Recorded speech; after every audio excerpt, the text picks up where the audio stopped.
It wasn't the fanciest cafe, just a place with the names of the different menu items displayed in the windows. Inside the establishment, a guy asked two people if they were dating. They immediately and firmly denied their colleague's assumption, while happily munching on their meals. That kind of question already seemed to tire the girl. She replied that that man simply had nothing else to talk about. Her friend agreed and suggested they all just enjoy the tasty food in silence. However, the bulky guy named Drake questioned, "If you aren't a couple, why are you always so stuck together?" The two thought at almost the same time that even without being in a relationship, these doubts arose from time to time in a repetitive way. Although Drake knew what the true relationship between them was, she wondered why he kept insisting on this subject. The girl was really annoyed, but Drake commented that his questions even made sense. After all, they were always together. The girl replied that Drake himself spent every day by the side of that guy. So, by the same logic, she should also think that they were dating. The guy replied with simplicity that that guy wasn't his type. Those words seemed to affect the girl a little. Maybe that was why Drake had never had a girlfriend, because he liked men. Still, she didn't want to know about Drake's preferences. She just wanted to understand why he insisted on linking her to that guy. Meanwhile, her friend devoured food so hungrily as if he hadn't eaten in a week. Drake got annoyed just looking at his face. If he was going to keep that expression, he should at least give that handsome face to him. Kai really had an attractive face, but both Drake and Han thought he wasted his good looks. Han, however, knew well that his problem wasn't physical. The winter was harsh, and ordinary people went out well wrapped up so as not to freeze. But she asked her friend what kind of normal person would go around in a t-shirt, shorts, and flip-flops. Kylie didn't even want to hear her friend's opinion because he thought she didn't understand anything about modern fashion. Her friend replied that true fashion lovers would have frozen by now dressing like that. Kai just said that he felt comfortable that way and that she would never truly understand what fashion was. Then an argument started between the two, with the girl giving him a few slaps. To Drake, that looked exactly like a typical couple's fight, and he was starting to get really annoyed. The guy commented that they said they were ready to kill each other, but he wanted to see what would happen when one of them actually fell in love. He asked if they would keep denying everything even then. The two looked surprised at Drake, listening intently to his words. Han despised her friend so much that she couldn't see him in any other way than as a simple companion. Besides, on the day that he got a girlfriend, she would block him without thinking twice in just 3 weeks. But Kylie had full conviction that that would never happen, and the reason was obvious. He believed he was too handsome for true love to escape him. Once again, an argument formed, and Drake thought that scene was looking less and less like a fight between friends and more like a couple trying to hide something. So Drake threw out the question, what if you were locked together in a dark room? Would absolutely nothing happen? In perfect sync, as if they had rehearsed, they replied that no, nothing would happen. A few months later, spring arrived. Han was one of those who most idealized an exciting college life, preferably with a touch of romance. Before her was her friend and usual partner, with whom she grew up and learned so many things over 20 years, Kylie. He seemed about to say something important, holding in his hands a sealed envelope with a heart drawn on it. When Hana asked what it was about, he revealed he had received a love letter with a confession. Her reaction was predictable. For Han, it was obvious that that relationship wouldn't last more than a few days, while Kai trembled between anxiety and euphoria. Even with her friend's sharp comments, he was never truly hurt. After all, they had been together since childhood. The girl then asked in a sarcastic tone how long that relationship would last this time. 3 weeks or less. The guy immediately frowned and shot back, saying that she was like a lone wolf, which made Hana get annoyed and wrinkle her forehead. In a dramatic gesture, she turned to leave, but he caught her, asking that she at least congratulate him.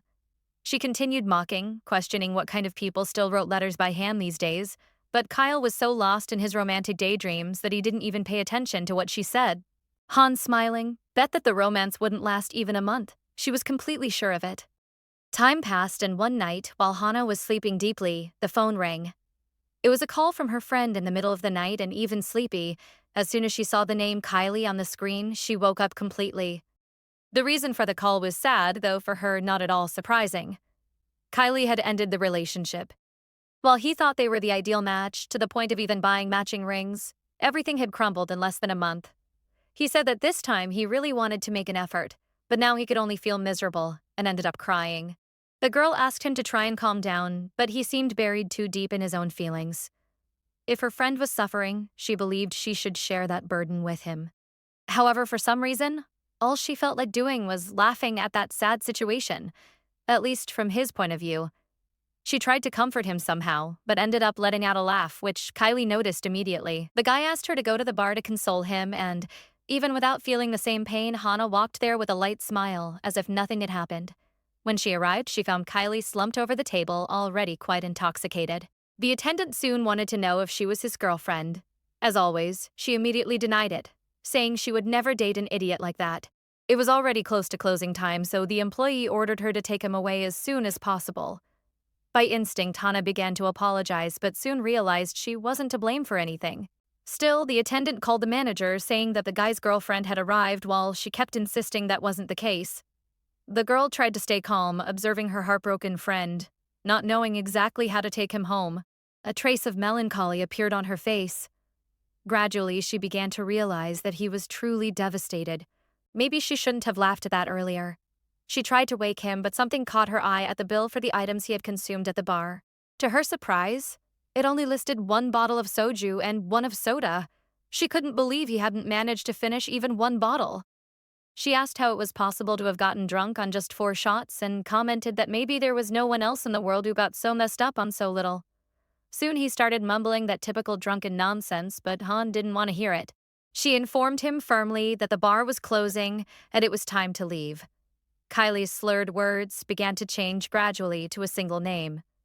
Sonia. He asked if it was really necessary to act that way, even in the goodbye. She had gone away without even giving him a goodbye kiss. He sank deeper and deeper into his sadness until he suddenly raised his head and stared at Hana. Amidst the confusion of drunkenness, he confused his childhood friend with the woman he loved. His hand softly touched the girl's face, leaving her completely surprised. Hana tried to bring him back to reality, saying it was her there, but he just whispered for her to stay quiet for a moment. With an unexpected tenderness, he started pulling back her hood, saying she shouldn't hide. That obscured all her beauty. Visibly annoyed, Han complained that now everyone could see her hair and that she hadn't even washed it that day. He held her arm gently, stating that he didn't care about the state of her hair. The distance between the two shortened suddenly, and Kylie asked in a low voice if they shouldn't kiss. Han was completely surprised, tried to bring him back to reality, but he was more serious than ever, determined to get that long-desired kiss. He brought his lips close to hers while Hana remained motionless, not knowing what to do. Their faces were almost touching, and she started to wish that her first kiss wouldn't happen exactly that way. But the long-awaited kiss didn't come. Instead, something completely different and terrible happened. Hana froze, not understanding immediately what was going on, while the bar attendant watched the scene, horrified at the guy. Out came not a kiss, but an explosion of poorly digested alcohol and all the food consumed earlier. That moment became a traumatic memory. When Hana finally understood what had happened, she felt a genuine urge to kill him. She threw the hoodie away and started dragging her friend on her back, but he was far from light and the effort was immense. She decided then that as soon as he woke up from the bender, she would bury him alive. Exhausted at a certain point, she dropped Kai's limp body, which lay stretched out on the ground, showing no sign of life. Angrily, she asked if it was normal for someone to pass out like that, after just 4 shots of soju. Kylie continued mumbling drunken nonsense while Han complained that adult life really brought many problems, especially for someone living alone. Observing her friend's wretched state, she commented aloud that he had no chance of getting married anytime soon, since no one would agree to live with a man like that. Soon after, Kylie started to get up again. Hannah preferred that he stay down, but he insisted he was sober now. With a huge hangover, he said he needed soup immediately and that they should go to a 24-hour restaurant. Han was furious and didn't share the same disposition. Without hesitating, she landed a firm kick to his stomach. It was the price for vomiting on her. About to go home, believing he was already recovering, she was surprised by an invitation. Kyle asked her to go to the convenience store, eat some ramen, and spend more time together. When he admitted his guilt, Hana didn't expect to hear any regret coming out of his mouth. Still, she was ready to hit him again. She tried to pull away, but the guy wouldn't let her go, saying he thought he had hurt his best friend's feelings. She reacted dryly, annoyed with the whole drama. Then he leaned his head on her shoulder, stating that if it wasn't for her presence, he would be alone at the bar crying. Kylie seemed genuinely grateful to have such an amazing friend as Han, although she clearly couldn't stand that excessive closeness. She tried to push his head away with her hands, since even having drunk little, he still gave off a horrible smell. When they got to the convenience store, Hana grabbed a ramen, not for him, but because she was really famished. Given everything that had happened, She made a threat. If anything like that occurred again, she would tell his mother everything. And by the look of it, that threat had an effect. Besides, she took the chance to grab a bottle of soy sauce. Since hers at home had run out, Kylie reacted immediately, saying it was much cheaper to buy at normal supermarkets. Han, with sarcasm, replied that he also owed her a new hoodie since he had ruined the previous one. In that moment, she noticed a mysterious man drop something on the ground. A condom lay on the sidewalk, marked with the symbol of a rabbit and the number 3. She tried to call the man to return the item, but he didn't even turn his face and kept walking. Without thinking much, Hannah put the condom in Kylie's pocket. He complained instantly, saying he didn't want that, claiming it probably wouldn't even be useful for anything. But she didn't want it either, since obviously it wouldn't have a use. While she rummaged in his pocket, the girl's hand slipped further than it should have, making Kylie pull away as if he had been shocked. He exclaimed on impulse that just because he was single didn't mean he was easy. Hannah stood there, unable to believe what she heard. As they lived near each other, each headed to their own apartment, with Hannah promising to bring hot food over later. More than half an hour later, she knocked on her friend's door, but he wouldn't answer and wouldn't open. She tried calling, but he didn't answer either. Everything indicated he had already fallen asleep after the brief goodbye. Hannah considered entering alone, but before she made any decision, the door finally opened with a familiar creak. She asked immediately why he hadn't answered or opened the door before, but upon seeing him, her face turned red as a ripe tomato. Kylie appeared with a smile, but what really surprised her was seeing him shirtless. His body was in good shape, and her eyes couldn't help but notice the defined abdominal muscles. Even trying to maintain her composure, Hannah couldn't hide her embarrassment. Trying to pull herself together, she said he had given her a scare. Kylie replied that he needed to take off his clothes to shower, like any person would. He even commented that the two had already showered together when they were little. Hannah flared up instantly, threatening to kill him if he told that to anyone. Before entering, she asked if he had really ended the relationship and if she could come in. Kylie didn't understand the reason for the question, and she explained it was just for politeness. He then approached, stopped a few steps away, rested his hand on her head, and with a slight smile asked if she was really bothered by his old relationship. For an instant, that simple gesture seemed to ignite stars in Han's eyes. But she kept trying to keep up an indifferent pose, pushing his hand away roughly. She replied that she didn't care, trying to hide her blushing face under her cap while wondering why he always touched her that way with such naturalness. Kylie smiled and commented that even acting that way, Hannah was special, and it was exactly that which made her so captivating. The girl blushed even more and tried to make him stop. Even so, Kai invited her to eat ramen, since otherwise the night would end up wasted. He was glad because she had brought some snacks made by Han's mother, especially the quin, which Kai thought was the best of all. Meanwhile, Hannah knew she needed to maintain control, preserve a certain distance, as good friends if she didn't set limits, that could end in a mess. The table was already set, and the first thing the girl did was drink. Kylie got a little worried seeing that she was mixing beer with soju and wanted to know why she was doing that. She replied that Kylie was shaken by the end of the relationship, and as his best friend, she was sharing in that sadness with him. In fact, Kylie scolded her, saying that drowning sorrows in alcohol wasn't the best way. If she kept drinking like that, it could become a serious problem. But Han gave a lot of importance to his words. She was convinced that she knew how to control herself. Besides, she questioned how she could avoid drinking on such a sad day.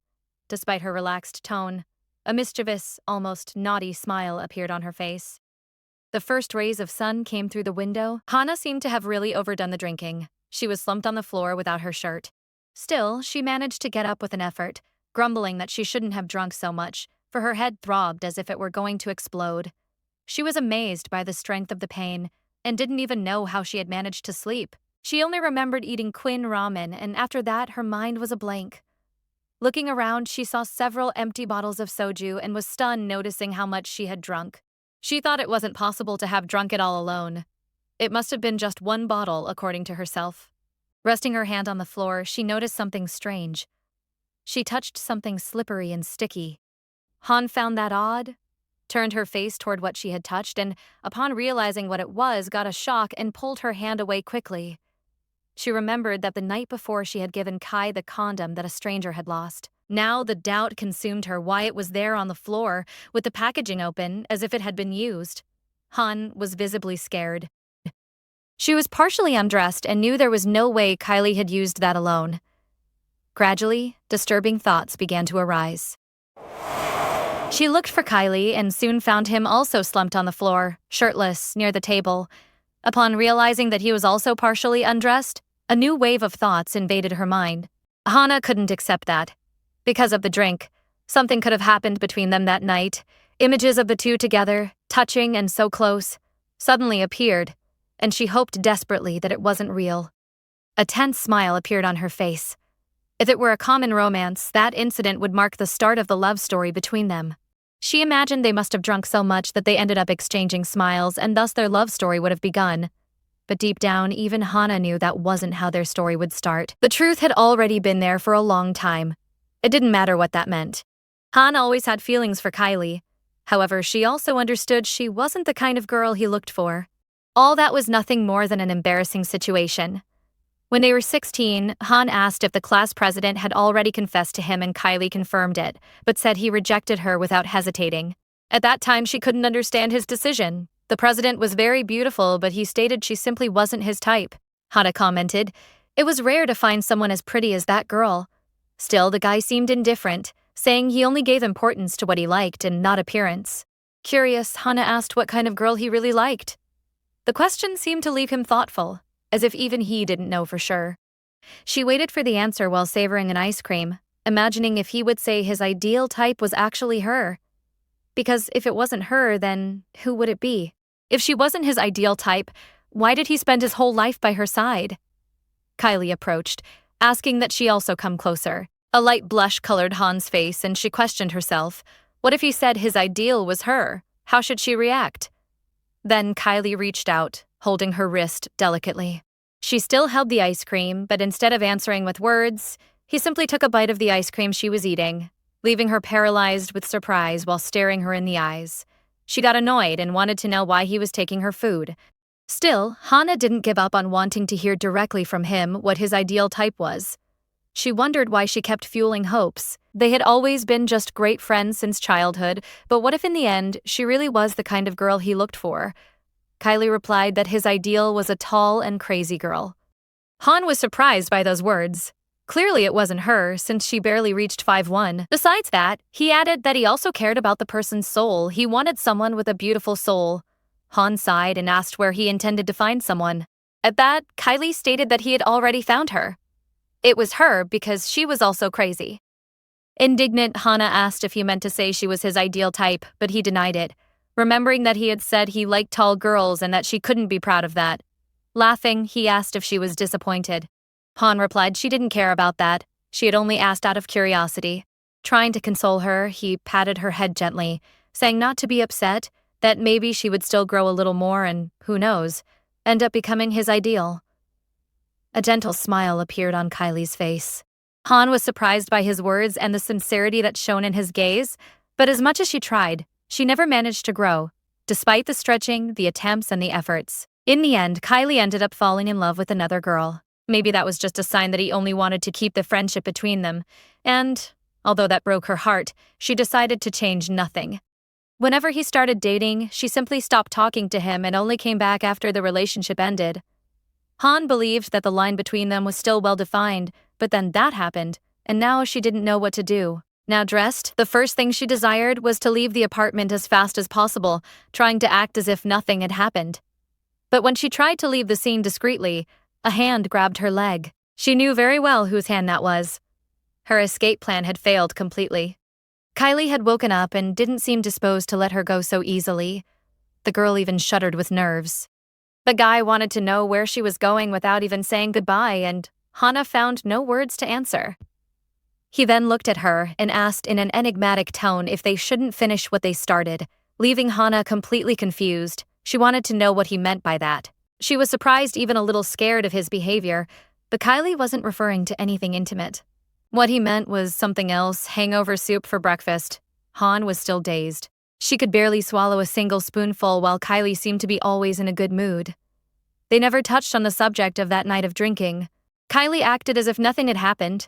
Han, meanwhile, walked beside him through the streets as if she were in a trance, her mind stuck on the previous night. She wondered if one day they would talk about that, and wanted to understand how he managed to act with such naturalness. As much as she was close to him, she felt she needed to ask. She needed to know what in fact had happened. She called him saying she needed to talk. When Kai looked her in the face, Hana confessed she barely remembered the previous night. She was about to ask if they had really crossed the line, but in the instant she started to speak, her lips trembled, making even forming a coherent sentence difficult. Her effort, however, was interrupted by the arrival of another guy. He seemed surprised to see them together. It was Johan, a friend of both Han and Kylie.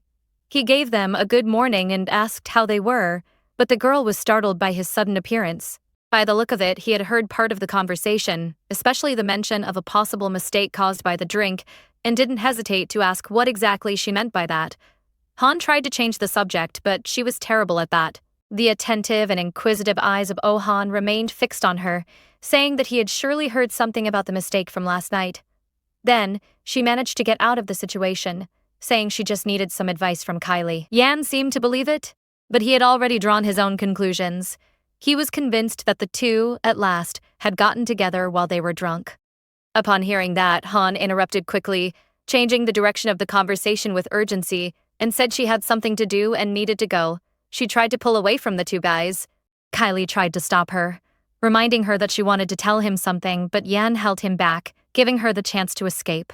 Back home, Hana was overcome by an avalanche of feelings. She wanted to scream. If everything had happened differently, various rumors could have spread. At the time, she remembered the time Drake asked various questions about the relationship between her and Kylie. On that occasion, Han was convinced that anything between them was simply impossible. But now that that had happened, she knew she needed to keep everything a secret. Even so, she couldn't stop wondering why they were almost shirtless at dawn. She swore to herself she would never drink again and begged to at least recover some clear memory of what occurred. Trying to reconstruct the facts, some flashes began to arise in her mind. Kylie's body so close to hers and she herself beginning to take off her clothes beside him. Han could barely believe it, asking herself if her memory was really failing and how all that could have happened through her fault. She decided then to stay calm. She thought that if something serious really had happened, Kylie wouldn't have remained in silence. Being almost certain that nothing much occurred, she sent a message to him asking directly if anything had happened between the two of them last night. Relieved, she believed he would answer as soon as he saw it and everything would be resolved quickly. However, more than 5 hours passed without any response and the message hadn't even been viewed. Hannah got even more distressed. The sun was already starting to set and there was still no sign of him. Anguished, she thought maybe something really had happened between them. She knew Kylie could be a little slow to respond, but not to the point of ignoring her for so long. Suddenly, a vibration and a notification pulled Hannah out of her daydreams. She dared to believe it was a message from Kylie, but her expectation was soon destroyed. It was just an ad, not an answer from him. A sigh escaped, and once more she sank into her own thoughts, wondering if she shouldn't go see him in person. Finally, Kylie answered. He said the phone had died, which is why he hadn't answered before. Han got annoyed. It sounded like a lame excuse, as if he were just trying to avoid the question, and it couldn't end like this. Determined, she decided to call him. However, Kylie was faster. His call came first and Hana was surprised, but answered. The words that came next really caught her off guard. He said he was near her house and that they needed to talk. Han didn't want to wait a second. In less than a minute, she was already before him. Kai observed her in silence, surprised to see her so out of breath. He even thought someone was chasing her given the haste with which she arrived. And indeed, she had run out, without even wearing proper clothes for the cold of that time of year. Han tried to speak but could barely breathe properly. Kylie suggested she catch her breath before saying anything, but she didn't want to wait. She needed the answer in that instant, so she asked if something had really happened between them the previous night. At first, Kylie seemed not to understand the question. She tried to explain, but the words she had mentally prepared simply vanished. Only then did he realize what Han was wanting to say and was surprised that she didn't remember anything. While she gathered courage to hear the truth, Kylie told her that, actually, that night they were just playing around. Han had shown she knew how to make balloon animals, using precisely that condom she had found. Upon hearing that, the memories began to return slowly. Kylie sighed deeply and said that if she were going to drink like that, she should at least eat properly. He spoke that way because he worried about her, but Hana replied with some stubbornness that she had drunk so much because she was having fun.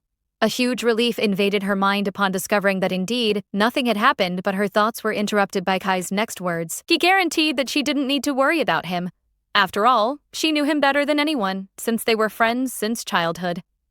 He ran his fingers gently through the soft strands of her hair and commented with a light smile that, although she wasn't very good at it, she should take better care of her bangs. Next, he thanked her for staying with him the night before. He said that thanks to her presence, he woke up feeling much better. Finally, the misunderstanding between them dissolved completely, and Kai explained he wanted to have told her everything early on, but the phone had died. He was about to leave, but guaranteed that they would see each other again the next day. Han was surprised by how brief that reunion had been, but only watched him as he walked away and once more dove into her own thoughts. She wondered why she was so anxious, why everything seemed to be turning upside down lately, and mainly why her heart insisted on beating that way. Even after receiving the answer she so much expected, she couldn't calm down. Maybe she really was starting to feel something stronger for her best friend, but she quickly brushed off such thoughts, calling them nonsense. She even considered getting a scan, since her heart beat in a weird way, as if her own body were sounding an alarm. She repeated to herself, they were just friends. Still, she wondered what she should do when she kept acting that way. Once again, she felt she was pushing herself into a dead end. It was unlikely Kylie felt the same. Suddenly, she raised her head with some firmness and questioned why only she should stay worrying. In the end of the day, the root of all those confused thoughts was Kai. She got angry at him for it, and in that moment believed she understood everything. She didn't like Kylie. She was sure of it. More than ever, his handsome face was the only thing that actually mattered. She even made an offensive gesture behind him, calling him a stupid idiot. And suddenly the guy stopped in the middle of the way. The girl panicked at the sudden interruption and wondered if he had heard, even having spoken so low. But no, apparently Kylie just received a call and stopped to answer it. Han felt as if a weight had been lifted from her shoulders and decided to hasten her pace to get home soon. Upon arriving, she simply let herself be carried by the relief that everything had ended well after having worried the whole day for nothing. Still, she couldn't organize her feelings completely. What if that continued? And if she really started to like him? Two sides waged a battle in her mind like an angel and a demon. One encouraged her to start a romance with the guy, the other totally rejected the idea. The angel said she shouldn't delude herself with Kai, for he had already been involved with other girls, and Hana deserved someone more upright. However, the demon tried to ignore the guy's past, claiming that he was handsome. The angel shot back, questioning if appearance really was the most important thing in a healthy relationship. A part of her tried to be rational, but the dark side insisted that beauty was essential, a simple pleasure for the eyes.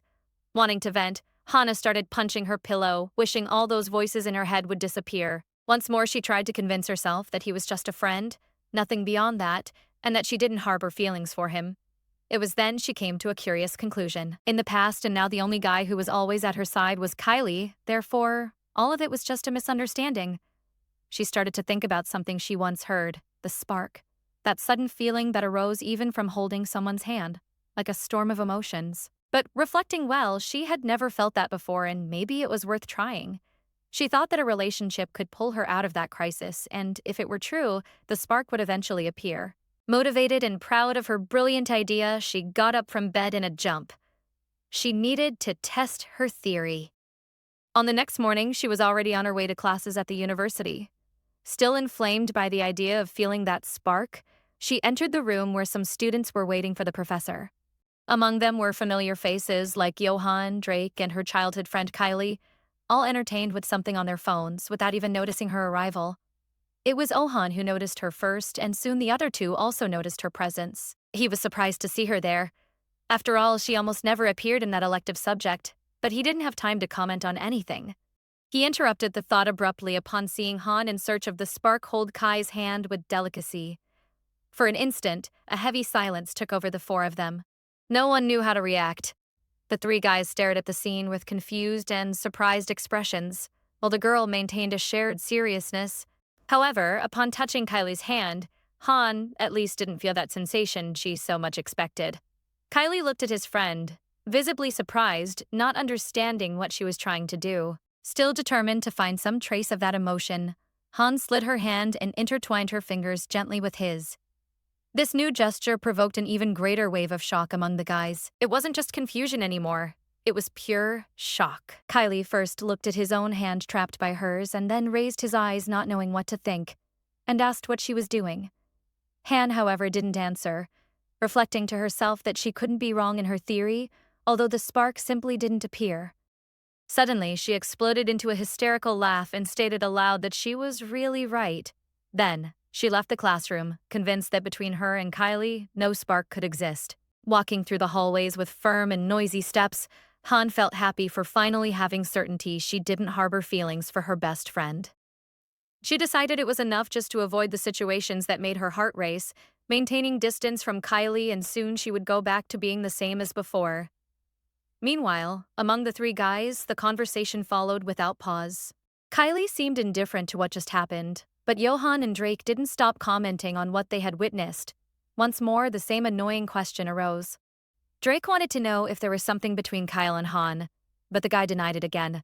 After concluding her extracurricular activities, Han decided to head home, completely exhausted. She had pushed herself to the max in the classes, although she had the impression that the professor had already forgotten that the semester was just starting. Hunger tormented her, for she hadn't eaten since the previous night due to being too nervous. She thought she needed food and also someone to accompany her in the meal since she didn't like being alone. But there was the problem. Besides Kylie, Han, she entered the university but never made new friendships. Since she always ran straight home after classes, she started to wonder how people became friends, since she didn't have the slightest idea how that happened. She realized then that her only friend was Kylie, simply because she knew him since childhood. Looking at the time on her phone, she knew that if she went back home, she would be late for the 3 o'clock class. She had never eaten alone out of the house, and for an instant she thought maybe she would have to find Kylie and then separate from him again. She even started to type a message inviting him to lunch, but quickly erased it, trying to repress the desire to look for him. She needed to be cold, like winter. It was humiliating not being able to even eat alone without someone's presence. Because of that, Hana took a deep breath and made a decision. She would go to the university cafeteria. However, upon arriving there, she realized that even with the semester just starting, no one seemed to be alone for lunch. She thought maybe it was better to look for a regular shop, but the situation showed no difference.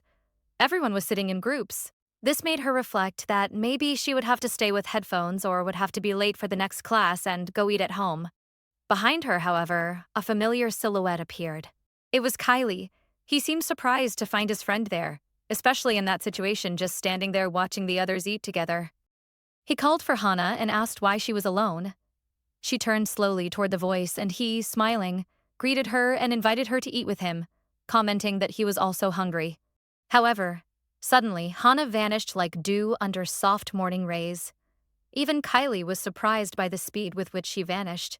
Finally, the long day of class came to an end. Hana survived everything and now ran hurriedly home. Her hands shook with hunger and she was sure she would devour all the side dishes prepared by her mother. Once more, however, Kylie appeared. He offered to eat tteokbokki with her and Hana felt hit by lightning upon hearing his voice, since that was her favorite food. Still, she decided to maintain the plan to ignore him and keep going, but Kylie resorted to a secret tactic. He offered to pay for the meal. For a moment, she stopped, for it seemed that his strategy was working, mainly against her hungry mind and empty stomach, but Hana resisted the hunger and kept walking, which left Kylie even more surprised. Soon surprise gave way to irritation and he felt a strong urge to run after her. After all, he had confidence that he could run 100 in just 13 seconds. Without hesitating, he started to pursue her at full speed, and Hana also started to run, shouting for him to leave her in peace. Seen from the outside, the scene could look scary. A guy running after an innocent girl. The physical resistance and speed of Kylie, however, proved very superior. And soon he reached her, grabbed her hand, and that simple touch awakened emotions in Hana, making a light blush of embarrassment appear on her face, feelings that Kai, however, didn't share. He turned her around and asked if she really believed she could run away from him, leaving her without a reaction. Kylie said it was time for Han to clarify why she avoided him, but she lied, stating it was nothing while trying to break loose and escape again. To reduce the chances of flight, he held both her hands at the same time, a gesture that ended up attracting plenty of attention. Han insisted for him to let go, but Kylie knew that as soon as he eased the grip, she would go running off again. Still, he decided to listen to his friend and ended up letting her go, since, according to her own words, she didn't plan to run anymore. Kylie even suggested they walk hand in hand, realizing that Han was plotting something, but was sure that wouldn't work with him. It was then that she asked what he thought of her, and he replied, she looked like a childhood friend who didn't know how to make friends, which left her annoyed. Then he put his arm around her neck and wanted to know if she was going to dinner with the classmates, but Han showed she didn't know anything about the meeting. Kyle found that strange and commented that she clearly needed to make new friends, observing also that she didn't look like she was planning to go to the freshman party. Han started to say things without much sense, stating that university served only for studying, not for making friends, and that she felt more comfortable alone. Kylie shot back that she only had him and Merlinda as friends. Hana replied that for her two friendships were more than enough. The guy sighed deep, wondering how he could not worry about Han if she behaved that way, so similar to a child. Indignant, she wanted to know if she really needed to be cared for by him, and Kylie confirmed yes, remembering he had promised her father. He recalled that when Hana moved, the man asked him to protect her from more people and not leave her alone. Hana's mother, on the other hand, showed more confidence both in the daughter's independence and in the guy himself, since both had grown up. Hana's father even handed some money to Kylie, asking that even though they weren't kids anymore, he wouldn't forget to take care of Hana. Like a true soldier, Kylie saluted the man and promised to be the daughter's bodyguard full-time. The man didn't doubt his word and even revealed the desire that one day the guy could become his son-in-law. Hana, however, didn't look excited with that story. She wanted to push his hand away, fearing people would think they were dating. Kylie laughed and asked who would imagine a thing like that, commenting that it seemed to be exactly what she wanted. The words only annoyed her more, but her anger served only as fun for him, who went back to questioning if she would go to the party. The answer remained negative. While Hana pulled away, Kylie shouted that if she went, he would introduce her to about 50 people to make friends. She ignored him and left him talking alone. Later, the event had already started and the professor pronounced beautiful words to the new students of the university. It seemed that everyone there was happy to meet new people and make friends. Han, however, couldn't keep her word and ended up attending, applauding together with everyone in unison. Still, she didn't feel at ease for being there and thought to herself that she didn't know if she could sustain that lifestyle for a whole month. She imagined that probably everyone was in the same boat as her, but wondered how they managed to communicate with such ease, something that most likely she herself wouldn't be capable of doing. Soon, Hana noticed the absence of Kylie and wondered why he wasn't there, since he had dragged her to the dinner and now seemed to have disappeared. In fact, he already was in the place but was busy serving food. Their eyes ended up crossing, and the guy stared at her in silence, in a way so strange that he seemed to not even recognize his own best friend. Hana didn't understand that fixed stare, until an obvious smile appeared on his face, and by winking in her direction, she finally realized his intention. She got annoyed, telling herself in silence that she would kill him. Kylie sat by her side, surprised to find her alone once more. Hana commented that was exactly why she didn't want to have come. Then he put a juicy egg pancake on the table, covered in sauce, certain she would like it. Next, Kylie commented that later Yoran and Drake would show up and it would be necessary to wait, but Han showed she was content with the idea, since those guys weren't her friends, and without him around, she didn't see sense in being with them. The guy, however, didn't have time to stay there, because they already expected him elsewhere. Before going, he asked almost as if it were a disguised order that she trust him and wait, reminding her of the promise to introduce 50 friends to her. Hana wondered if he would leave her right there. And knowing that he understood how much she hated this kind of situation, tears began to arise in her eyes. He already spent time with other girls and also had his obligations. He couldn't take care of her every moment. She felt like a child displaced in the middle of so many animated conversations. While everyone spoke among themselves with naturalness, she remained alone, feeling like a loser. Hana reflected anguished that she didn't know how to socialize and wondered in what way people managed to start a dialogue without knowing anything about each other. She had the impression of not having done absolutely anything and even so already felt exhausted.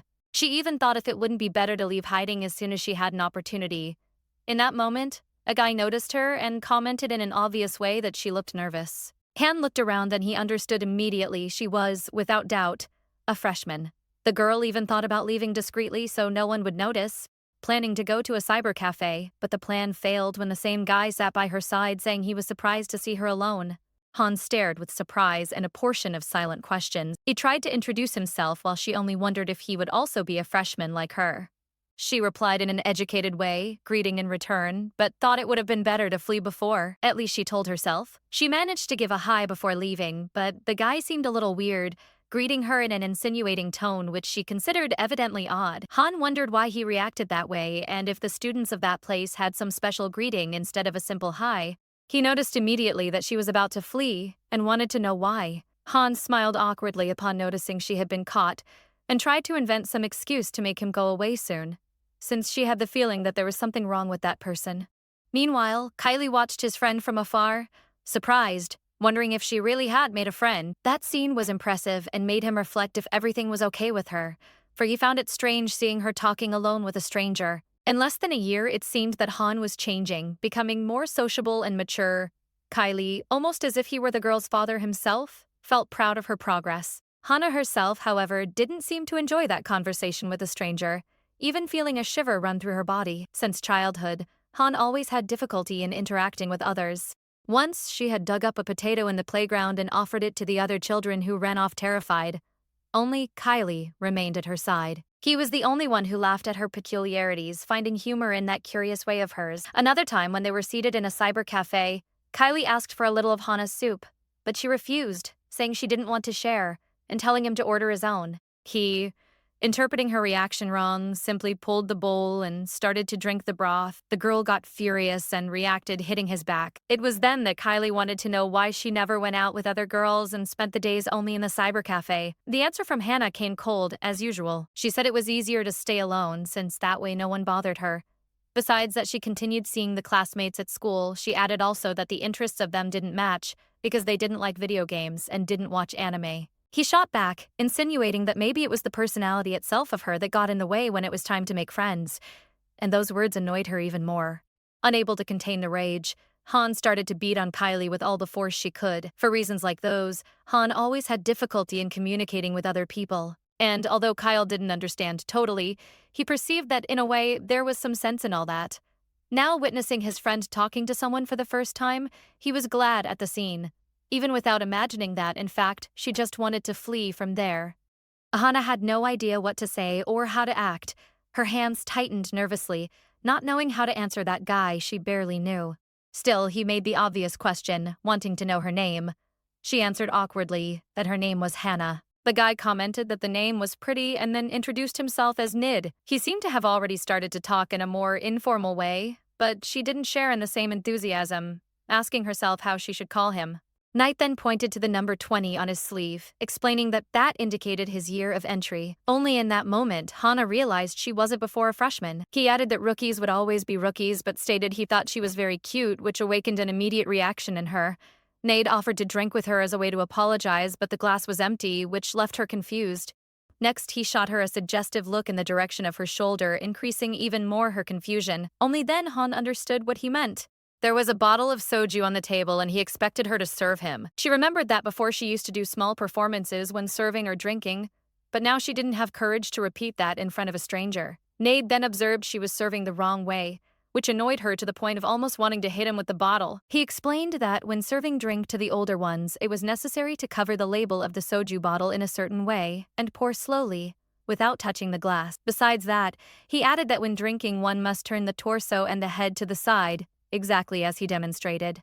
Nade wanted to know if she had understood, but Han didn't understand why she should do all that just to drink a glass of alcohol. Although they seemed useless skills, he insisted they would be useful later when she was inserted in society. The guy continued talking without stop, while she just pretended to pay attention. In fact, she only heard noise and was almost ready to kill Kylie for having dragged her there, despite having made clear she didn't want to go. Still, she thought that if it weren't for him, she wouldn't have started a conversation with anyone. Maybe it wasn't so bad trying to talk also to other people, and so she decided to listen to that guy for now. Nid asked if she had already made new friends in the university. Han opted for not lying, and answered with sincerity that she still hadn't made any. He found it strange that a girl so pretty hadn't met anyone, and next asked her to give him her number, repeating that he thought she was very cute. It was then that the fateful question arose. He wanted to know if Hana had a boyfriend, leaving her in shock, without knowing how to react. Meanwhile, Kylie went outside, where his friend still showed no rush in entering. He approached Drake, who smoked calmly a cigarette, and commented he had come out just to breathe a bit of fresh air. The guys talked about a person in special who had appeared on that day. He already emerged in the previous year, and in that time there were problems. One of them commented that something happened with a freshman girl who later ended up withdrawing.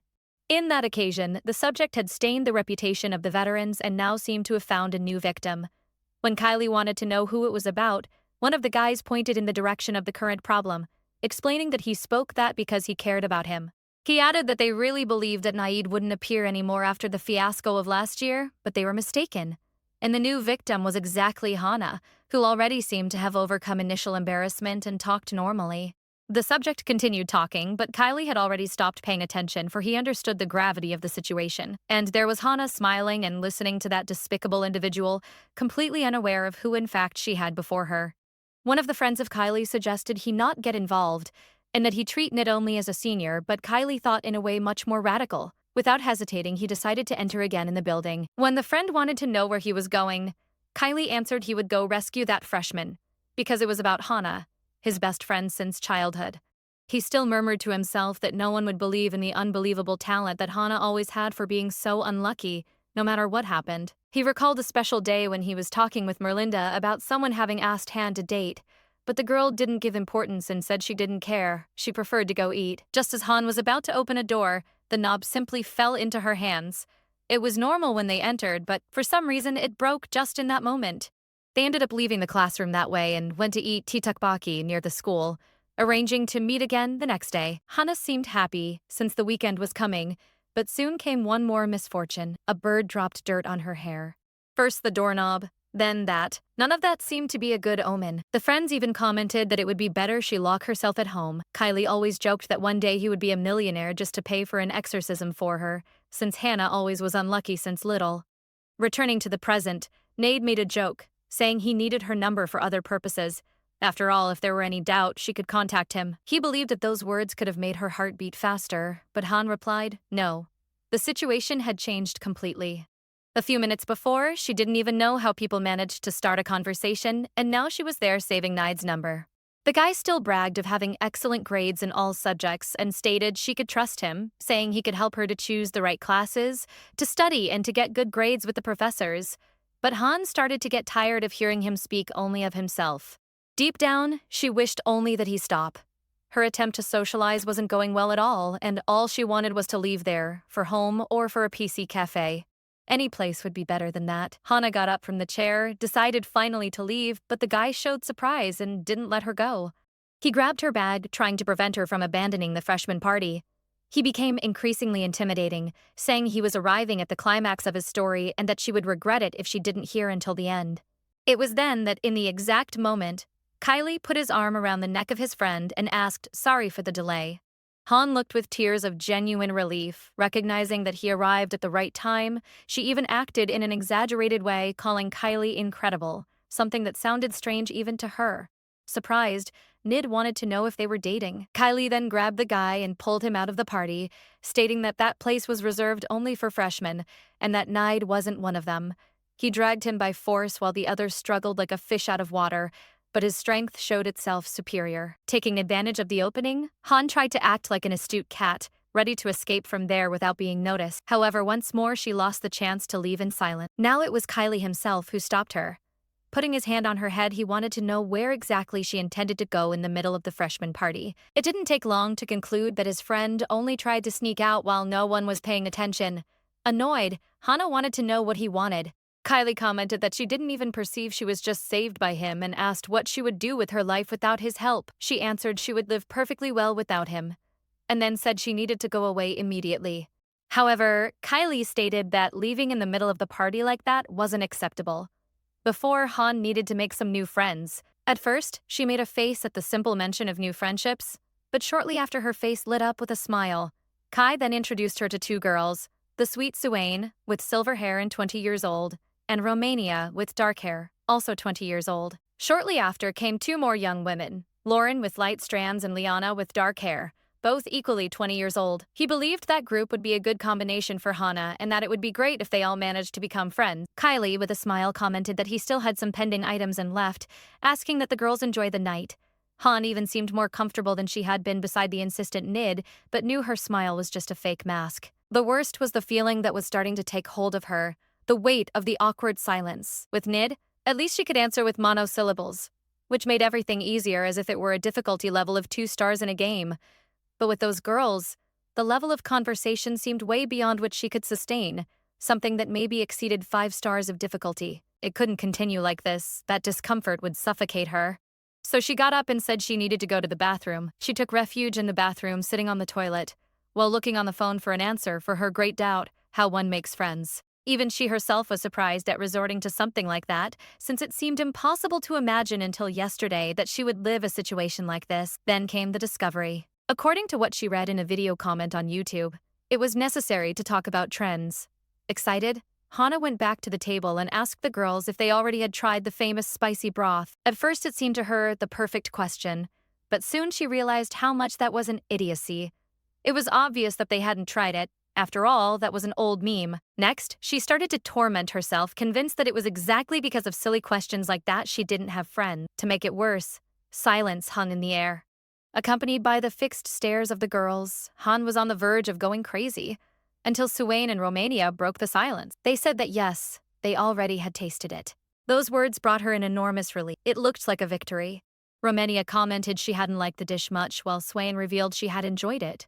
Meanwhile, Liana whispered to Lauren, suggesting they go to Kai. Lauren seemed more excited to make new friendships and proposed that all go to lunch together after class. As Lauren showed herself more and more enthusiastic, Liana didn't show the same excitement, although she no longer had a choice but to accept. Frustrated with the situation, Liana thought she only went to that party because she imagined she could sit beside Kylie. However, as usual, reality was distant from what she idealized, since he remained busy, attending other people as if he were the waiter of the place.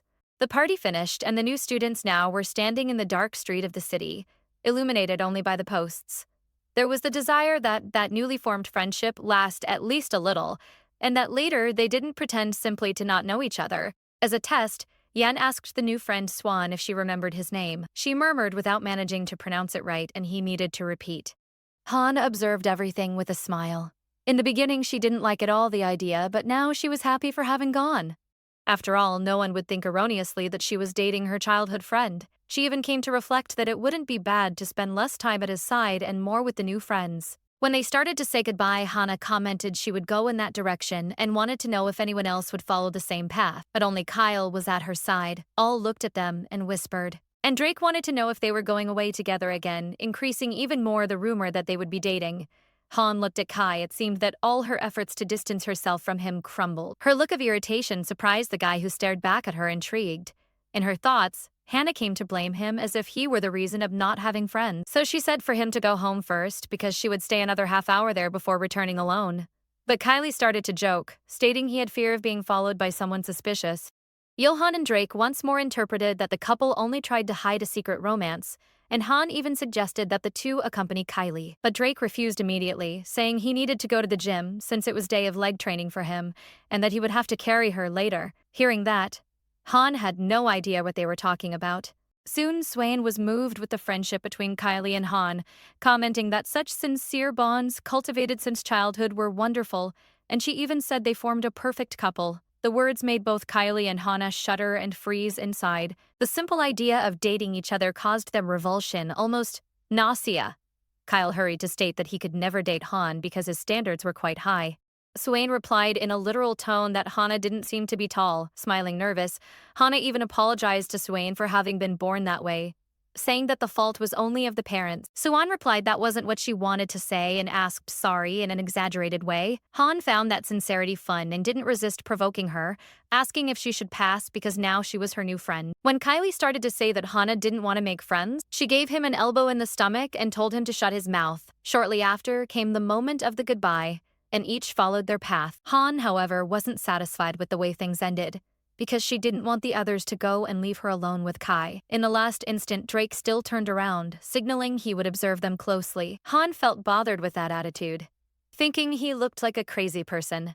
And Kylie agreed with the observation of his friend. A short time ago, everyone was excited and noisy for having made new friends, but now that the silence set in, something seemed strange. While walking at the side of Kylie, Han perceived he was too quiet on that day. She wondered if that didn't have relation with the provocations that the others had made earlier, and if he would be feeling embarrassed because of it. With an expression of doubt, she called him but didn't get an answer. The silence of him left her restless.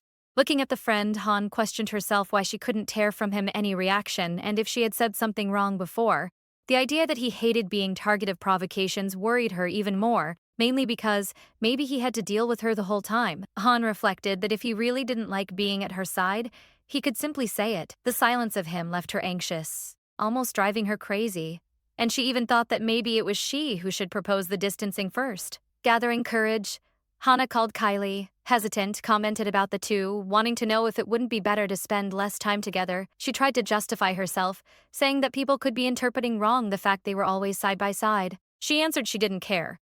But before she concluded, she hurried in, correcting herself, leaving clear that she wasn't comfortable with that. She exclaimed that she also didn't accept the situation and that he neither seemed to accept it, explaining she only had said that because she imagined he could be bothered. Han laughed in a nervous way, but soon was taken again by the silence of him. She wondered why Kylie didn't say anything. She had already spoken all she thought, but he remained quiet. Deep down, she realized that she wasn't the only one to feel uncomfortable in that situation. Han, annoyed, couldn't believe in the situation, called Kylie with impatience and, to her surprise, perceived that he was wearing headphones the whole time. Revolted, she questioned how he could walk at the side of someone without even paying attention, as if she didn't exist. It was then she realized that all the drama she had created in her mind was nothing but imagination. He simply wasn't hearing anything of what she said before.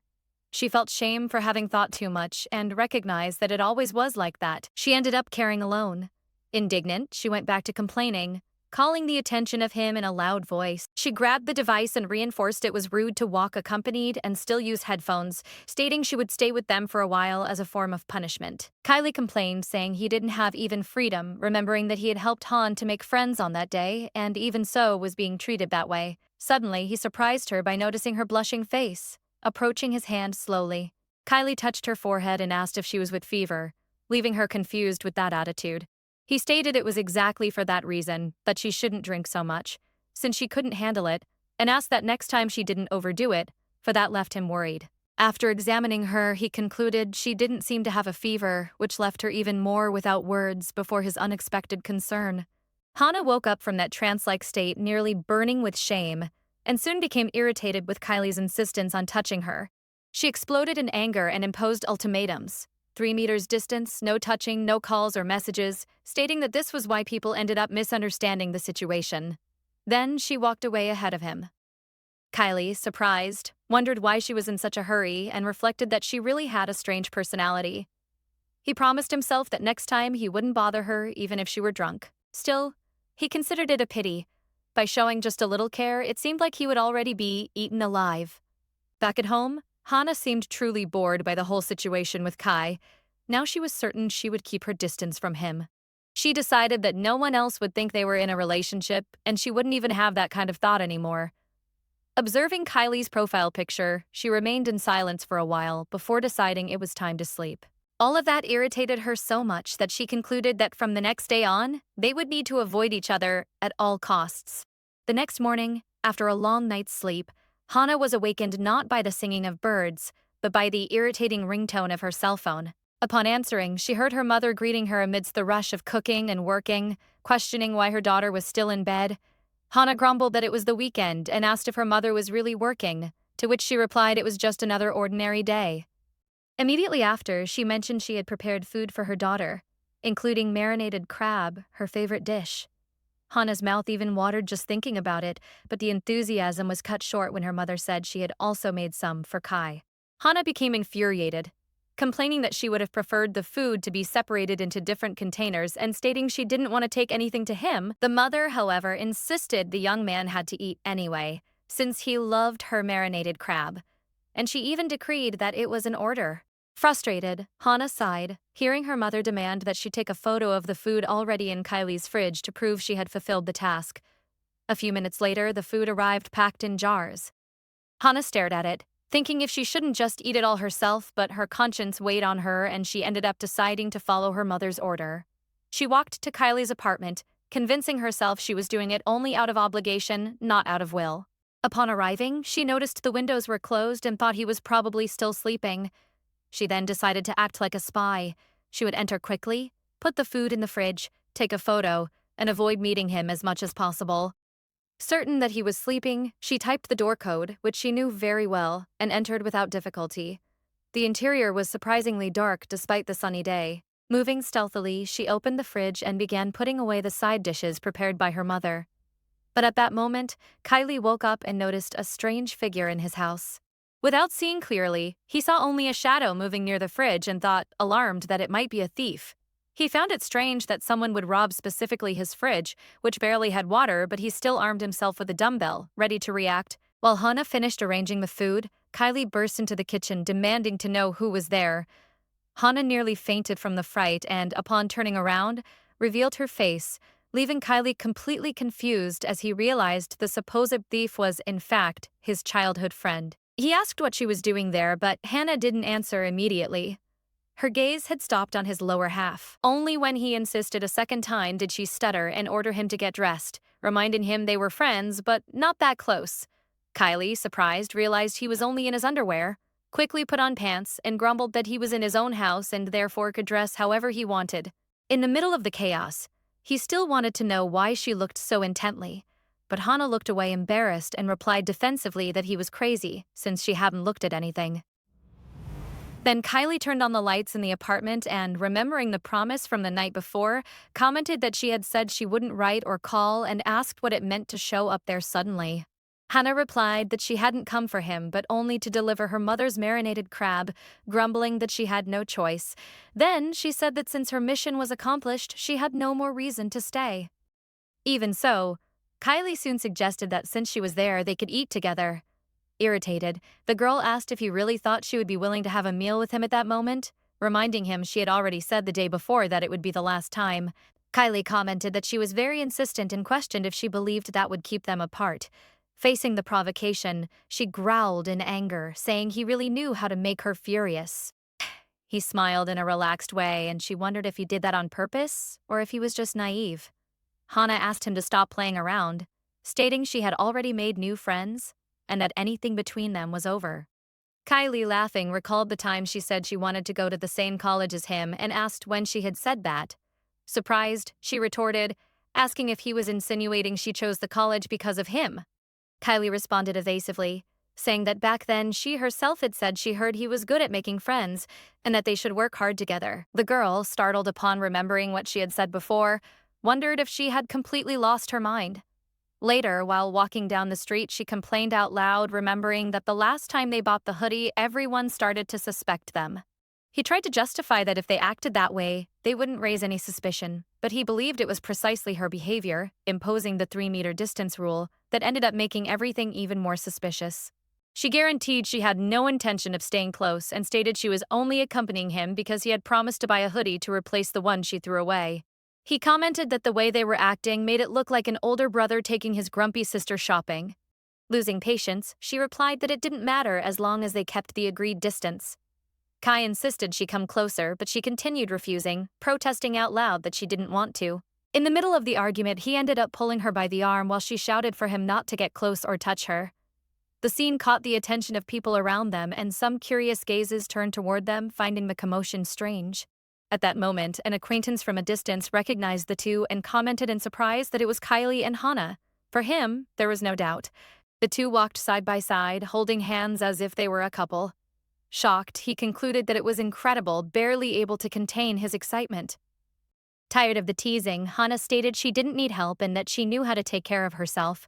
The young man retorted that he had never insinuated otherwise, but she justified that people usually said that. Suddenly, a sports car passed by at high speed, catching the attention of both. She immediately recognized the model, a McLaren 720, and commented excitedly that she had always had the dream of being a car designer. Despite the enthusiasm, she admitted she would probably spend her whole life without having the chance to ride in a car like that. He, observing her excitement, questioned why she couldn't dream big, reminding her they always learned to cultivate big dreams.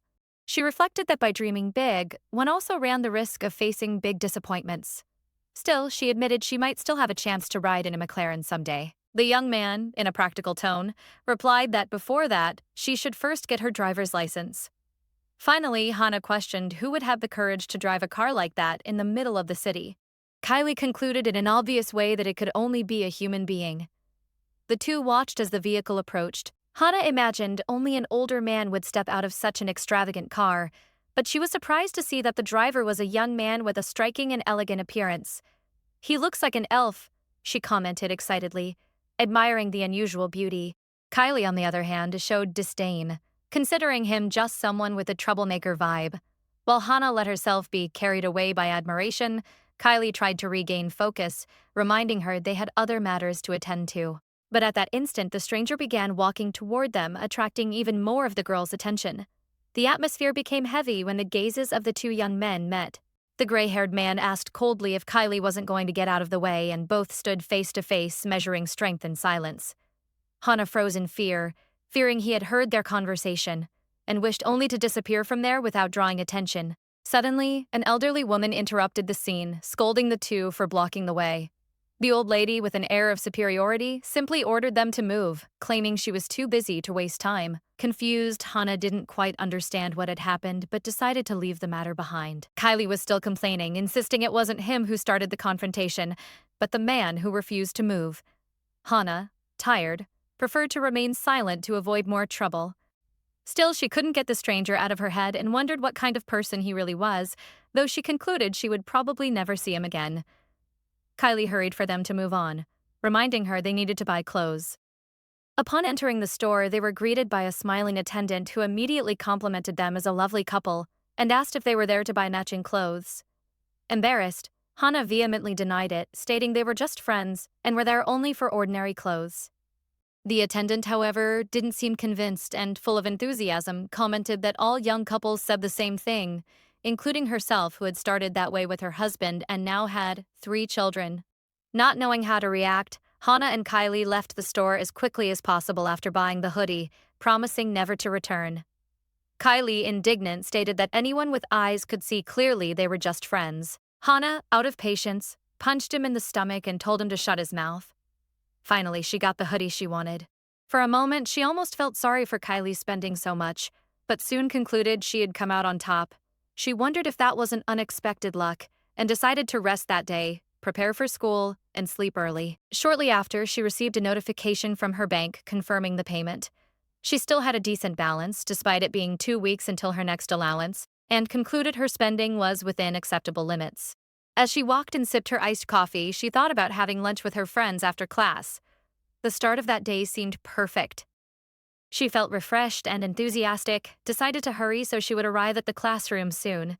In the classroom, Hana was caught off guard when a classmate called her out loudly and bluntly asked if she was dating Kylie. Before she could recover, he held up his phone, showing a photo where the two of them appeared to be walking side by side, as if it were irrefutable proof of a relationship. Uncomfortable, Hana thought about how that specific image looked compromising and wondered why someone had taken a photo of that moment. She hurried to deny it, explaining that she had only gone with him because Kai had promised to buy her a sweatshirt, but her classmate shot back immediately, questioning why he would have done that if they weren't together. Nervous, Han tried to justify it simply, saying she needed a new sweatshirt and they just went to buy it together. But another classmate, with an air of suspicion, asked if it couldn't just be a passing fling. Han protested, stating there was nothing between her and Kylie, but the classmates insisted on knowing why situations that led to misunderstandings always cropped up. One of the guys tried to intervene to get them to stop, reminding them that if Hana said it wasn't true, there was no reason to continue. But Liana, still suspicious, commented that she always seemed to see something and pointed to the photo as proof, claiming there is no smoke without fire. It was at that moment that the classroom door opened and Kylie walked in. His simple presence drew everyone's attention and froze the atmosphere. The classmate, feeling a bit awkward, muttered a greeting while another classmate ran to show him the photo on the phone, anxious to confirm the truth. Kylie took the phone without ceremony, looked at the image, and asked if buying a simple piece of clothing for a friend was something that really deserved so much attention in photos. The entire room went silent when he added incisively that it was none of anyone's business. Even so, Liana tried to lighten the mood, saying she just wanted to see the photo. Kylie replied dryly that he had already deleted it. Then he ordered them not to take photos like that again, and if they were curious, they should ask him directly. His voice hardened as he made it clear that if the situation repeated itself, he wouldn't just be standing by watching. Kylie's seriousness fell like a weight on the room, making the others back off immediately. Meanwhile, Han watched in silence, wondering if he was actually angry or just putting on an act. When he turned to her, however, he asked in an almost joking tone if he had done well. Surprised, Han timidly agreed, admitting he had handled everything well, although she reflected that they would need to clear up the misunderstanding as soon as possible. 2 hours later, the teacher announced a 10-minute break. In the hallway, Hana sighed, feeling the weight of everything that had happened. She just wanted class to end soon, but upon stepping out, she was surprised to see Kai standing near the vending machine. Curious, she approached and asked what he was doing there. The boy looked back and, without warning, pressed a cold can against her face. Ham complained about the cold, but he just laughed, offering the drink as an apology. She found that sudden attitude strange and wanted to know the reason. Kylie explained it was because of all the misunderstandings. Han grumbled that because he was handsome, he always drew attention and ended up creating problems, while he retorted that he was also a victim of circumstances. In the end, she gave up the argument, opened the can, and drank it all at once, commenting excitedly that 20 years of friendship made all the difference, since he knew exactly what she liked. Kylie observed her in silence, reflecting on how her personality was peculiar. She got irritated easily, but soon went back to acting innocent. When she noticed his smile, Hana arched her eyebrows and asked what was so funny. She questioned if he was laughing at her for enjoying the drink, and Kai answered naturally that it was because she looked cute to him. She shot back suspiciously, asking how someone could look cute just by drinking. He promised he would be more careful next time so she wouldn't be caught up in messes, but made it clear that didn't mean they needed to cut off their friendship.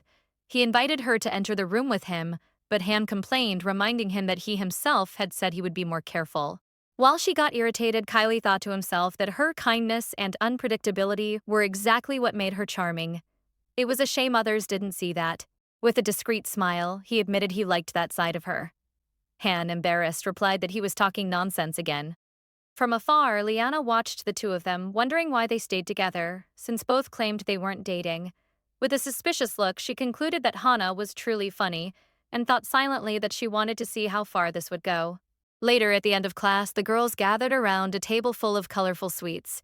Amidst laughter and conversation, Liana took the opportunity to apologize to Hana for what happened earlier. Han replied that it was no big deal, just a misunderstanding. Liana, however, wanted to confirm if she really didn't have any relationship with Kylie. Han was firm in saying no, that they didn't have any kind of relationship. It was then that Liana smiled and added with malice, asking if she could introduce her to another guy. Hana was surprised to hear her friend's proposal, wondering if she really should meet another guy. Liana explained that since there were so many misunderstandings, perhaps the comments would stop if she started dating someone. A bit awkwardly, Han replied that being introduced to someone seemed strange and even commented that this type of thing usually happened to prettier people. Her friend laughed and stated that Hana was also pretty, although she criticized her taste in clothes, suggesting she could try a different style in the future. Liana commented that there is a saying that people become more attractive when they are in love. Han felt bashful, finding it strange, but listened to the suggestion to at least try talking to someone. If it didn't work out, she could simply cut contact. The words made her reflect. After all, she herself had said she didn't want any more misunderstandings, and maybe it was a good chance to distance herself from Kylie. Thinking about it, she reached the conclusion that actions spoke louder than words. Still, deep down, she thought it was all exaggerated. Meeting someone new just to avoid confusion seemed like too much. Suddenly, she found herself trying to escape Kylie and, at the same time, being pushed toward another guy without warning. She found the situation strange and even a bit funny. In her thoughts, she wished to meet someone naturally and unexpectedly, not through forced arrangements. Hana thanked Liana for the concern, but explained she wasn't ready for that kind of meet. At the moment, Liana insisted, saying there was no reason for concern, but the other friend intervened, asking Liana to stop pressuring her. Reflecting alone, Han remembered that Kylie had also promised to be more careful, which would help avoid new misunderstandings between them. With that, she concluded that maybe it was time to look for someone who was truly her ideal match, and, with a spark in her eye, she decided that one day she would meet her perfect combination. At night, Kylie arrived at the restaurant where his friends were already waiting for him. One of them called him excitedly to join the table while they grilled the meat and drank. He asked if they had already drunk a lot. Drake replied that they had only had one bottle. The subject changed when someone mentioned a photo taken earlier and wanted to know what it was about. Kylie tried to play it off, saying it was no big deal, he had just given some clothes to a friend. The friend insisted, stating it wasn't just that. They had seen the two walking together, arm in arm. Kai deflected, saying he had always been close to people and didn't see a problem with it. Drake confirmed, commenting that he really got along well with both girls and guys, without it seeming strange or forced. Jan stared at Kylie and said that although he had many friends, it was different when it came to Hana. Kylie shot back, asking if Yan also measured women. He replied yes, but made it clear he didn't act like Kylie. He stated he didn't walk arm in arm nor hand in hand like he did. Kylie tried to soften it, saying he only cared about Han as a friend and didn't need to justify everything. Jan wanted to know if he really had no feelings for Hana. Kylie denied it firmly, saying if he did, they would have been together a long time ago, and added that he only wished for her to find a good boyfriend. Yen called him selfish, stating that because of him, Han was losing the chance to meet someone good. Kylie retorted that if someone wanted to approach her, they just had to show up. The friend then asked if he himself could try to win her over. He replied yes, but on one condition. If he had feelings for Han, he should demonstrate them clearly. Jan agreed, but added there was a catch. He didn't want her to have a male friend like Kylie and asked if he would distance himself from her. Kylie remained in silence and then said it was fine, but he found it absurd, questioning himself why he should distance himself from Hana. Sometime later, Kylie decided to go to the convenience store to buy something since he couldn't eat much meat because of Johan. While checking his phone, he considered messaging Hana but held back. He resolved to avoid meeting her so often, decreasing the encounters little by little, reflecting that if she got hurt because of him, that couldn't happen. He headed to the store, thinking only of buying and going home, but was surprised to see Hana coming out of there and wondered if that was just a coincidence. He called out to her but soon realized there was someone else by her side and questioned who that guy was, besides why he felt so bothered by the scene. He soon recognized the senior, Nid, and wanted to know why she was with him. This left him even more confused, remembering the words he heard earlier, that maybe he was the reason Han was losing the chance to meet someone good. But he decided his case was different from what Ohan had said. While he thought about this, Hana and the senior noticed Kylie. She smiled and asked if he had gone to buy something. The senior also recognized him and called him by name.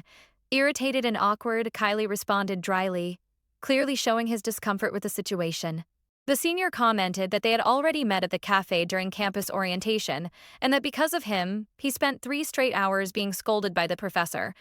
Furthermore, Nid commented that Kylie was quite popular among the freshmen and that many girls were already talking about him. Hana, smiling, hurried to explain that he was just her friend. Nid replied that in that case they must be very close, which left her awkward, trying to think of how to describe him. To change the subject, she told Kylie that Nid had just bought her a chocolate milk. She thanked him excitedly, calling him the best. He tried to downplay the situation but was clearly satisfied. Hana got emotional, saying it was the first time she had received a gift like that since starting college and thanked him a lot, commenting that he was different from what she had heard. Kylie, on the other hand, thought she was naive for believing that, thinking it was nothing more than a trick. Even so, he couldn't help but worry about her for being so sincere and valuing even small gestures. She praised the senior once more, but Kylie thought it was an exaggeration. Nid then joked, asking if the two of them, since they had known each other for so long, perhaps liked each other. At that exact moment, Kylie reacted in shock, denying it firmly. He raised his voice irritably, but Han asked him to calm down, reminding him it was just a joke. Embarrassed, Nid apologized and said he would leave, leaving a heavy atmosphere between them. Seeing him walk away, Han was bothered by the way Kylie had acted and asked why he had done that. Annoyed, Kylie replied that she shouldn't accept gifts from strangers, but the girl shot back that the senior wasn't a stranger and wanted to know what was wrong with him. Annoyed, Kylie decided to leave, but Hana insisted they go together since they lived in the same direction. As they walked side by side, Kylie remained in silence, confused to notice that he suddenly thought Hana was pretty. He tried to justify this thought to himself, saying maybe it was just because she had her hair tied up. Suddenly, Kylie pulled her hair, telling her to let it down. He complained that she was already ugly and that she looked even worse. Then, he ordered her to hide her face and zip up her sweatshirt, stating her appearance could scare people and that it was cold at night, even if it was spring. He scolded her for wearing such light clothes, asking since when she dressed that way. Hana protested, saying her clothes weren't thin and that all the girls wore clothes like that these days, besides reinforcing that she was a conservative young woman. Irritated, she complained that he was ignoring her in the middle of the argument and wanted to know what he was doing. In the end, Hana was indignant, thinking to herself what was wrong with him to act that way. At the market, Hana asked what Kylie was going to buy and suggested eating ramen. Excitedly, she chose a flavor and said it was delicious. Meanwhile, he observed her irritably, finding it bothersome the way she walked, always talking and drinking the milk. She noticed his look and said he didn't need to share as long as he stopped staring. Kylie wondered what was so special about that milk and shortly after ordered her not to drink it and to hand it to him. Han denied it, saying she wanted to drink it, as it was the first time someone gave her something like that at the university.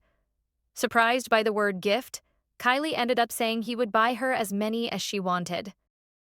In the end, Hana left hugging several boxes of chocolate milk. She complained that she didn't need so much and asked Kylie to return what he received from Nid. However, he took the box and drank it in front of her, saying it was already finished. Furious, she protested, but he just finished it. He asked her not to go near Nid anymore. Confused, Han insisted on knowing the reason. He started to say he heard some things but wasn't sure, closing the subject by stating she should only greet him from a distance. The girl was left without understanding anything, finding his behavior very strange. On the way back, she commented that she would play some games before sleeping, and even thought about cutting her hair shorter since she found it uncomfortable. Kylie, however, said she should sleep early to grow, but Hana smiled and excitedly asked if he wanted to play a match with her. He didn't know the reason, but whenever she made that kind of invitation, he felt something strange and questioned why he got that way every time he saw Hana. He touched her hair, noticing how she looked different with that hairstyle. She turned, asking what was wrong and why he was messing with her hair like that. Realizing what he was doing, he got startled by himself. Irritated, Kylie shouted that he had already told her not to tie her hair up, saying that was the last time and that she should stop it. Han was furious, shouting that he was crazy and wondering what was wrong with that guy. While walking home, Han muttered that she felt sorry for his future girlfriend. Shortly after, Kylie arrived home, complaining about the heat and taking off his clothes in a hurry, saying he needed to take a shower. Under the shower, he tried to relax, but he couldn't stop thinking about what had happened. He wondered why that bothered him so much and why his heart was beating so fast at that moment. He had never felt this way before and didn't understand why he was like that. The next morning, Hana was in front of the mirror, choosing an outfit, undecided on what to wear. While remembering the comments from her friends, she thought that maybe she really didn't have much of a knack for dressing. She laughed to herself, finding it funny, but still wondered if her style was really that bad. Looking at her wardrobe, she realized almost all her clothes were black or white, simple and without much variety. She sighed, admitting she really didn't know how to dress very well. After thinking for a bit, she decided maybe it was time to buy new clothes, but remembered a dress that her friend Melinda gave her that she had never used. On that occasion, Melinda insisted that she try something different, saying it would suit her. Determined, Hana decided to try. She took the pink floral dress and put it on. Smiling timidly, she left the house, still a bit insecure, wondering if it wasn't too short, but she soon calmed down. It was just a little above the knees. Hana was walking down the street in the new dress when a gust of wind caught her by surprise. Startled, she tried to hold the skirt, thinking that if she got distracted for a second, something embarrassing could happen. It was the first time she wore an outfit of that type, and even with shorts underneath, she still felt uncomfortable. While she adjusted herself, she heard someone calling her name. Han replied timidly, a bit embarrassed by the situation. One of them praised her look, saying she was very pretty and that she even seemed to glow. She replied that they were exaggerating, but she was happy with the compliment. In a joking tone, Kylie commented that painting stripes on a pumpkin didn't turn it into a watermelon. Irritated, Hana wondered why he managed to irritate her so much since the day before. Johan tried to calm her, telling her not to mind, smiling victoriously. She stated that at least someone had recognized she looked pretty, which made Kylie laugh even more, commenting that she was truly very naive. One of the guys said with a smile that Hana had always been pretty, but that day she was even more charming. Not knowing how to react, she felt awkward, thanked him timidly, and confessed she had never heard anything like that before. After saying goodbye, the group went their way, and Kylie's friend started teasing him, saying he also thought Hana was pretty. He just didn't want to admit it. Drake, in a dramatic tone, said if he pretended not to feel anything and ended up dating Han, he would be guilty and condemned. Confused and irritated, Kylie shouted for them to stop talking nonsense while the others laughed even more, mocking him until he lost his patience. After class ended, the TIM chair announced that the day's content was finished. Hana sighed, thinking that because she didn't know how to organize her schedule well, she always ended up in a group alone. She decided to stop by the bathroom before going home, but remembering the compliment she received earlier, she muttered that after hearing someone say she was pretty, she didn't even want to leave. While looking at herself in the mirror, she smiled, realizing that was the first time in her life someone had called her pretty. And, laughing to herself, she commented that maybe she should wear dresses like that more often. However, as she turned to leave, her clothes got caught in the door. She stopped suddenly and looked back. The back of the dress was completely torn. Terrified, she thought about how she would manage to get home like that, trying to cover the tear with her hands. Not knowing what to do, she went back into the bathroom, grabbed her phone, and started asking for help, sending desperate messages. Nearly an hour passed without receiving a response, and, discouraged, she sighed, wondering what she was doing with her own life. Revolted by the situation, she decided there was only one option left: cover the damage with her bag and run home, which was about 10 minutes away. She looked at the empty hallway and thought if she left quickly through the front gate, maybe she could escape without being seen. Determined, she counted to 3 and started running. However, she had barely stepped outside. The wind started blowing hard, lifting the torn dress, while people shouted and tried to protect themselves from the gale. Her phone vibrated with an emergency alert, informing about strong winds and heavy rain starting at 6 p.m., recommending precautions to avoid accidents. Han, standing in the middle of the confusion, could only think that the universe was truly against her. She ran back inside the building, completely desperate. After all that wind, she realized she couldn't go out on the street like that. After reflecting for a moment, she reached the conclusion that she had no choice. She needed to call Kylie. She knew there was no other way out. She had been stuck there for over an hour without a response from anyone. With the phone in her hands, she hesitated for a few seconds before typing. She didn't want to bother him with something so embarrassing, but desperation was starting to overcome the shame. While she waited, she began to feel watched. Her heart was racing. She had the impression everyone was whispering something behind her back. She thought, distressed, if they were commenting on the dress, and tried to convince herself it was just imagination, but the discomfort was too strong. That feeling made her remember a day she preferred to forget, and she muttered to herself that she still hadn't gotten over it, realizing the situation was becoming unbearable. In the classroom, Kylie's phone started ringing. He looked at the device on the table and noticed it was Hannah calling. Without thinking much, he answered curiously. On the other end of the line, Hannah asked where he was, trying to hold back tears. Kylie answered calmly that he was in the student lounge and wanted to know the reason. She didn't want to bother him with something so silly, but confessed she felt ridiculous and embarrassed, pathetic for crying over something like this, and wondered why she always ended up that way. Surprised by her tone, Kylie asked if she was crying and what had happened. Han replied by apologizing 1,000 times for bothering him, but said she saw no other way out. She asked him to come get her, because at that moment he was the only person she could trust. Kylie asked why she was apologizing and told her to stop crying, saying to wait for him. He was heading there that instant. As soon as he hung up the phone, he apologized to his colleagues and told them something urgent had happened. He needed to leave immediately. His friends called out confused, not understanding the reason for that sudden haste, but he was already through the door, ignoring the questions. As he walked hurriedly through the hallways, Han's trembling voice echoed in his mind. It was evident something was wrong. She never called like that, never sounded so shaken. He thought restlessly. If it had any relation to what had happened in the past. He knew how much Hannah tried to look okay, even when her heart still held scars from that time. Running through the halls, Kylie remembered how he pretended everything was fine, thinking if he showed concern, he would make things even harder for her. Now, however, he wished he had acted differently. If he had gone to help her earlier back then, maybe she wouldn't be suffering again. Blaming himself in silence, he quickened his pace and muttered that he wouldn't make the same mistake twice. When he spotted Hannah standing in the lobby, he approached quickly, holding her by the shoulders and asking if she was okay, if all that was because of what happened before. But she denied it, confused and embarrassed, stammering that it wasn't exactly that and that, actually, it was for another reason.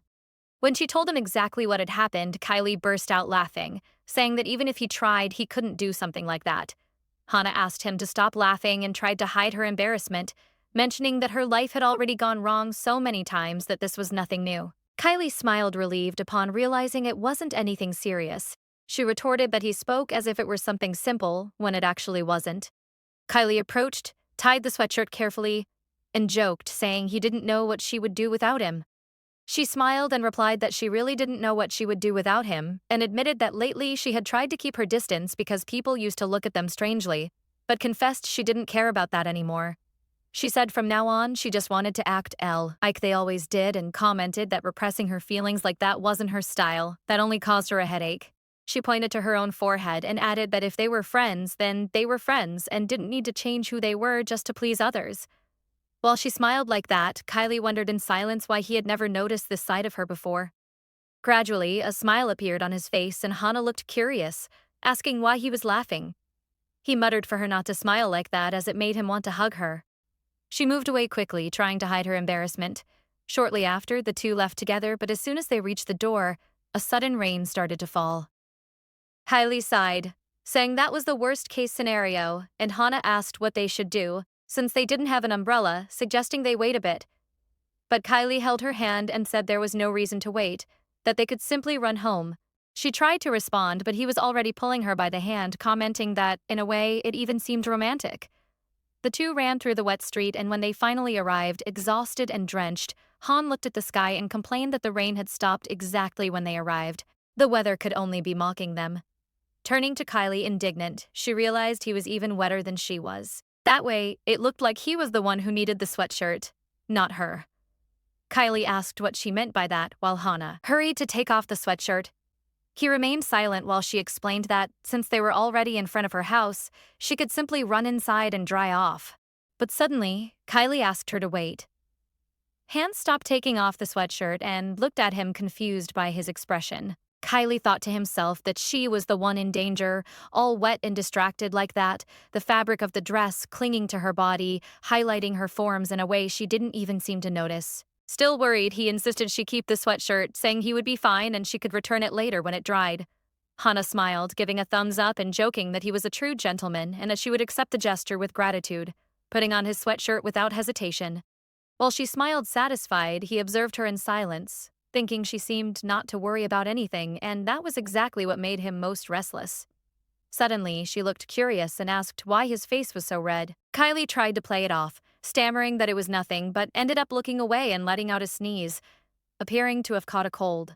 Later, already at home, Hana was looking for something on a high shelf, grumbling that it must be around there somewhere. After cutting her finger slightly, she finally found what she was looking for: a bottle of herbal medicine made by her mother, with a note written to share with Kai. Smiling, she commented to herself that she would take the opportunity to buy udon and some bandages from the convenience store. Hana stopped at the store, buying ramen, sodas, and some medicine, thinking that nothing was better than something hot to relieve a cold. While paying, she remembered the times Kylie had helped her and concluded it was only fair to return the favor now that he was sick. Later, she went to the building where he lived. When he opened the door, he asked who it was and was startled to see her there. Hana smiled and said she learned never to ignore someone who helped her, lifting the bag with the items she had bought. Inside the apartment, she started preparing an herbal drink, explaining it was an old recipe of her mother's, used whenever someone caught a cold in childhood. Kylie, still wrapped in a blanket, confirmed with a slight smile that he remembered that. While they talked, Han got excited and started telling him something, carrying 2 hot cups. Kai warned her to be careful as it was still very hot, and in the middle of the confusion, she tripped and ended up falling on top of him. The cup fell to the floor, spilling the drink. Han exclaimed that she had dropped everything but still managed to save one of the cups. Before she could get up, she realized she was lying on top of Kylie, who was looking at her, completely surprised. She remained motionless for an instant, feeling the heat of his body and thinking why, of all possible situations, she had to end up exactly in that one. Suddenly, she noticed her hand wiped out, as resting on an improper place. And, in a panic, she got up quickly, shouting at herself and scolding her mischievous hand. She apologized nonstop, clapping her own hands as a punishment, while Kai, still lying down, asked how much longer she would go on like that. Shortly after, she laughed awkwardly, saying the medicine had all spilled. He complained about the cold, still wrapped in the blanket, and she thought of how to break that embarrassing atmosphere. Both spoke at the same time, saying they would clean up the mess, trying to hide the embarrassment that dominated the room. Hana sought to change the subject with an excited smile and said that while looking for medicine at home, she ended up cutting her finger and went to the convenience store to buy Band-Aids. But upon leaving the store, something unexpected happened. She ran into that mysterious man again, whom she called the McLaren elf guy. She was in a hurry to get back and have dinner with Kylie, but she tripped on the way out of the store and ended up colliding with the stranger, dropping everything she was carrying.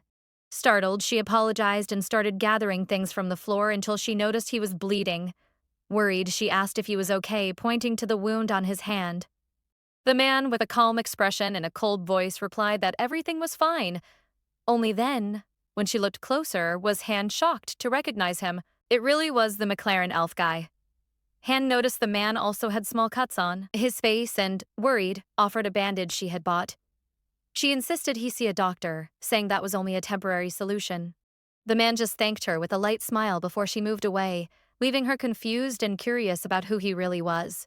Back in the present, Han told Kylie what had happened. Excited about having run into the McLaren elf guy again, Kylie reacted with indifference, grumbling that it wasn't even big news. She, however, didn't hold back. She said he was still beautiful and that just looking at him made her feel better. Kylie sighed, finding her enthusiasm absurd, and asked her to stop getting so excited, saying she looked like a child going to the park for the first time. Immediately after, he noticed the bandage on her finger had come loose and asked her to hold out her hand. Carefully, he put on a new bandage, warning her to take better care of herself. As he finished, Han complained that the bandage never stayed in place, and he replied that only happened because she was clumsy. Even so, she continued talking nonstop about the McLaren elf guy. She said his hand was covered in wounds and it must be hurting a lot. Kylie pretended not to hear, just grumbling, while she lamented loudly for not having brought an antiseptic as well. Excitedly, Hannah started to imagine if he lived nearby, saying maybe she could meet him more often. Before she finished the sentence, Kylie gave a light tap on her hurt finger, telling her to stop daydreaming. Later, where in the city, the silver-haired man was driving his sports car through the lit streets. With a serene expression, he glanced at the small yellow bandage on his hand and another on his face, the same ones Han had applied. A light smile appeared on his lips as he muttered softly, as if speaking to himself, that that girl was curious and a fun friend. Back at the apartment, Han got excited seeing that a new horror movie had been released online and called Kylie to watch together while they had dinner. The two always had similar tastes, from games to manga and movies. As children, they spent hours playing side by side, arguing over who was the best, and also read together, competing to see who finished first. And when it came to cinema, they shared a special passion for horror movies. They had seen dozens of them together since they were little, and that tradition remained. As soon as the movie started, Hannah huddled on the bed, already tense, while Kylie pretended to be completely calm, but it only took one jump scare on the screen for both to scream at the same time, one accusing the other of being afraid. Han tried to pull the blanket to protect herself, but Kylie wrapped himself entirely in it, refusing to share. Between shoves and laughter, she insisted he make space while he complained she was invading his territory. When the movie ended, Han was still excited about the ending, surprised by the unexpected twist. She turned to comment to Kylie, but realized he had Len asleep beside her, leaning on her shoulder. For a moment, she just watched his face. He looked peaceful, different from his usual serious and grumpy self. She thought, somewhat distracted, that it was the first time she saw him sleeping like that. While she adjusted her body so he would be more comfortable, she noticed his weight and laughed softly, thinking he was heavier than she remembered. She reflected that, of course, he wasn't the same boy from before. Now, he was a real man. Her gaze moved down to his hands, now larger and firmer than before, then to the broad shoulders and the mature build he had acquired over time. But remembering the silly arguments and childhood teasing, she sighed and thought that deep down his head remained the same. Han tried to call him softly, but Kylie didn't respond. Leaning in a bit, she realized how close he was. So close she could hear his breath, soft and warm. She felt her face heat up and looked away, not knowing if she should wake him or not. Carefully, she put her hand on his forehead, muttering that maybe he had a fever. As soon as she touched him, she noticed the abnormal heat and got startled. Kyle was burning up. Panicked, she got up quickly, saying he needed to go to bed immediately. While placing a cold towel on his forehead, she muttered worriedly that she had never seen him so sick. Feeling guilty, she thought maybe he had caught a cold because of her. After all, they stayed up late watching the movie and fighting over e-blanket. Kylie, lying down and still pale from the fever, thought that on other occasions he would have just asked Han to leave. He was always direct, without beating around the bush. But lately, something inside him had changed, and even he didn't know how to explain the reason. He felt his heart accelerate when she turned to leave, and without thinking he reached out, touching hers lightly. Inside, Kylie struggled with his own thoughts, wondering what he should do now that he no longer saw her just as a friend. He looked her in the eyes and asked her not to leave, to stay by his side. Han wondered what was wrong with him at that moment and why he held her hand with such force. Worried, she warned that she needed to let go, explaining she was only going to buy medicine and reminding him he needed to take it if he wanted to get better. Suddenly, Kylie pulled Han close and their faces were just a few centimeters apart and time seemed to stop. She tried to say something, but her voice failed. After a moment, she muttered for him to wait a bit, trying to pull away, but Kylie held her delicately, without force, just enough for her to feel the heat of his skin, and asked with a voice raspier and deeper than normal, to stay like that for a moment. Hana felt unable to move, not understanding why his tone sounded so different, more sincere and vulnerable. Trying to hide her nervousness, she asked why he was acting that way suddenly, and if he was really sick. Running his hand through her hair, Kylie thought to himself that he would like to hug her tighter, but he knew that was the limit. He never had patience for approach and retreat games, and knew if he went further, nothing between them would be the same. While the silence stretched, Kylie closed his eyes for a moment and thought if he took one more step, their relationship would never go back to being as it was before. Suddenly she complained, saying with difficulty that she couldn't breathe. Realizing what he was doing, he let her go immediately, flushing with shame and wondering what he was doing. Shortly after, Kylie stood up and, trying to hide the embarrassment, said everything was fine and she should leave soon. Han, confused, asked why he was sending her away like that. He replied quickly that it was better she go soon, commenting awkwardly that men and women shouldn't be alone together after age 7. Without understanding anything, she stood by the door, holding the bag with the medicine while he practically pushed her out. As soon as the door closed, Hana sighed and muttered irritably, asking herself what was wrong with that guy. Inside the apartment, Kylie leaned against the door, feeling his heart beating fast. He thought things had narrowly avoided going too far and, putting his hand to his chest, told himself that at least he had managed to control himself. Hana left irritated. Even though she tried to take care of him, Kylie still acted in that cold and confused way. If he wanted to catch a cold and die, so be it. She wouldn't care anymore. However, as she walked along the sidewalk, the anger began to dissipate. She stopped for a moment and thought maybe she was exaggerating. Kylie wasn't the type who did something out of malice. She ran her hand through her hair and wondered if she wasn't just imagining things again. In the end, she concluded she shouldn't rush or draw conclusions so quickly. Inside the apartment, Kylie let the water run over his body, trying to clear his mind. Meanwhile, Hana prepared for bed. She knew she couldn't let herself be carried away by impulses, because when she started to feel something, it was impossible to stop, and once the fire started burning, nothing would be able to hold it back. The next day at the university, class began with the professor announcing a new design competition. Since it would be the first challenge since the start of the course, he decided the preparation process would count as the midterm exam. Students were to organize themselves into groups of 4, and the class representative was to hand in the list by the next class. The room quickly filled with chatter, with everyone rushing to form teams. Meanwhile, Hana remained silent. Perhaps that was why so many classmates had been so eager to attend the orientations and the opening ceremony. Everyone wanted to build connections from the start. She already had someone in mind for a group, but she suddenly realized Kylie hadn't shown up for class, likely because he was sick. After all, he had refused to take the medicine.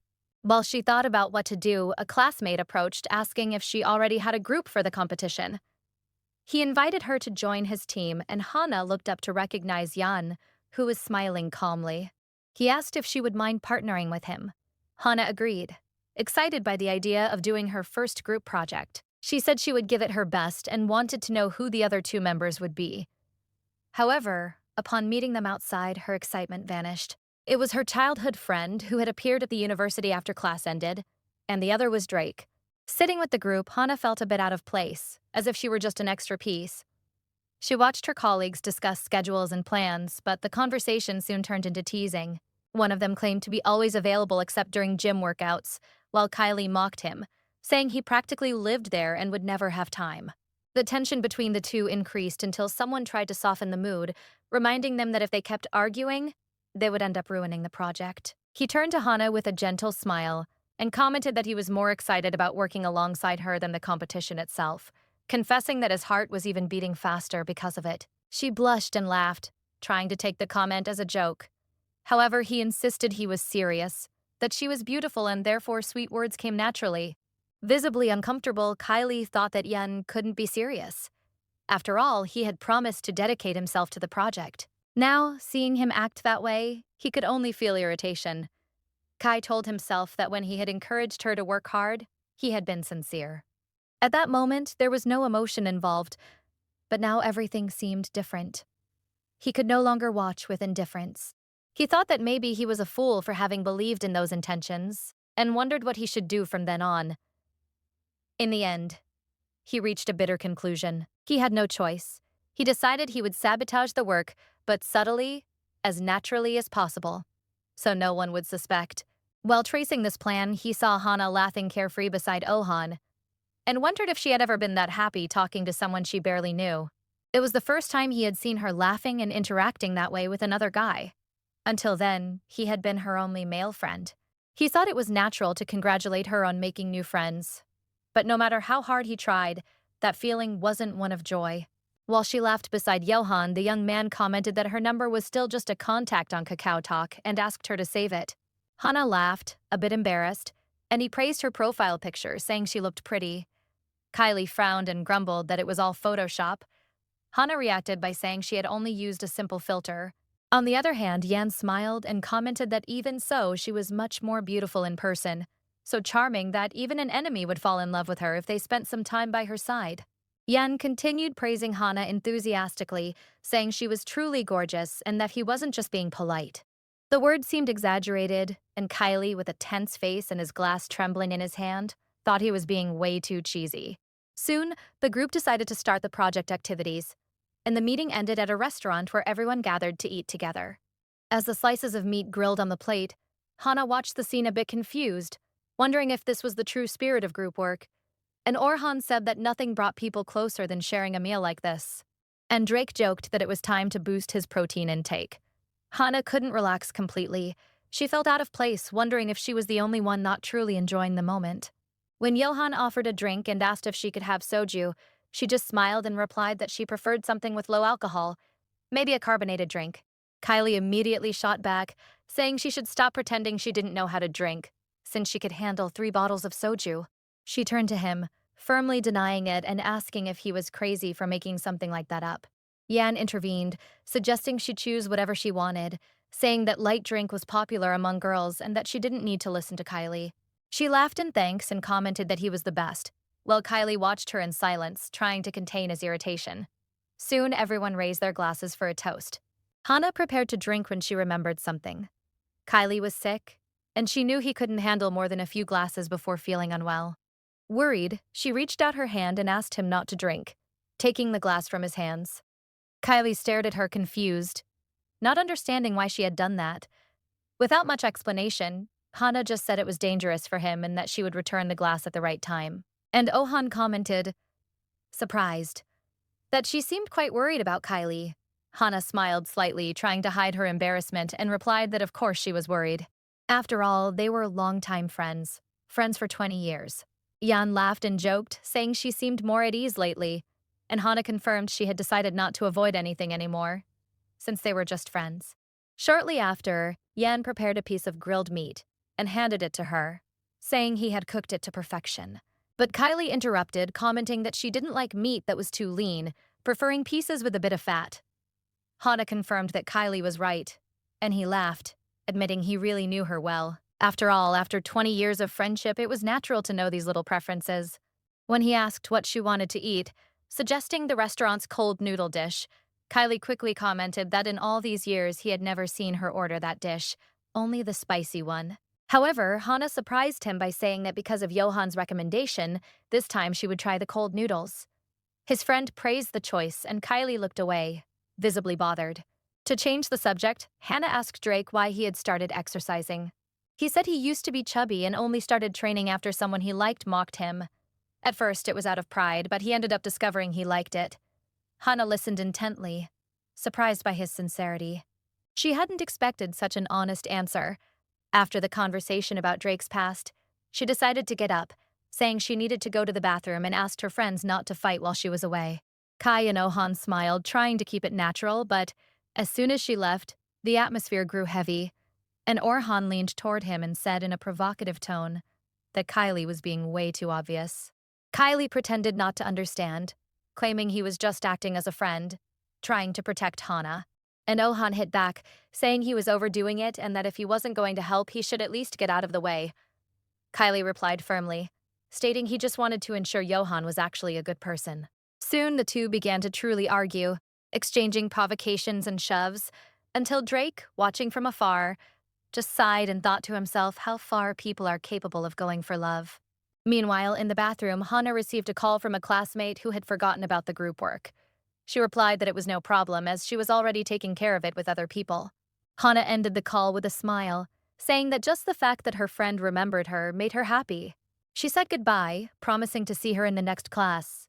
But upon leaving the bathroom, she noticed a distracted woman walking with her phone in her hands. Hana tried to dodge, but the collision was inevitable. The device slipped from the woman's fingers and hit the ground with a dry crack. The dark-haired girl looked at her phone and her eyes widened, seeing the cracked screen. Immediately, she demanded that Hana pay for the damage, claiming she had bumped into her without looking where she was going. Surprised, Hana contested the absurdity of the accusation, explaining that the collision had been accidental. Even so, the stranger insisted, saying she had already apologized, which, according to her, was a confession of guilt. Hana realized that once again she had apologized on impulse, as she did even when she wasn't responsible for anything. Soon the woman's boyfriend appeared, asking what was happening. The girl lied, stating that Hana had broken the phone and tried to run away. The man reacted with indignation, calling her an ill-mannered girl and demanding she pay immediately. While Hana tried to stay calm, the man approached in a threatening manner, saying the phone was new and expensive, recently purchased. With an arrogant tone, he asked if she knew how much that device cost and demanded the money, leaving her speechless in that unfair situation. He stated the phone cost 2.5 million won, and ordered Hana to pay on the spot. Incredulous, she asked why she should bear the cost of something that wasn't her fault, and realizing there was no point in arguing, she said there was nothing more to talk about, and turned to leave. Hana thought that if she showed weakness, they would treat her even worse, but when she tried to walk away, the man grabbed her forcefully, pulling her hair and demanding money. As she was being dragged, tears ran down her face. In despair, she thought her life must be cursed and wondered what she should do to escape this. At the same time, back at the restaurant, Kylie found it strange how long she was taking, joking that maybe she had fallen into a hole. Ohan didn't think much of it, imagining she was just on the phone, but Kylie knew the bathroom was on the outside and that it was dangerous for a woman to go alone. Knowing Hana, he was certain that the more time passed, the greater the chance that something had gone wrong. While the friends tried to convince themselves she was just taking a while for a simple reason, believing nothing serious had happened, the reality was completely different. The man continued to hold her tightly, shouting and demanding money. Hana tried to break free, and the more she asked to be left alone, the more he hurt her. Until, desperate, she threatened to call the police. Just as the man was about to attack her, a shout echoed and broke the tension. The aggressor was pushed forcefully away. It was Kylie, who had gone out to look for her. Furious at seeing the scene, he stared at the man with indignation and asked what his problem was. Hana, trembling, recognized him with relief and called his name. Kylie looked at her and said that now he understood the reason for her delay, and that in a situation like that, she should have called him immediately. Hana, still shaken and with tears in her eyes, could barely respond. She thought she would be able to handle it alone without needing to ask for help. The aggressor, enraged, shouted, demanding to know who he was. Kylie replied without hesitation that he was Hana's boyfriend. She looked up surprised, not understanding, and asked in a low voice what he was saying. He just whispered for her to cooperate, asking her to pretend for now. The man mocked, laughing and taunting him for trying to look brave in front of the girl. Soon a group of the couple's friends appeared, asking what was happening. Hana and Kylie looked at each other tensely, realizing they had gotten into something bigger. At that moment, Drake emerged and commented coldly that hitting men who assault women was the least they could do. With a somber expression, he took off his glasses and stated he could handle the situation. Kylie realized what was about to happen. He knew that when Drake took off his glasses, it was a sign that things would get out of control. But it was too late. Drake challenged them all at once, saying he didn't need a fair fight. They could all come together. He had years of experience in boxing, MMA, and judo. Drake went on the attack. He wasn't an ordinary student. He was the son of national champions, his father a boxer, his mother a shot putter. Drake had been trained by them since childhood, so facing delinquents was nothing to him. Later, in front of the police station, Hana cried, apologizing between sobs, embarrassed by what had happened. Drake comforted her, saying anyone in his place would have done the same. She, however, looked at the three young men in front of her, still covered in scratches, and vented through tears as she realized even Drake's glasses had broken during the scuffle. Desperate, she promised to buy him a new pair, but Drake replied calmly that she didn't need to worry. He had others at home. Even so, she insisted, saying she felt bad and wanted to make up for the loss. Kylie interrupted her, asking her to wipe the blood from the corner of her lips before continuing to speak. Confused, she touched her lips and noticed the wound, remembering the moment she had thrown herself at the aggressor by pure instinct to protect her friends. Kylie scolded her, saying she was brave but reckless, and asked what she would have done if they hadn't arrived in time. Hana replied that she just wanted to stop things from getting worse and that he didn't need to shout at her like that. Her friend continued scolding Hana for acting without thinking, saying she should have called them instead of putting herself in danger. He called her reckless and emphasized that it had been a truly dangerous situation. Hana replied that she hadn't done anything wrong. It was the others who started the trouble.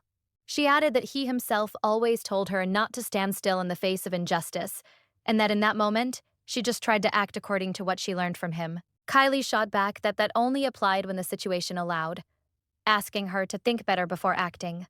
But as he noticed tears forming in her eyes, his voice began to lose its strength. Regretful, he tried to step closer to calm her down, asking her not to cry.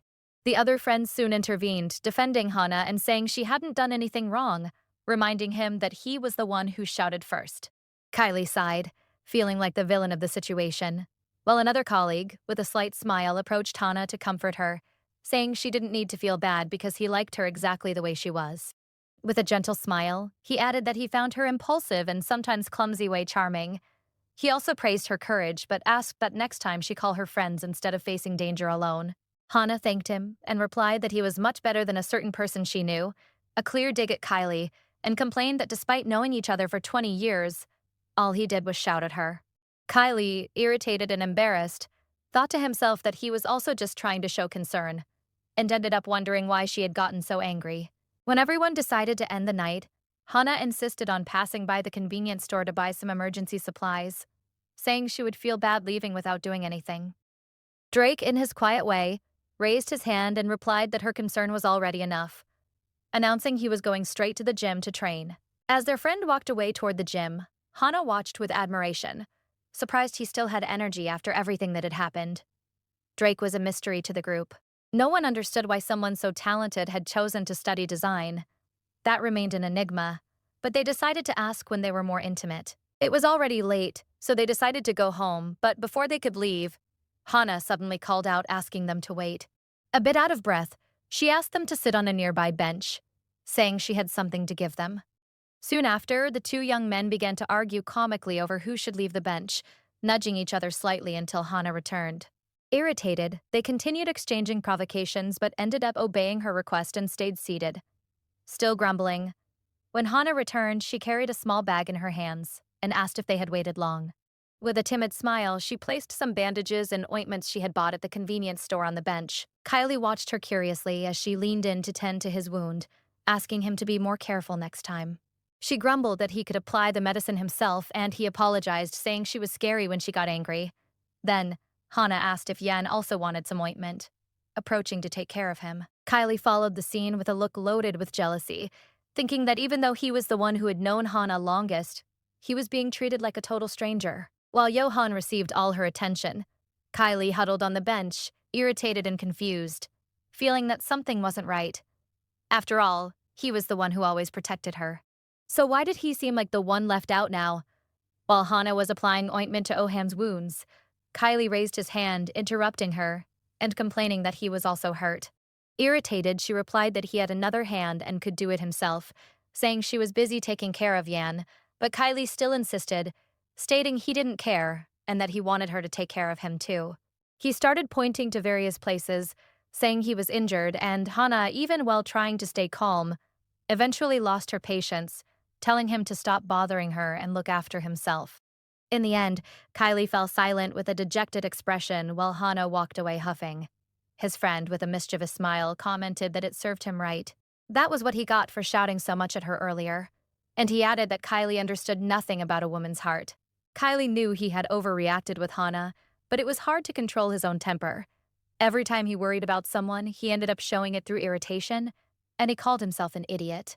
A few minutes later, Yan said a cheerful goodbye, waving with a smile, and Hana responded gently, wishing him a good night.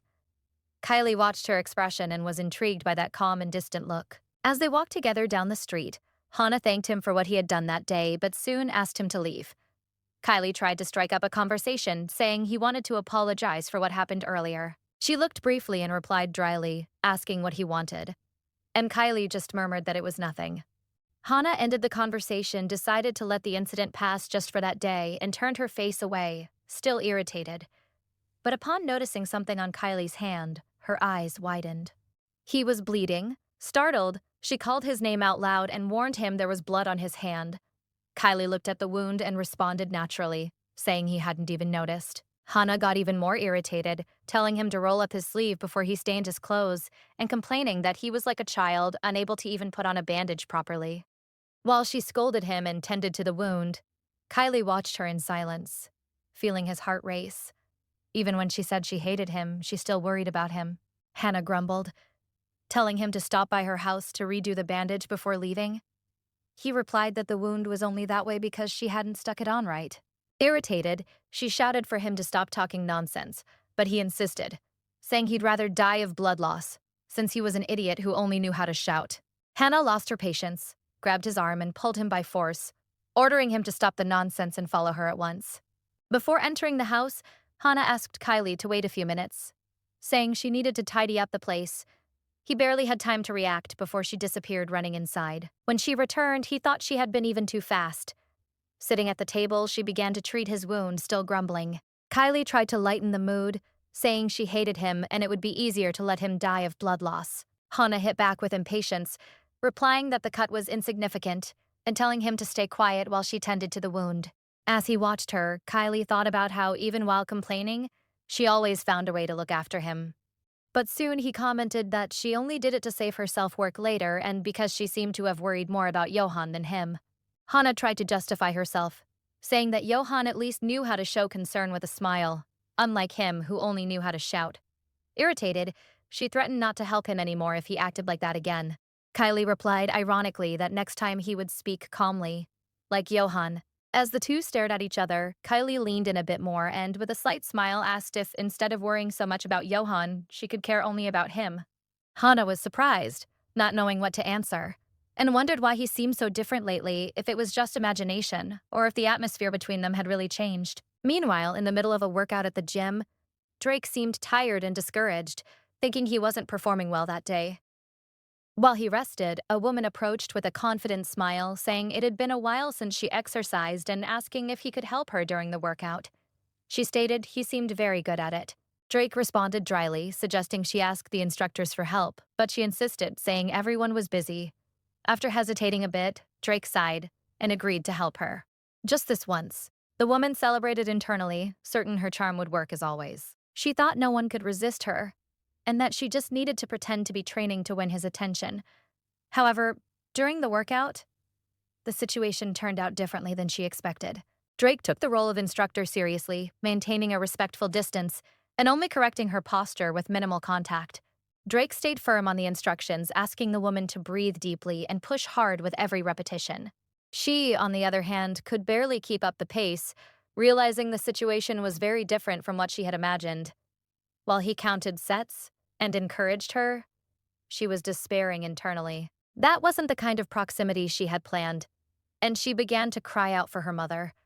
When she finished, she was exhausted, panting, almost without strength.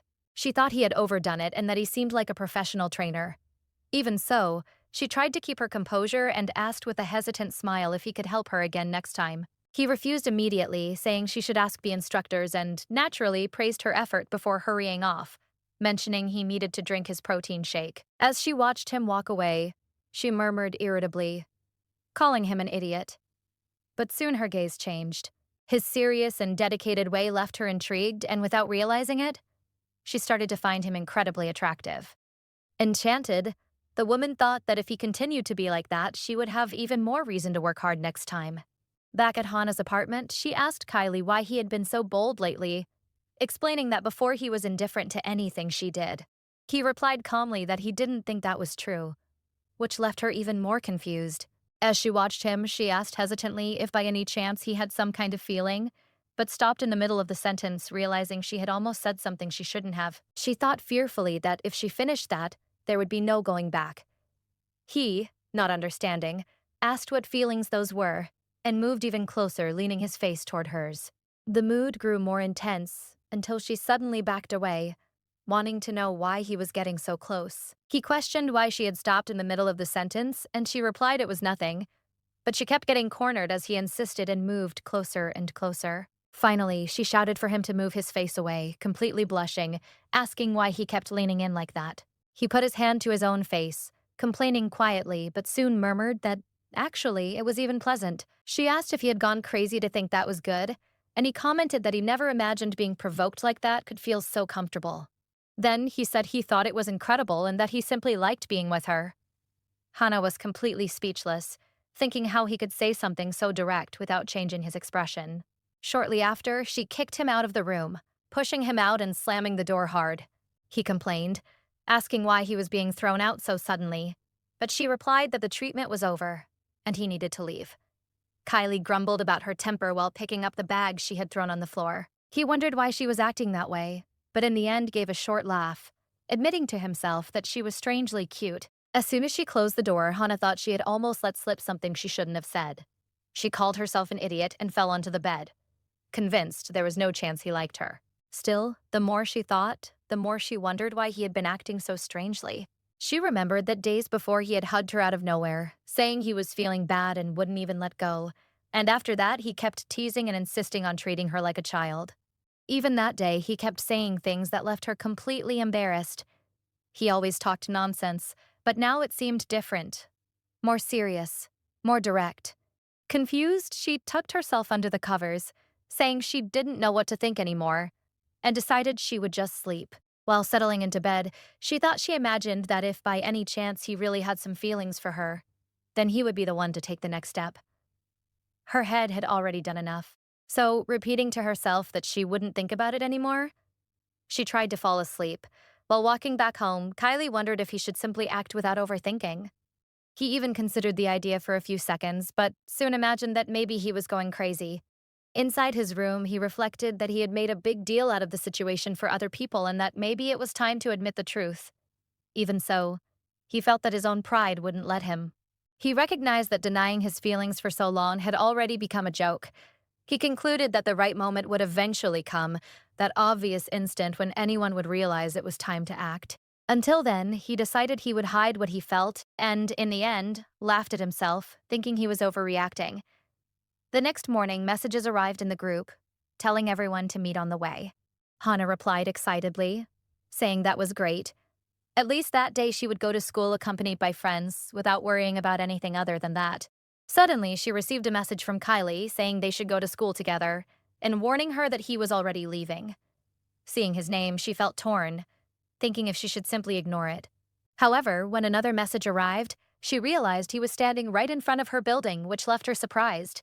Grumbling, she was annoyed by the idea of having to go out just because he called her. However, before opening the door, she stopped to look at herself in the mirror, trying to understand why she was so concerned about her own appearance. In the end, she questioned why it mattered so much, and decided not to think too much. Going down the stairs, she tried to act naturally, remembering that the two had always been like this since they were children. When she saw him, she repeated mentally that she shouldn't act strangely. He turned to her, telling her to hurry up and asking why she was leaving so late. She tried to justify that she had come down as soon as she received his message, but she realized he was watching her in silence, staring too much. Confused, she asked why he was looking like that.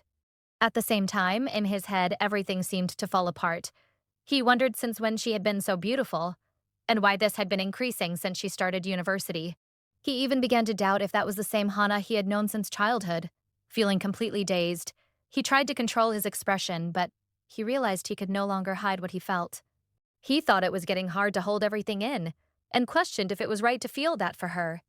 Not knowing what to do, he put his hand to his face, struggling not to show too much.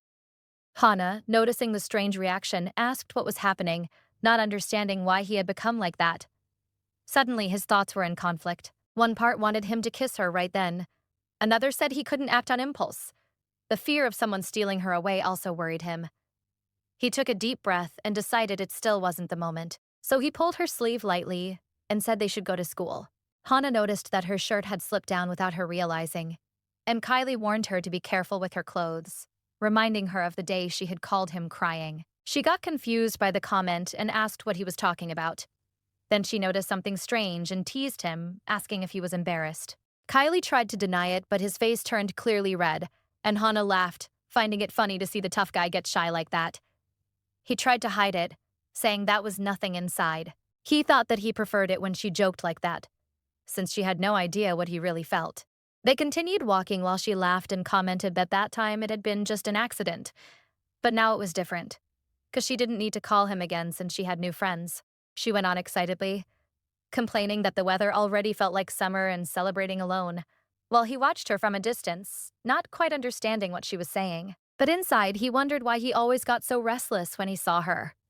This feeling only increased now that she was becoming more and more beautiful, something that left him even more disconcerted. When they got close to the university, her friends called her name. Hana responded, smiling, asking if they had waited long. They explained that they had just arrived and greeted Kylie as well. Hana commented that she found him alone and decided to bring him along. And the friend found it curious, saying she thought he had many friends. The friends began to joke, laughing at the idea that Kylie wouldn't have friends. And Suwon commented that even beautiful people could be lonely and that life was fair sometimes. Kylie observed everything and thought that since Hana never had many friends before and was now trying to socialize at the university, he should help her. So he announced excitedly that he had received his allowance and that he would buy something for everyone. The girls praised him, saying he was kind, while Hana thanked him with a smile. Later, upon entering the room, Lauren noticed Hana's presence and got excited, while Liana found it curious that everyone was holding the same coffee. As soon as Hana arrived, Lauren grabbed her, saying that next time she wanted to be her partner. But Johan soon entered the dispute, wanting to partner with her again for the next activity. The confusion increased with the two insisting they should be chosen, while Kylie thought irritably that next time neither of them would be chosen, it would be him. The room was a real mess. But observing Lauren, Hana realized how naturally sociable she was, getting along well with everyone, both boys and girls. She wondered if she would have more friends if she had a personality as open as Lauren's, even imagining that maybe she would have dated more often. In the end, she admitted to herself that she was jealous. Shortly after, Lauren asked the boys why they were so bruised.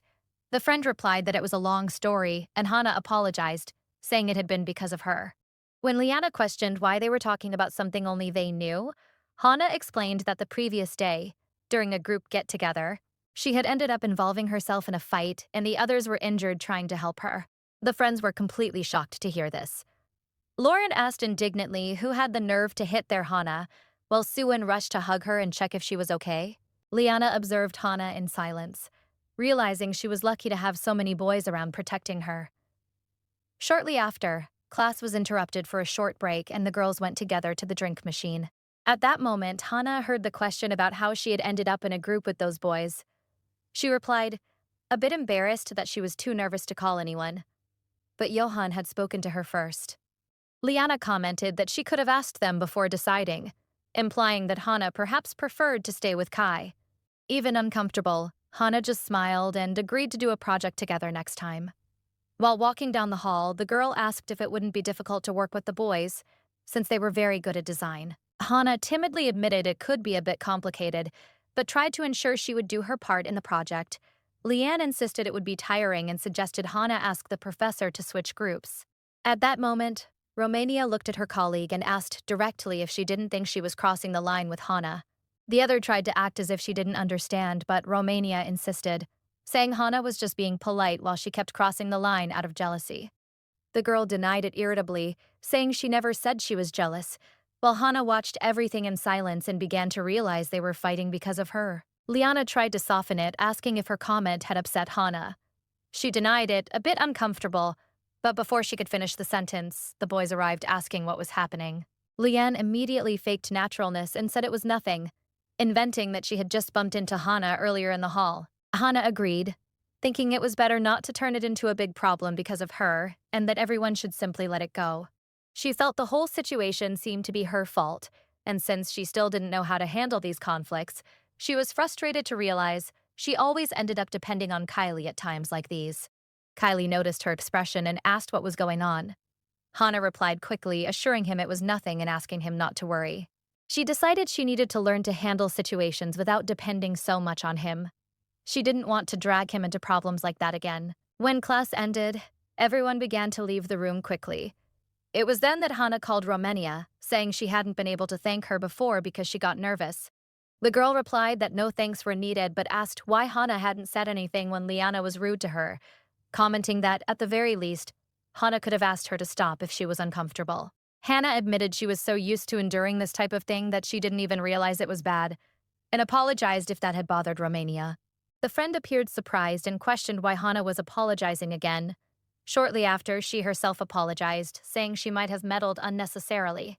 Hana quickly denied it and explained that, actually, she was grateful she had pointed out the situation, admitting she should have said something, and that she needed to improve on that. Romania recognized that both had overreacted a bit and suggested they move on. As the others were waiting, at the end of class, the group headed to the cafe. Hana called Kylie to go along, but he explained he couldn't go because the professor had asked for help and he needed to stay with the class representative. Hana agreed, but Kylie noticed she was dejected and, thinking to himself, noted that something had been wrong with her since earlier. So he approached and tried to cheer her up, ran his hand over her head, and asked why she was like that, saying he would take her to eat something delicious later. Hana tried to hide it, assuring him she was fine, but he stated he could tell she wasn't. He jokingly commented that when someone was down, the remedy was eating grilled intestines and warned her he would call later. Hana thought she was truly lucky to have a friend like him, remembering that her university life would be lonely without that friendship. A few minutes later, Kylie arrived at the designated building with his colleague and told the assistant the professor had asked them to come there. The assistant said she had forgotten something and realized she had left materials in the club room. Kylie offered to get them, refusing his friend's help. The assistant thanked him. Kylie went to the room to get the forgotten item. Inside, he received a message from Hana saying they would meet at the Grilled Intestine restaurant at 8. He decided to finish what he was doing quickly so he could go, but suddenly heard two girls entering the empty room, commenting they could touch up their makeup there. Sitting on the table, Liana asked when the others would arrive and which department the blind date boys were from. Lauren replied it would be in an hour and that they were from the physical education department.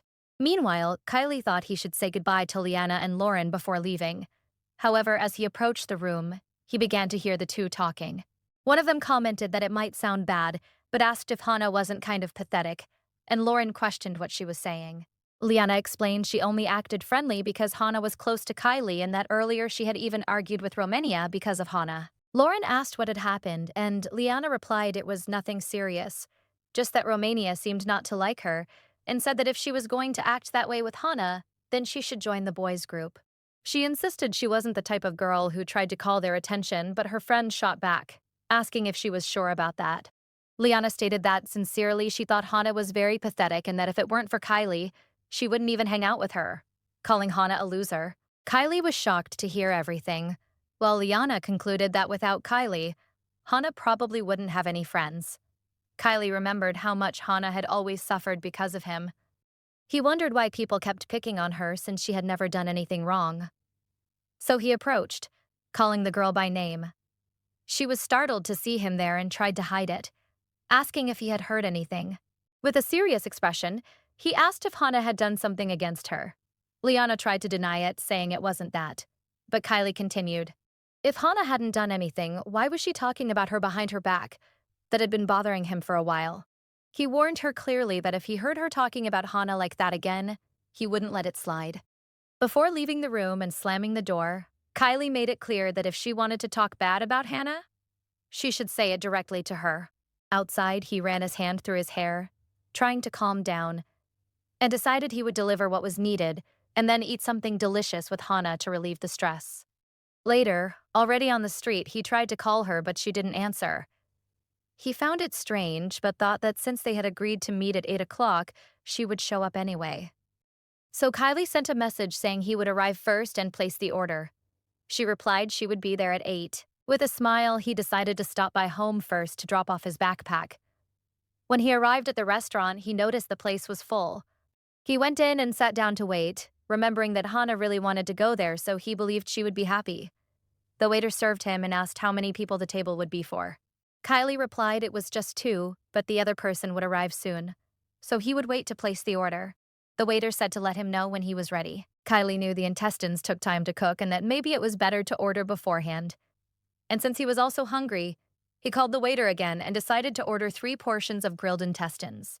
The waiter confirmed with a smile, while Kylie thought Hana loved that dish and would come running once it was ready. Sitting there, he began to wonder if he should or shouldn't tell her what Liana had said, but feeling that it might hurt his friend, he thought it might be better not to say anything. He stayed waiting hungry, but realized that 40 minutes had already passed since the agreed time. He looked at his phone. No call, no message. Slowly, he began to get worried, imagining what could be happening. More than 3 hours earlier, Hana's group of friends had arrived at a cafe. Upon sitting down, Hana looked at the time on her phone. It was already past 5 in the evening, and decided to stay there with the others until around 7:30. Romania then took the tarot cards out of her backpack and asked Hana if she was curious about when she would start dating. Hana replied excitedly that she was. The friend asked if she was interested in anyone at the moment. Hana was silent for a few seconds, but soon denied it forcefully, saying of course not. Romania spread the cards on the table and asked her to think carefully about the question and choose 3 cards. Hana was tense. She believed her love life depended on those 3 choices, and that she needed to decide carefully. She finally picked the cards and handed them to her friend. Romania gathered the tarot and said she would take a look. Swan was excited, commenting that she was anxious, especially since it was about Hana's love life. Then Romania revealed the first card, the Lovers. This card represented love and relationships, showing that there were possibilities open for Hana. However, the friend suggested she was in an important moment of decision. Hana was confused, not quite understanding the meaning, and Romania replied that the next card would clarify. The second card was the Two of Swords. It symbolized choices and showed that Hana was undecided about whether or not she liked someone. Hana reacted with surprise, admitting to herself that she really was confused. Then Romania took the third and final card, the Knight of Cups. She explained that this meant someone with sincere feelings would approach Hana. The friend made it clear that even if Hana took no initiative at all, it was very likely that this person would. The friends were thrilled. Someone was going to confess to Hana, and they started asking who it could be, while she remained surprised by the possibility. Hana asked if that meant she just needed to wait. Romania replied that it wasn't that simple. The card also indicated that she needed to understand her own feelings first. Otherwise, she could end up making things difficult for the other person. The friend reinforced that if she didn't find her own answers, she might miss the opportunity. Hana thanked her, and the group moved on to the next reading. While Romania did Swan's reading, Hana was silent, repeating to herself that she needed to find her own answers and organize her feelings. She wondered if that also applied to her relationship with Kai. Hana was curious to see if the reading would actually come true, but tried not to take it too seriously. Then she set an alarm to leave at 7:30. Back in the present, Kylie looked at his phone and wondered why she still hadn't arrived. When he tried to call her, he realized the phone was off. He thought maybe she was with Yan and her friends at the cafe, so he decided to call Drake to confirm. Kylie asked his friend what Johan was doing at that moment. Drake replied that he was there at the cafe with Hana. Kylie was silent for a few seconds before inviting Drake to eat grilled intestines with him. As soon as Drake arrived, he tried the food but soon complained, saying it was practically a piece of fat. Kylie got irritated and asked why he had come then, since he knew exactly what he was going to eat. Looking at the plate, the friend explained that even a single bite of that meant an hour of cardio. Then Kylie told him to just eat the vegetables, since he was complaining. However, Drake commented that he had only come because Kylie said he was eating alone like a loser, but asked that next time he be more moderate. The fitness friend was indignant, saying that was an insult to someone who trained seriously but out of politeness decided to take at least one bite, calculating again that this single bite would equal an hour of cardio. Shortly after, the attendant began to list the enormous order they had made. When it came time to pay, the total came to $120,000. And as soon as Kylie made the payment, the employee thanked him for the visit. They left the restaurant and realized they had finished everything in just 15 minutes. Drake, who had planned to do only 1 hour of cardio that day, now after eating all that, would have to do 3 hours. Suddenly, he shouted that it had been wrong of him to plan only 1 hour of exercise, and that now he was ready to train even more. Kylie looked at him startled. Kylie tried to argue, saying that 3 hours of cardio was crazy, but his fitness friend only saw it as a chance to get even stronger. Kylie sighed and tried to stop overthinking, deciding just to train before leaving. Walking along, he tried to convince himself that that was what friends did. although he was upset because Hana had broken her promise. Or maybe he had just gotten too excited on his own. A few minutes earlier, at the cafe, Hana hadn't noticed the passage of time until she noticed the place was almost empty. When Romania commented that it was already 7:40, Hana tried to understand why the alarm hadn't gone off until she realized her phone was turned off. That's why the alarm didn't work. If she ran now, she could still make it, even if she was 10 minutes late. So she said goodbye to her friends and warned them she needed to head out. Yoran immediately offered to go with her, saying he was going the same way. She hesitated for a moment, but thought that since the path was the same, it wouldn't be a problem. So she accepted to go with him. While they walked, she wanted to run to get there quickly, but Yoran kept talking excitedly the whole time, and she found no excuse to pull away. She tried to calm down, repeating to herself that she still had time. The restaurant wasn't that far either. Hana decided that as soon as she separated from Yoran, she would run as fast as she could, even if she arrived 20 minutes late. She believed Kylie would understand. But then Yoran called her name. She answered somewhat distractedly, and he asked a direct question. He wanted to know if she was liking someone at that moment. Hana was surprised by the question and responded no, that she didn't like anyone. Her friend was then even more direct and asked if she didn't like Kylie. She denied it with a crooked smile, saying it had nothing to do with that and that he was just a friend, while she wondered what exactly was happening. Yoran continued and said something totally unexpected. He asked if it would be all right if he liked her, and confessed he already had feelings for her but never moved forward, because Kylie kind of held him back. Hana was completely shocked, not knowing how to react. She tried to explain that Kylie was just a friend, but in the middle of the sentence she realized that sounded as if she were saying it was okay for Yoran to like her, which left her even more confused. She panicked inside, not even understanding what it meant for someone to like her like that, thinking that everything was happening too fast and that she had no idea what to answer. Her friend, seeing that it wasn't Kylie she liked, went back to the subject of the date she had scheduled with Kylie and, looking directly at her, asked if she really needed to go. He asked if she really needed to go see Kylie, reminding her that she herself said they were just friends, and suggested she tell Kylie she had something urgent to resolve and simply not go. She gets confused, thinking about what he is saying, and wonders if he could be the person the tarot reading mentioned, the one who would approach her first. Startled by the thought, she looks at Yoran. He calls her name and says that if this is too sudden and she can't answer right away, he can wait. Inside, she panics, wondering why this is happening right now when she is so busy she could die. She thinks he is saying these things at the worst possible time. Then she wonders why she is hesitating so much and why she is finding it so difficult to simply respond. Elsewhere in the city, at the gym, Kylie puts the dumbbell back on the rack, thinking that it's going exactly as he imagined. The workout isn't going very well.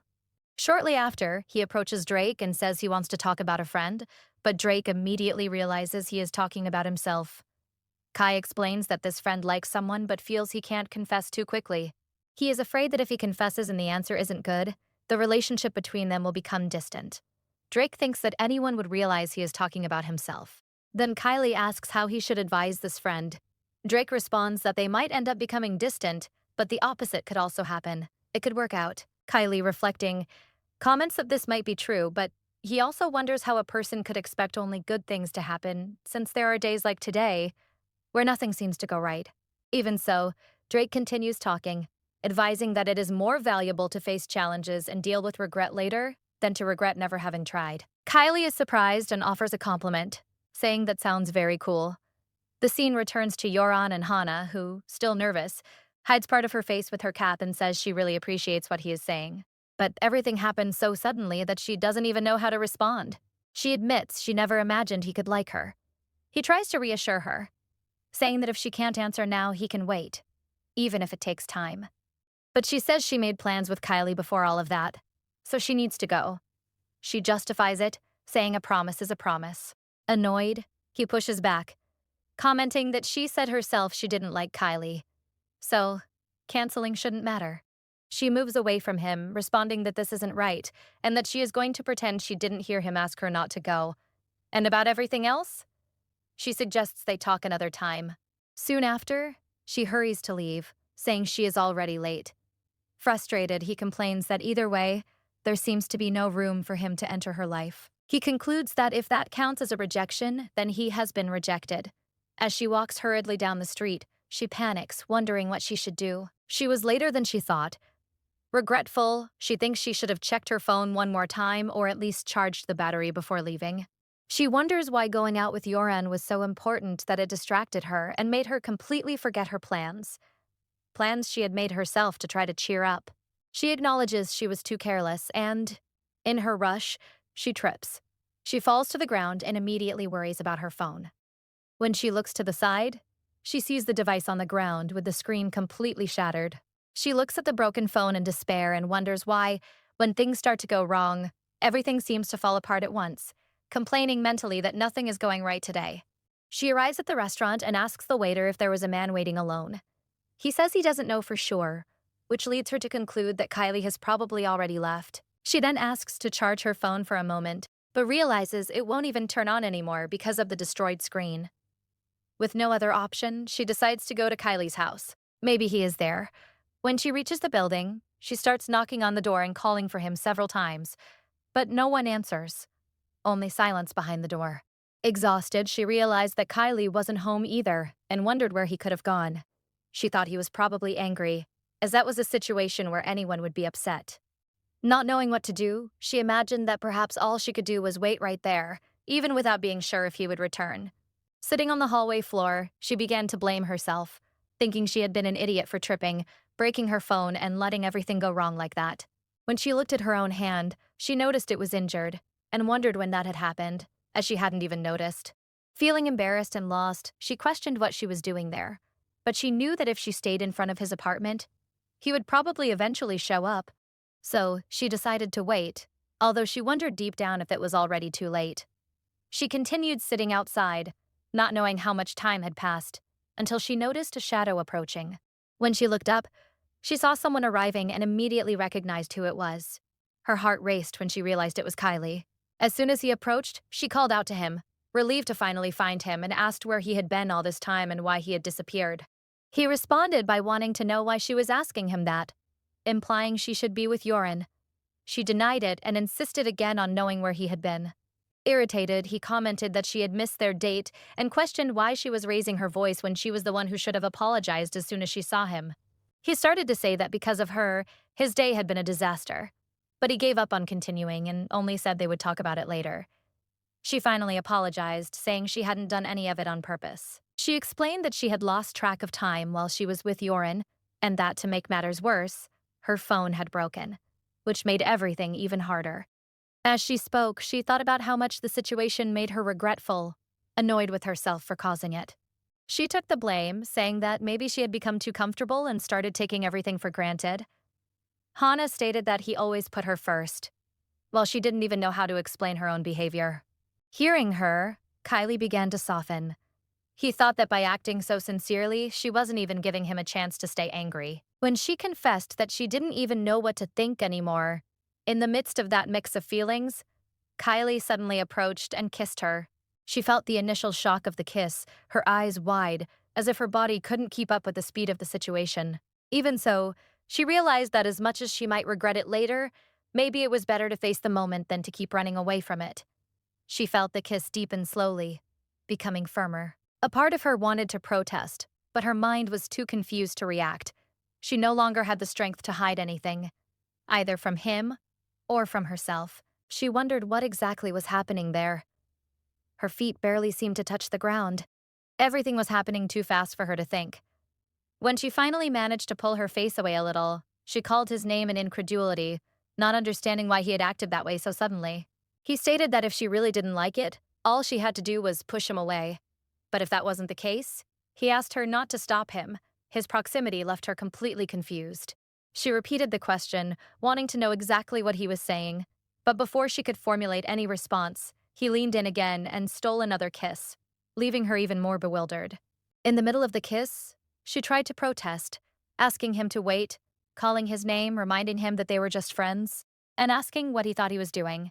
He asked her to stop calling them friends, saying clearly that he didn't feel only that way, and asked directly if she really saw him as only a friend. His question caught her completely unprepared. She stammered, not knowing how to answer. She tried to formulate something, anything, and in the end, she only managed to murmur something loaded with confusion. She felt she couldn't answer immediately. Everything had happened too fast. She admitted she didn't know what to think at that moment, nor what everything between them meant. He then asked directly if she liked him, a question that caught her completely off guard, but he insisted, stating that he no longer intended to hold back and that he wanted a sincere answer. Those words made her heart race in an almost painful way.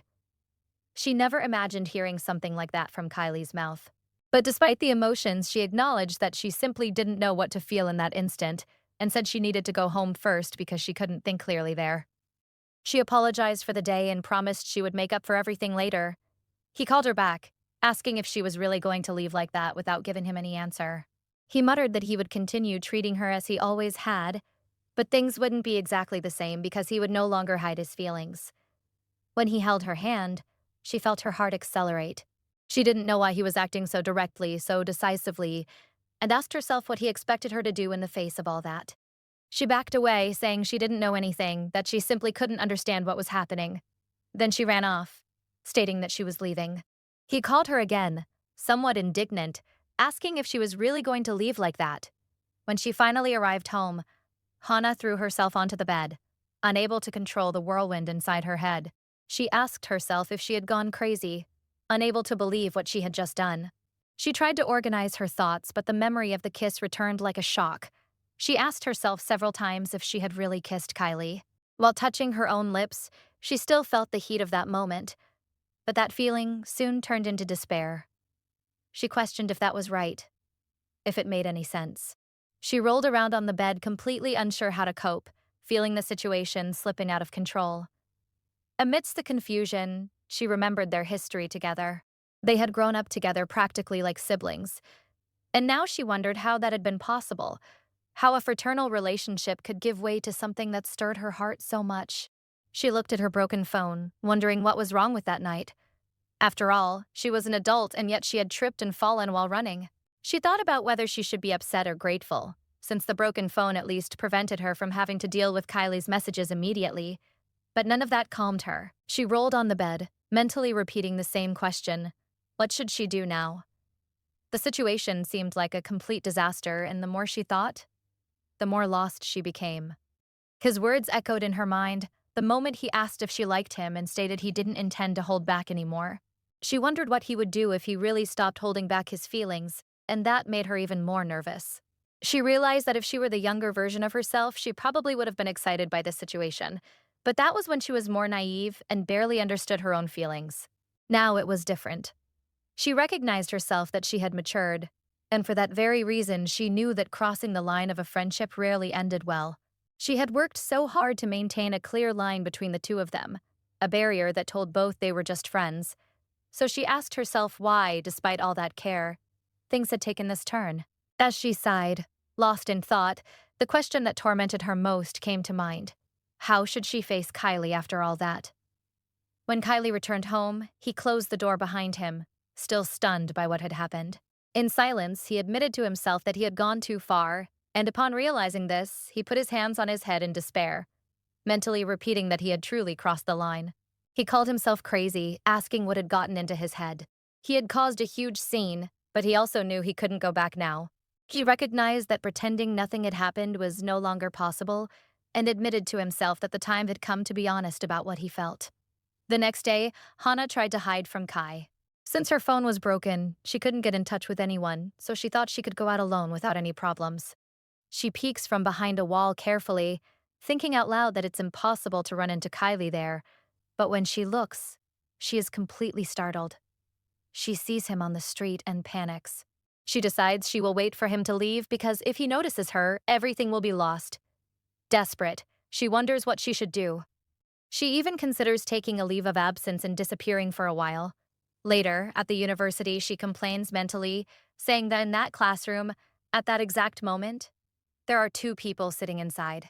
She realizes the complicated situation she is in, knowing there are two people in there waiting for answers, and despairs even more, asking herself what she should do. At that moment, a classmate calls her from the door, asking why she is outside and if she isn't coming in. She responds quickly that yes, she is coming in. To hide her feelings, she smiles, but inside she decides to enter as late as possible and sit far away, as if she had no other choice. When she finally opens the classroom door, she freezes. Right at the entrance is Kai. He turns his face toward her, noticing her presence.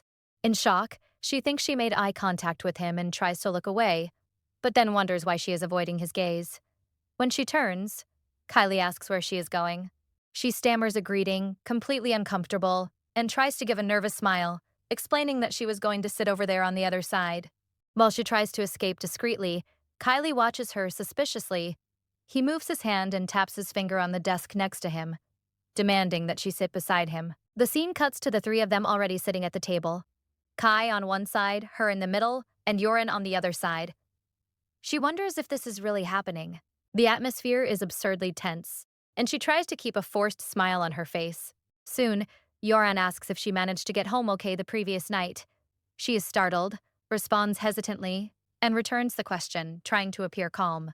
While talking, she thinks about how she can't even look at Kylie, remembering what happened the day before. Yoran tries to continue the conversation, saying she doesn't need to feel pressured or anything like that, but suddenly she feels her chair being pulled closer to Kai. Startled, she asks why he is doing that. He responds that the class is about to start and they should stay quiet. She is indignant, and Kai just tilts his head as if he doesn't understand her reason for complaining. She explodes inside, mentally calling him a childish idiot, and wondering, after everything that happened yesterday, if he really wants to sit next to her. Now, sitting between the two of them, she stays completely rigid, wishing from the bottom of her soul to disappear from there that instant. The class ends, and the professor reminds the students to research well for the next time. When it's all over, she sighs. She didn't understand absolutely anything from the class. She wonders if she listened to the lesson with her nose or her mouth because she didn't absorb even a single word.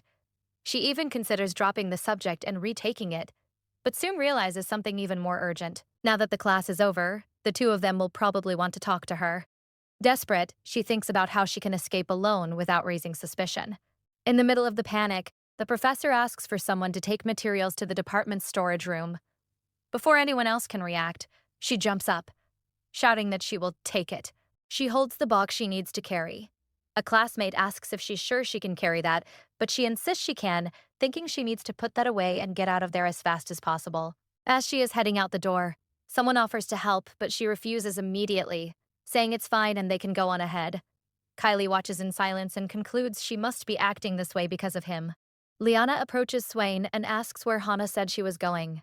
The classmate responds that the class representative asked her to stop by the storage room before leaving, and that because of that, she told everyone to go on without her. Liana smiles excitedly and looks at Kai, thinking that today it seems only she and he are going to go out together since Hana won't be coming along. She believes she can make up for what happened last time and decides she is going to stay very close to him, totally thrilled with the opportunity. While Liana is excited, Hana struggles to carry the box to the storage room, grumbling mentally that it's too heavy. In the middle of the effort, she thinks she is doing everything to avoid Kylie, but soon admits it's not just him she's running from. She knows she can't keep avoiding him forever. Sooner or later, she'll have to give an answer. As she tries to lift the box again, Kylie appears out of nowhere and tells her to hand it to him. Startled, she jumps and asks when he got there. He questions with a smile if she was really going that far just to avoid him. Hana denies it instantly, asking who would be avoiding whom. She insists she just wanted to help the class representative and nothing more. Inside the storage room, he puts the box in the corner, telling her to keep believing that. She insists she isn't avoiding anyone, but Kylie retorts, saying she clearly is. Suddenly, the door makes a noise, and she gets scared, shouting that he startled her. He bursts out laughing, finding her reaction funny. She asks if that's funny to him. He comments that he doesn't understand why she always says, "You startled me." She tries to explain that she was startled because the door closed on its own. Kylie teases, asking why someone would be scared of a door, and comments that she must be nervous because she ran away without giving the answer he asked for earlier. He tells her not to avoid him on purpose because that would make him sad. She denies it again, saying she never avoided him, and asks why he hasn't opened the door yet. Kylie tries to open the door but says it won't open. Hana tells him to stop joking, but he responds that he isn't joking and that he also wants to get out of there because it's very hot. She tries to open it herself, but the door really doesn't move. Startled, she looks at him and asks how it could lock like that, telling him to call someone immediately. He grabs his phone, but the battery is dead.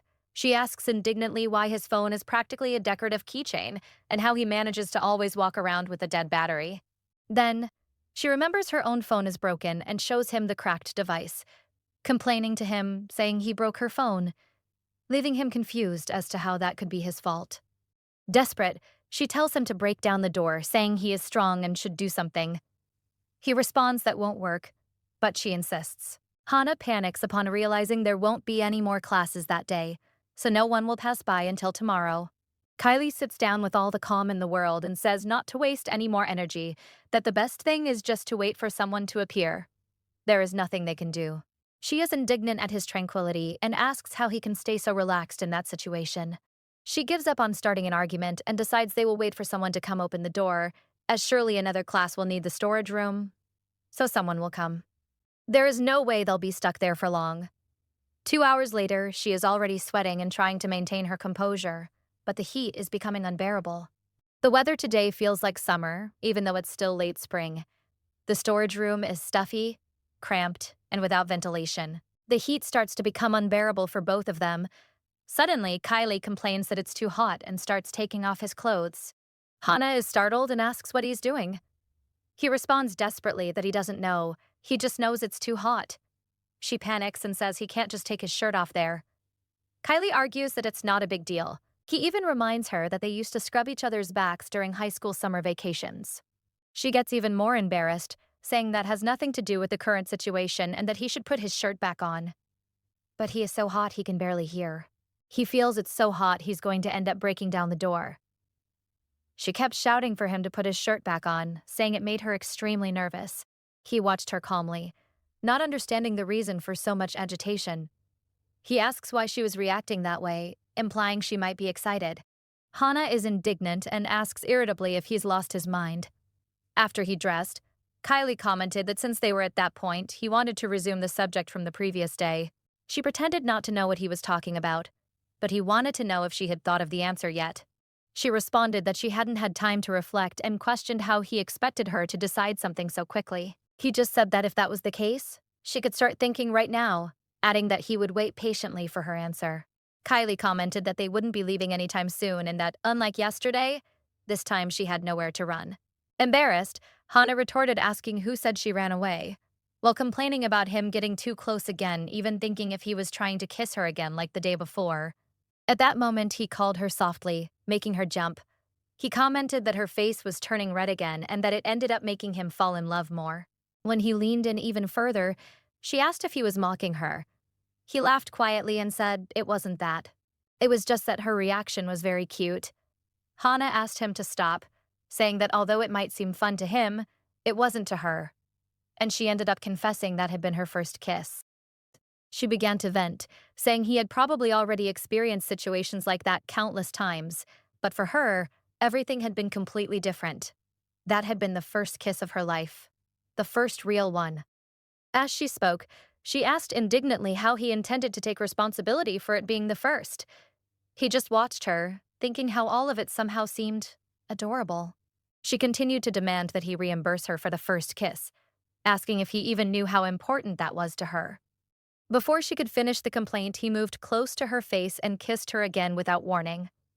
Then he explained that if he kissed her again like that, it would no longer be her first kiss. Surprised, she asked what he was trying to do. He stated he wasn't joking and guaranteed he was taking this seriously, that he didn't do anything out of mere curiosity or in a lighthearted way.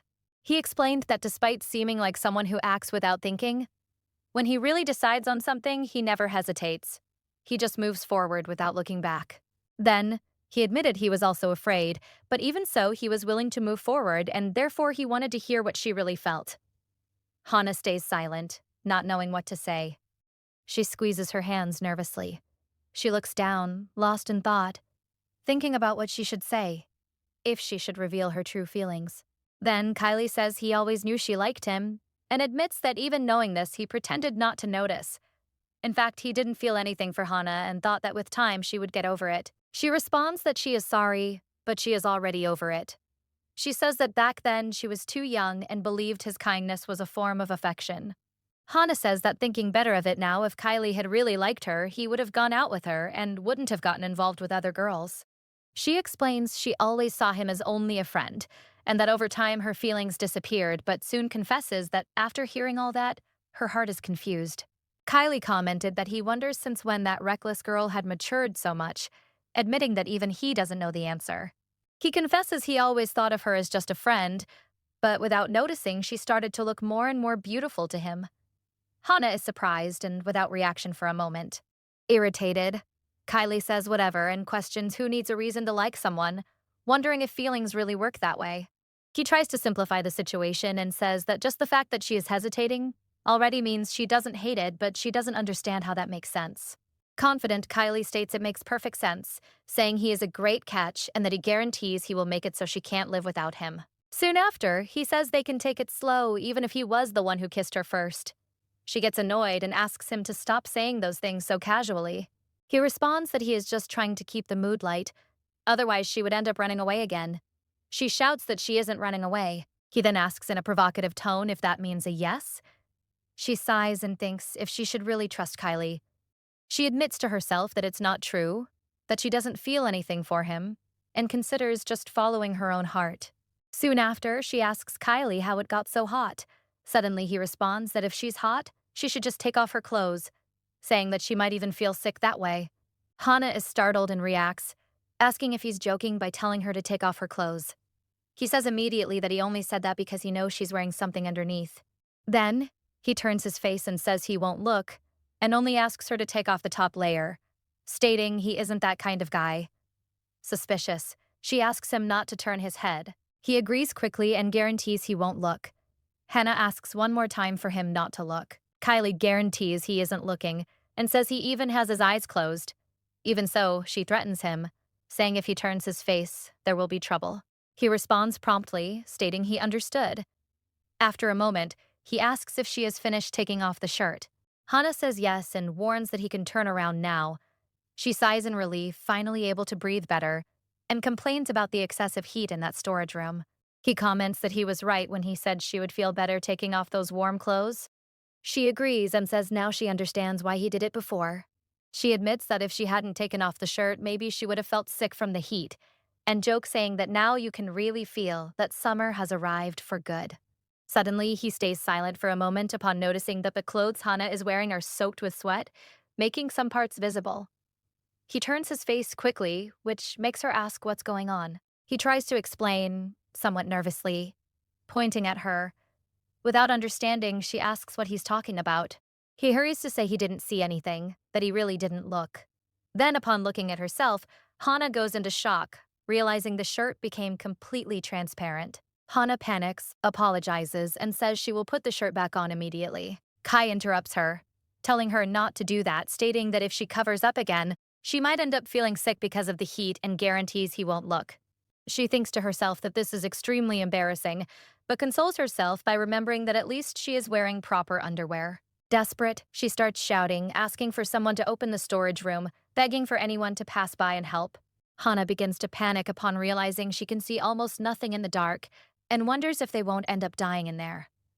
He asks her not to say scary things. Then Kylie tries to reassure her, saying that someone will surely show up and that they just have to wait a little longer. Meanwhile, on the subway, Yoran looks at his phone and finds it strange that Hana isn't answering messages or calls. He sends another message asking to talk and thinks if it's really that hard for her to answer. Finally, he sighs and admits to himself that from the beginning he knew it wouldn't work out. He never really had a real chance. It was all just curiosity. Even so, he would have liked it to end in a better way.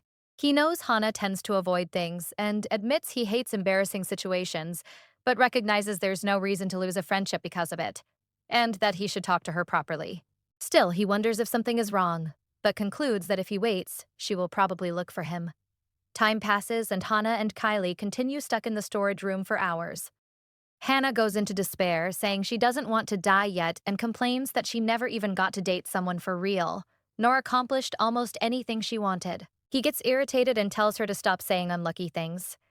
He says if they just wait a bit longer, everything will be fine. Suddenly, Hannah's stomach growls.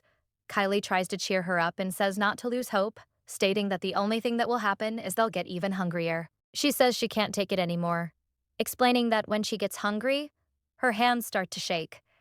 Suddenly, Kylie remembers he has a chocolate bar in his backpack. He shows the chocolate and says they can survive on that. Hana gets excited immediately, thanks him in relief, and suggests they split the chocolate in half. He stays silent for a moment and asks why they should divide it since there's only one bar. She gets confused and asks what's wrong with him. He responds calmly for her to ask properly, that she should say, "Please give it to me." Hana stares in surprise. Then she laughs awkwardly, tilting her head and asking if he was serious, questioning if even in that situation he still wanted to play. He teased that if she didn't want it, then he would keep it all. Irritated, Hana responded that the chocolate looked dirty and cheap and that she wouldn't eat it. But upon smelling the chocolate, she almost asked without thinking. So she decided to use force, lunging at him and demanding he hand over the chocolate. The two began to push each other and argue in the dark, trying to get the chocolate. In the middle of the confusion, the chocolate fell from Kai's hands. Desperate, they stopped and started searching, complaining that it was too dark to see anything. Meanwhile, the professor comments to a student that he worked late and asks him to just put the box in the storage room before going home. He responds politely, saying he enjoyed working and talking with her, and guarantees he will finish everything before leaving. Arriving at the storage room, he tries to open the door and finds it strange upon realizing it's locked. Wondering why, but he remembers he has the emergency key. The student leader enters the storage room bragging, saying he can open the door because he is responsible for the place. As soon as he takes a few steps inside, he stops upon noticing something strange in front of him. His gaze fixes on the scene and he takes a few seconds to understand what he is seeing. Hana and Kylie are very close, in a position that's hard to explain. Immediately, Kylie tries to explain himself in despair, saying it's nothing like that. The student leader apologizes, commenting that he is just going to leave the box there and leave, suggesting they go back to what they were doing. Kylie hurries to deny it, insisting it's nothing like that, and suggests they get out of there quickly. The student leader, however, watches the situation with suspicion and thinks that looked suspicious, questioning why the two were getting dressed while leaving the storage room. Still suspicious, the leader continues thinking the situation didn't make sense. He then comments that, regardless of the urgency, he didn't understand why they went specifically to the storage room. There were so many other places, like a hotel. Irritated, Hana retorts saying it was already frustrating enough being stuck in there and now she has to hear this. She states the door closed on its own and locked without anyone doing anything, but the student responds that the storage room never locks on its own and only closes with a key, asking if by coincidence the door would have locked exactly when only the two of them were in there. He said that even so, they should at least have chosen the right place and time. Kylie and Hana react at the same time, shouting that they already said it wasn't anything like that. Suspicious, he asks them to hand over the emergency key, saying he will return it to the department office. Hana responds immediately, stating they don't have the key. Tired of the situation, she says let's leave already, complaining that she is soaked in sweat and that it's disgusting. As they walk away, the leader stays behind, remembering there were two emergency keys and that he only has one. He then wonders who would have the other. Outside, already at night, Hana notices the weather cooled down suddenly. Kylie asks if she wants to use his jacket. She is surprised but refuses, saying she is sweaty and that using his jacket would be weird. Suddenly, a couple passes beside them hugging, commenting that it's cold and they're going to warm up together. Hana is shocked to realize the situation, wondering if Kylie wanted her to do that. He approaches and suggests provocatively that they also hug to stay warm. Hana panics, shouting that they are at school. He backed off immediately and said he was just joking. While they walk, she holds the hem of his shirt for a moment, gathering courage. In silence, she admits to herself she wants to say something but can't get it out. Afraid of looking desperate, she gives up for a moment and tells him to just go away. Kai turns, calls her name, and tells her not to worry. He states they are friends, asks her not to overthink, and just follow what her heart tells her. Kylie approaches, asking if everything is okay. Hana complained it was easy for him to say that, wanting to know why he was so calm about everything. She confessed she felt uneasy, that it was the first time she was dating, and for that reason she was worried. Unlike him, she didn't know how to handle it well. She also complained that he always knew she liked him and now he was acting superior. With a calm smile, he apologized, explaining that at that time they were really just friends and he didn't know what he should have done. Seeing him smile like that again, she went silent. Deep down, she admitted to herself she was always weak for that smile. Turning her face, she crosses her arms and says irritably that he has already gone out with many random girls and asks if he isn't just playing with her too. Surprised, he admits he's had many short relationships, but states it's not like he didn't care, but that they simply weren't the right people.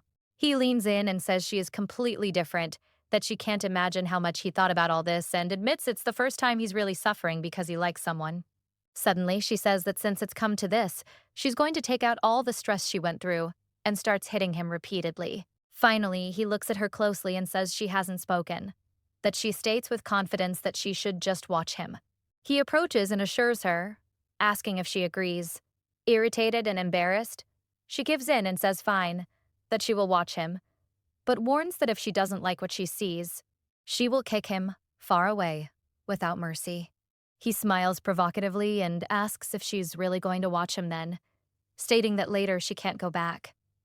In a joking tone, Kylie comments that thinking about it, being dumped by her might even be fun. Hana shouts asking if he's serious and lunges at him, threatening to kick him that instant. Now at home, exhausted, Hana throws herself into her chair and sighs, asking why today seems so tiring. She comments to herself that she really must have the worst luck in the world. She looks up and thinks what the chance would be of them ending up locked together in a storage room. Slumped over the table, she reflects on the fact that she kissed someone twice in the same day and wonders if she isn't being too careless. Trying to pull herself together, Hana thinks she needs to be more cautious and clear her head, but already begins to panic imagining what would happen if her best friend found out everything. In her head came a memory of her best friend holding her by the collar and scolding her, saying she shouldn't smile at just anyone, not even Kylie, and that her body is precious. Back in the present, she decides to organize her schedule before sleeping and tries to grab her notebook, but finds something unexpected. A photo. Looking at the photo, Hana recognizes it's an image from high school taken with friends. Looking closer, she realizes they all looked so young, so light and innocent back then. Holding the photo against her face, she wonders how she ended up kissing that exact guy. The memory makes her embarrassed and she throws herself over the table, complaining in frustration. After sighing, Hana decides to stop overthinking and just go with the flow, admitting she still doesn't know how all this will end. Next, she thinks that tomorrow she needs to fix her phone and also reply to Yoran. In another place, Yoran walks alone down the street while asking if Drake is still at the gym, even though it's so late, and if he practically lives there. Yoran states that for today he is just going back home and says goodbye, saying he'll see him at school. Ending the call, something catches Yoran's attention. Off in an alley, he recognizes Swain and wonders what she is doing there. He remembers she has a boyfriend, so she should probably be with him, but looking closer, he notices the voices seem heated and wonders if the two are fighting. Although surprised, Yoran decides it's none of his business, that it's better to leave without meddling in other people's love lives, and reflects that sometimes couples might fight. Finally, already moving away, he wonders in silence if Hana will call him the next day. The next day, at the repair shop, Hana is startled to hear the price and asks if it's really 300,000 won. The attendant confirms the price, asking if she's going to repair the device. Hana responds yes, knowing she has no other option. The attendant then informs her the repair will be ready in an hour. She just agrees. Leaving the shop, Hana realizes that 300,000 won is her entire allowance. And checking her wallet, she realizes she only has 20,000 left and lets out a dejected sigh, but tries to cheer herself up, telling herself it's okay. With a small smile, she remembers that when she's stressed, sweet things are the best solution, and concludes the headache isn't a lack of romance. It's a lack of money. Hana thinks that whenever she passes through that area, she usually goes to her favorite cafe, believing that a milkshake with sweetened condensed milk makes all the stress disappear. Arriving at the cafe, she finds it strange to see a huge line and wonders why it's so full, as that place was never like that. Confused, she wonders if the cafe ended up getting famous on social media or something. While looking around, she hears some girls commenting excitedly that he is very handsome. Not understanding what is happening, she wonders if the owner changed, but soon dismisses the idea. When she reaches the counter, she places the order, a cold milkshake with condensed milk. Suddenly, she recognizes who is there and is startled to realize it's the McLaren guy. Because of the surprise, she ends up saying the name out loud and despairs, thinking why she said that. In shock, she stares at the man behind the counter and wonders why he is there. She finds the situation strange, remembering there was another owner at the location before. and wonders again what is really happening. While he works the register, she watches in silence and reflects that she always ends up bumping into him, exactly when she thinks she had already forgotten him. He hands her the cup and says, "Just take the coffee," explaining that it's a thank you for the bandage last time. Hearing this, she is even more shocked, unable to believe he remembered something so old. While she tries to understand the situation, he watches her in silence, pensive. Then he puts more things in her arms and tells her to take those too. Hana panics upon realizing she is receiving several sweets at once and tries to protest, saying it's too much for just a bandage. She asks if it's okay for him to give all that. He responds calmly that yes, because the cafe is his. Finally, she begins to understand everything, imagining that he must be a partner with the store owner, and thinks that now it makes sense why he drives such an expensive car, but thinks it's an exaggeration that it's a McLaren. Although she can't refuse his kindness, she feels that all of it is too much for just one bandage. Thinking about it, she says that accepting all of that makes her feel bad, since just a cup of coffee would have been more than enough. Calmly, he asks her to accept it, stating that even a small act of kindness can mean a lot to someone. Hana doesn't understand very well, but finds it strangely nice, imagining to herself that beautiful people can say anything and still sound incredible. Finally, she thanks him and accepts the sweets, promising that next time she will return to buy many things. Before leaving, the cafe owner appears and comments that she always used to buy only the milkshake with condensed milk, but now notices that she is carrying everything without a bag, and hands her one. He says goodbye excitedly, saying there will be a next time. She smiles back, a bit awkwardly. Upon leaving the cafe, she realizes she didn't actually buy any of that, but concludes that since the two of them are owners, they must resolve it between themselves. Still confused, she decides to stop somewhere to organize her thoughts, realizing she simply walked out of the cafe distracted. The owner is startled to realize that everything was sold in just 1 hour, thinking that is incredible. He then asks if the guy can cover his place again next time since so many people appeared suddenly, something that had never happened since the cafe's opening. He checks the system and finds it strange to realize that the customer from before took many things, but there is no record of the purchase. He comments that it doesn't make sense. Naturally, McLaren responds that he simply gave it all to her. Upon hearing this, the owner goes into shock, asking if he's gone crazy, and reminding him that they are in a recession and sales aren't going well. Without getting worked up, McLaren takes the key to an expensive sports car out of his pocket and tosses it to the young man, which makes the cafe owner respond that if he says it's okay, then there must be a reason for it. With the sports car key in hand, he becomes even more convinced that there is a reason behind that attitude, stating that the guy wouldn't be irresponsible with money. Finally, he asks directly if McLaren knows the girl. He responds that he knows her a little and then wants to know if she usually comes to the cafe frequently. The cafe owner responds that yes, she always comes to the cafe and almost always orders a milkshake with condensed milk, which is why he remembers her well. Hearing this, McLaren smiles slightly, which makes the cafe owner say it's rare to see him smile and ask for the reason. McLaren says to forget the subject and mentions he is leaving. But before going out, the young man mentions the wound on his hand and asks if he is still getting hurt like that. McLaren looks at his own hand and responds, no, that he only injured himself while making furniture. The young man comments in relief that it's a good thing. Then, he changes the subject and says his sister is going to return to Korea, asking if that doesn't worry him.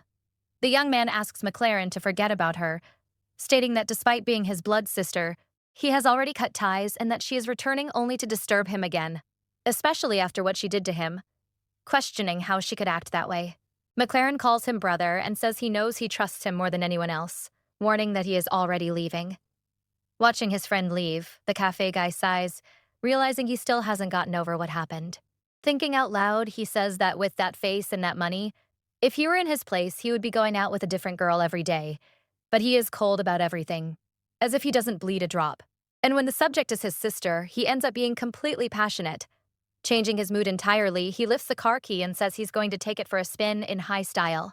Nearby, Hana walks, thinking she should stop somewhere to organize everything, when suddenly her eyes widen upon noticing the car parked nearby. She recognizes it instantly and is shocked to realize it's the McLaren, asking herself if that car is really his. Feeling a sting of envy, she wonders what someone needs to do to have a car like that, imagining if one would even need to win the lottery. Observing the vehicle better, she is enchanted by the elegant design, and decides to approach for a quick look, as she might never see another like it. Hana gets even more excited, thinking that she would really like to be a car designer, Observing every detail, she wonders what kind of people create cars like that and concludes they must have incredible design skills. At that moment, an unexpected voice asks if she would like to go for a ride. Startled, she panics and tries to refuse, saying she doesn't need it, that she can walk, and that she already got too much coffee and sweets today. Even with her insisting she is really fine, he simply opens the car door.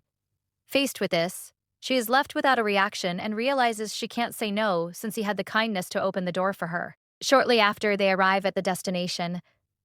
Getting out of the car, she thanks him for the ride and also for the handkerchief, saying she will wash it and return it later. Awkwardly, she comments that she hopes she didn't take up too much of his time. He responds with tranquility that it's fine, that he didn't get bored thanks to her, and says goodbye, saying they will see each other again. Hana stands on the sidewalk, watching the car pull away, feeling that it wasn't a good idea. She remembers her mother's advice to be careful with strangers, but admits to herself that she needs to see him again. Awkwardly, she thinks that of all things, she spilled coffee exactly on his handkerchief, cursing herself for it, but concludes she will wash the handkerchief and return it personally. Suddenly, Hannah panics upon realizing she needs to pick up her phone and run to school because she is late. Upon entering the building, Hannah is surprised to see that everyone was already in the room. Excitedly, she tells her colleagues that the cafe owner had given her several sweets and asks if they want to share. The friends get excited seeing the box full of desserts, choosing macarons and other sweets. Kylie then asks what kind of owner gives so much away for free. Hannah explains it was the cafe near the service center and that there were two owners, saying it was a long story. At that moment, Kylie calls her and asks her to sit next to him, saying he has a fun story to tell. She approaches, leans in, and speaks in a low voice, asking him to come to her side. Then she moves away playfully, wondering if he really thought she would go running just because he called her. Sitting down, Hannah notices something strange and comments that Swain's arm is bleeding, asking if she got hurt. Swain is surprised, saying she hadn't even noticed, and comments that it must have been from the fall she had in the bathroom the day before. Yoren observes the scene in silence and then tells her to be careful. She thanks him for the warning with a worried smile on her face. Remembering last night while she was arguing with her boyfriend, he becomes pensive, imagining that maybe it's just something in his head, since she said she just fell. A few hours later, the professor announces a 20-minute break. Hannah thinks that time would be enough to talk and decides to call him to talk for a bit. She approaches him and asks to talk. Yoren accepts and follows her to the rooftop.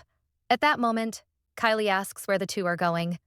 His friend just smiles provocatively and responds that it's a secret. Curious, Kylie follows to the rooftop, hides behind the door, and wonders what those two are talking about.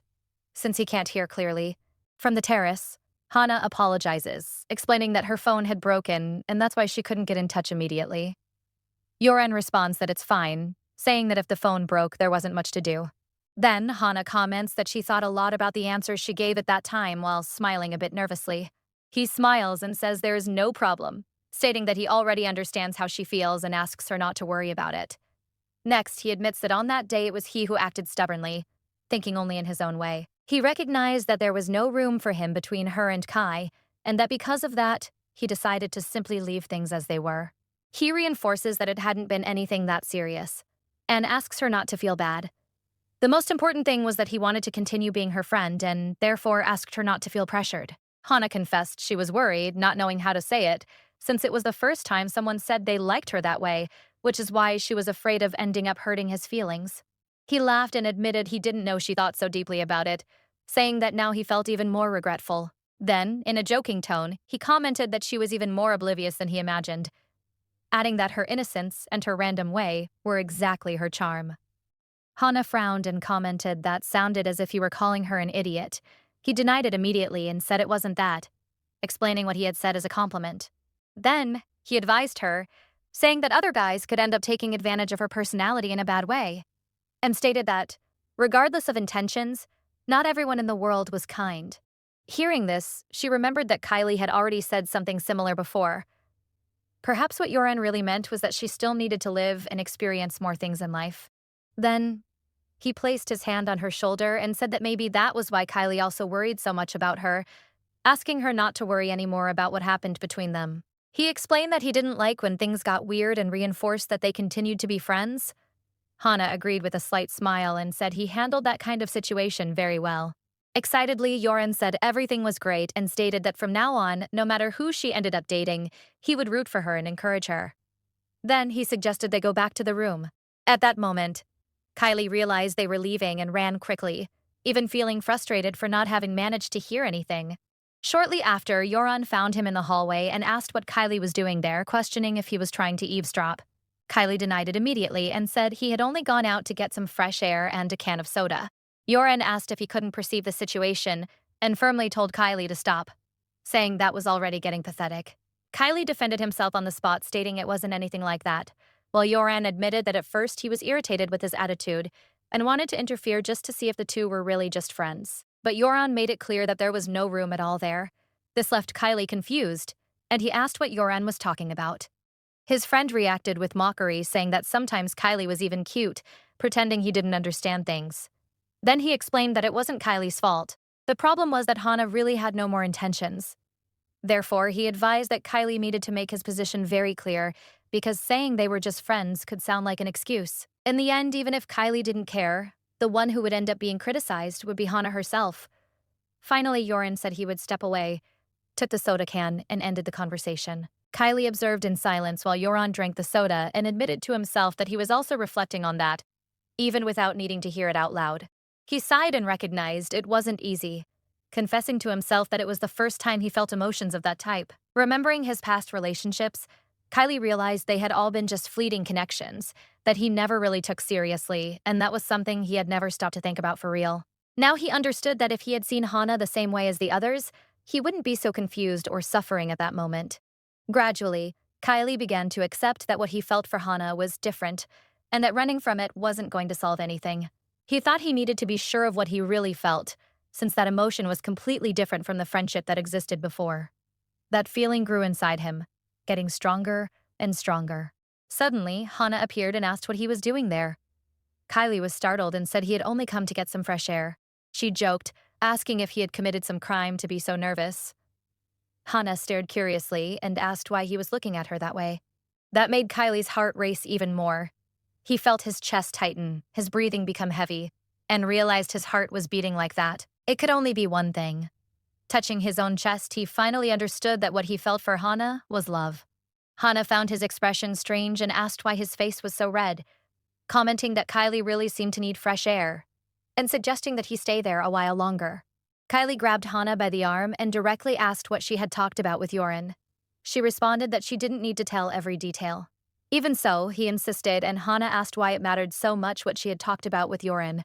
Nervous, he asked her not to stay alone with Yoran, saying he seemed suspicious. Hana lost her patience and slapped him, saying the most suspicious one there was Kylie himself. Ending the discussion later, already outside, Liana complained of tiredness and wondered how she would handle 3 more years like that. Hana commented they hadn't even completed 6 months of class, but Liana said she didn't care. While walking down the hallway with the group, Liana commented excitedly that the weekend had arrived and suggested they all go out together to eat fried chicken with beer. Excitedly, the friends agreed with the idea, but suddenly Hana hesitated upon receiving a message on her phone.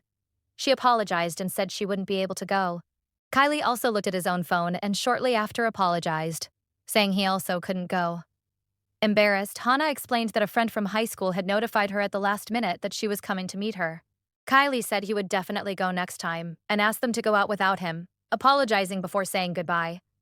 A bit disappointed, the friends accepted, said goodbye and decided to go just among themselves. Shortly after, Liana commented that she also needed to stop by the department for a moment and asked them to go on ahead. The friends found it strange since the office was closed, but she explained the monitor had called just her, and that it would be quick. Already inside the department, someone entered the room and asked what Liana was looking for. A bit nervously, she responded that she had borrowed a stapler before and had only come to return it. The monitor thanked her, wished her a good weekend, and told her to come back if she needed anything. Liana responded politely and left relieved.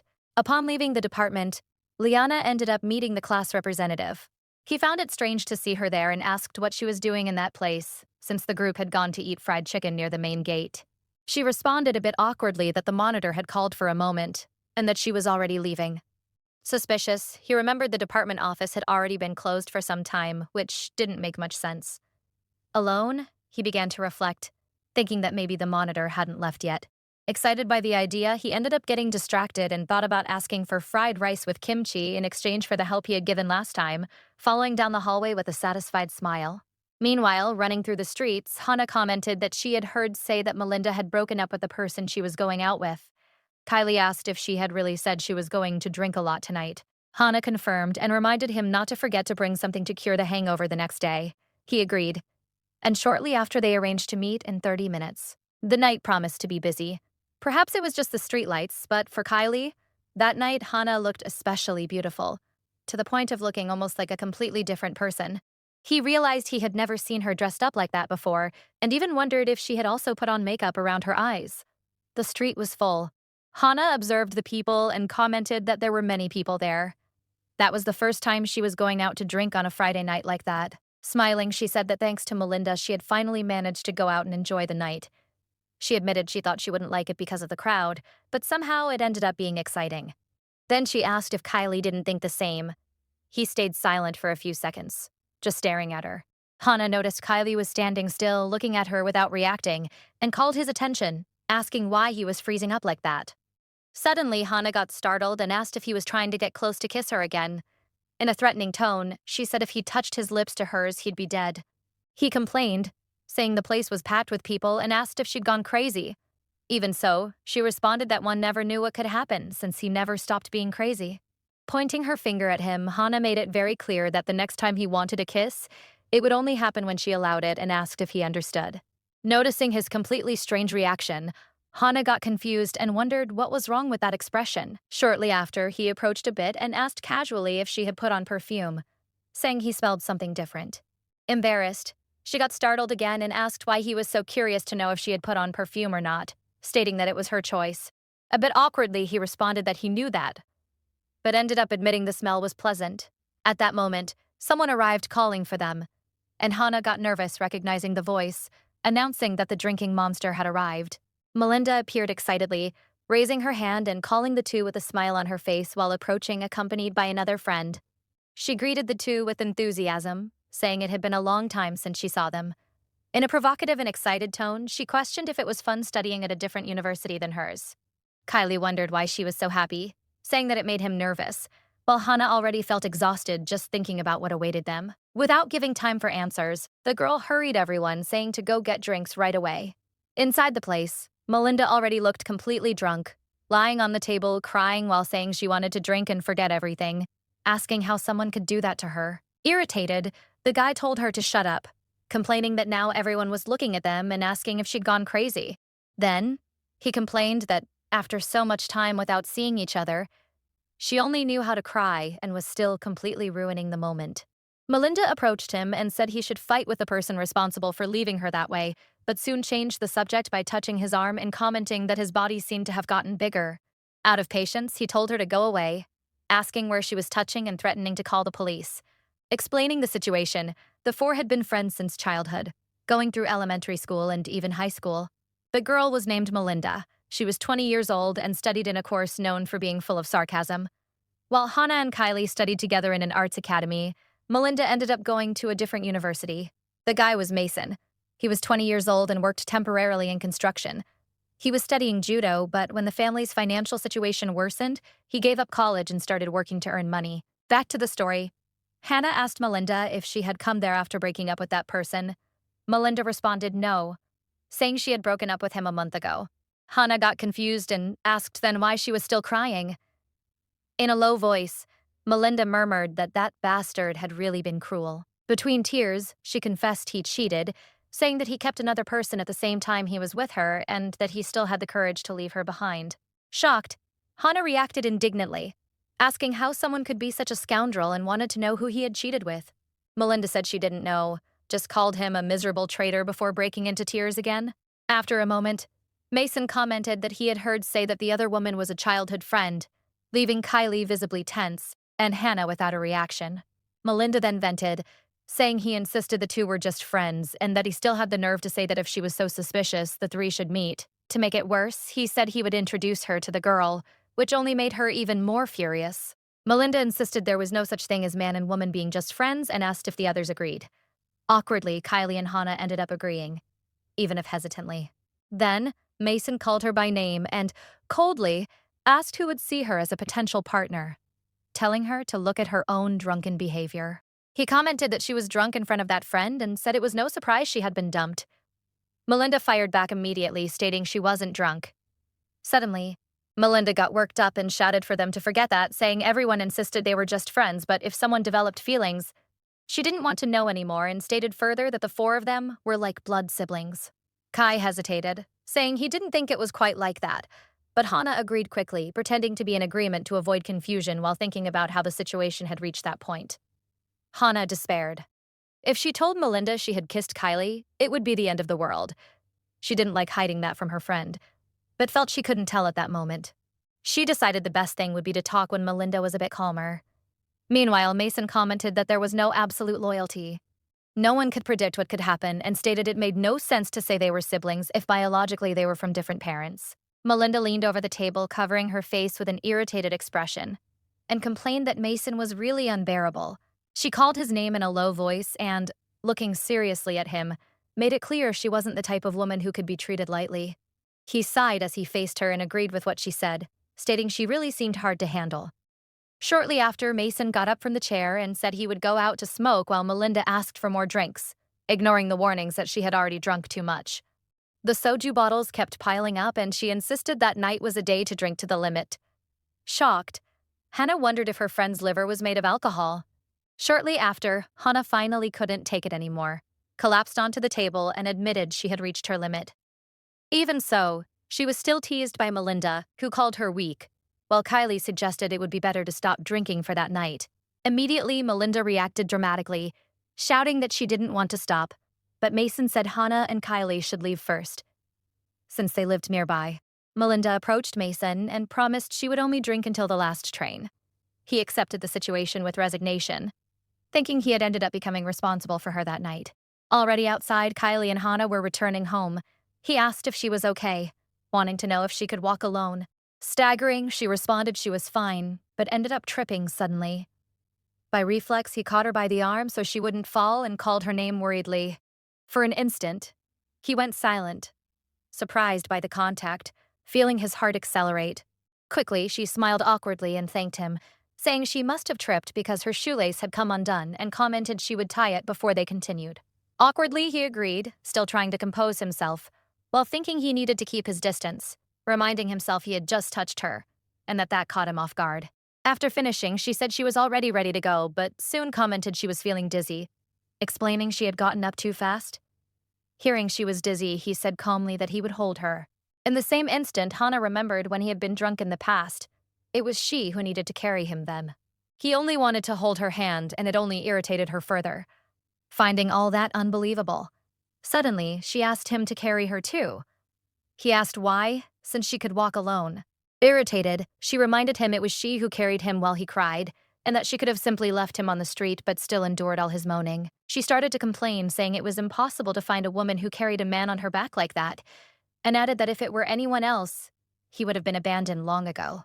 Convinced, she pointed her finger and declared that now he would have to endure all the nonsense she said while she was drunk, and even threatened him, saying she would be really mad if he didn't accept. Faced with the pressure, he sighed and ended up giving in, stating he understood and would deal with all her chatter. Immediately, she cheered up, guaranteeing he would regret it while thinking where she should start talking, even praising her past self. Then, she imposed the condition that first he needed to let her climb onto his back. Without arguing further, he agreed. While he carried her, Hannah complained, telling him to keep his hands in place and not touch strange parts. He defended himself, saying he wasn't touching anything, and asked if she'd gone crazy. She shouted, accusing him of having squeezed her butt just before. In shock, he denied it immediately, swearing he hadn't touched anything. Even so, she insisted he had touched it and even complained that was only happening because she stopped him from kissing her before. Suddenly, she grabbed his hair tightly and threatened him. If he didn't hold her right, she would let go on purpose. Shortly after, she made an irritated pout and snuggled better onto his back, and, with a lower voice, asked him to look at her at least once. Surprised, he asked what had happened and, realizing she had gotten too quiet, warned that she couldn't sleep at that moment. In thought, Hannah got irritated remembering all the people he had liked before her. Even trying to seem calm, she couldn't hide the annoyance. She recognized she was feeling jealous on her own and, remembering his words when he said he would accept anything, she just wanted him to accept just a bit more like that, until the jealousy completely disappeared. While climbing the stairs, Kylie grumbled, saying she was very hard on him, complaining further that he had to carry her all the way home. Already inside the apartment, she commented that compared to what she had done for him in the past, that was nothing, and stated she would do even more for him. Kylie told her to eat what he had bought and take the hangover medicine, warning that after that he would leave. She protested, stating she hadn't finished talking yet, and asked where he thought he was going. Tired, he sighed and looked at her, commenting with a slight smile that in the end it was still he who carried her to the finish and asked her to hurry up and praise him. Observing Kylie's smile, Hana wanted to tell him to stop smiling like that, finding it was too much, and wondered if he was doing that on purpose. Even trying to act with firmness and pretend she was fine, she ended up approaching and kissed him suddenly, admitting to herself she had done that because of his smile. When their lips separated, he asked what she was doing and if she still wasn't sober. Looking at him, Hana questioned what was going through his head when he kissed her before, and if he had felt the same she felt now. Responding to his question, she said she was still drunk, reminding him that he had promised to endure any drunk talk that night, and asked if he was really going to accept that. Touching her lips lightly, Kylie stated he would deal with all of that and, looking into her eyes, guaranteed she could do whatever she wanted. With shining eyes, Hana wondered if he really had said she could do whatever she wanted. Realizing this, she admitted to herself that that would probably end up becoming a big problem. Even so, she asked if he was okay with that. Touching a lock of her hair lightly, Kylie responded yes and said he would take care of everything still that day. Faced with his response, she approached closer and carefully brought her hand to his face, deciding not to hold back, willing to try everything. At that moment, he called her by name, asking her to wait, thinking if she wasn't going too far. Kylie knew that was her first relationship and wondered how he should handle all of that. He apologized to himself, admitting he couldn't hold back anymore. He hesitated for an instant, trying to control the impulse, but couldn't. Quickly, he leaned over her, and the two ended up giving in to the moment, kissing. The kiss intensified, and Kylie laid Hana down carefully on the floor while she put her hands around his neck. Slowly, he slid his hand over her body, squeezing Hana's waist before starting to move his hand up slowly. While they kissed, she noticed his hand moving up and got startled, thinking how far that would go. At the moment his hand reached a more delicate part, she held his hand and called his name. He stopped for a confused instant. Kylie observed Hana looking more and more nervous and, realizing what he was doing, pulled back suddenly and asked her to sit up. Still nervous and embarrassed, he apologized, admitting he had gone too far. Hana wasn't angry, just surprised, since it was her first time. Faced with his apologies, she decided not to touch the subject anymore, thinking it was better that way, since she had also gotten a bit carried away. Kylie got serious for a moment and thought that he didn't want to treat Hana lightly, so he stated that the next step would only happen when they were officially a couple. He explained that what he really wanted was to do simple things like other couples, go out to see the cherry blossoms, go to the movies, and live common moments in a sweet and innocent way. Next, he said he was leaving and turned toward the door, while Hana, however, couldn't react immediately, still touched by his words. Suddenly, hearing the sound of the door being opened, she ran and held his arm, preventing him from leaving. Even after having explained everything, the fact that she was holding his hand left Kylie confused. He stopped, looked down, and was left without reaction, thinking about the reason she had stopped him. Then she said there were still things to do, reminding him that she was still hungover and that her drunk talk hadn't ended yet. Surprised, he turned to face her and asked exactly what was still left to do, clearly intrigued by her words. While Kylie tried to understand what Hana wanted at the bar, Mason was asking Melinda to stop drinking, warning the place would close in 30 minutes and that he would take her home. Melinda refused, stating she felt wronged. He responded that if she really felt that way, she should go hit that scoundrel instead of continuing to drink. Looking at the soju bottles on the table, Melinda raised one of them and said that since it would be a waste, she would drink just a bit more before leaving, while he crossed his arms, visibly irritated. Already inebriated, she felt it was just the alcohol taking effect, but ended up interrupting her own sentence before leaning forward and hitting her head on the table, passing out shortly after. In a silent and almost empty park, Mason laid Melinda on a bench and tried to call Kylie but couldn't get through. With a cigarette between his fingers, he grumbled that he wasn't getting the contact and wondered irritably if he just wasn't answering the calls. Sighing loudly, Mason gave up on continuing to call, approached Melinda lying on the bench, and poked her head, asking if she didn't intend to wake up or if the binge had really caused her death. Dead drunk, she murmured, between sobs that she would kill that bastard. Mason sighed again and wondered who would take her home now. Observing the tears streaming non-stop down his friend's face, Mason remembered that when she was a child, she was wild but still seemed cute. Seeing her in that state, he admitted to himself that it was he who had been immature at that time. Rubbing his forehead, Mason reflected that he knew where her family's house was, but that if he took her like that there, it was obvious what would happen. When they were in elementary school, Melinda's mother had tried to hit her with a baton, accusing her daughter of daring to answer back after taking her Chanel bag and ruining it 3 times, shouting that it was a grandmother's inheritance. Mason didn't even remember how many times he had to help her after messes like that, and concluded that if he took her in that state, she wouldn't be able to leave the house for at least a week. Putting out the cigarette, he admitted he couldn't simply force her to return home like that, and told himself he would let it pass that time because he liked her. Later, inside a taxi, Mason informed the address to the driver, asking to follow to 508th Street in Margravel Village. The driver looked through the rearview mirror and commented in a joking tone that it seemed his girlfriend was completely drunk, laughing afterward.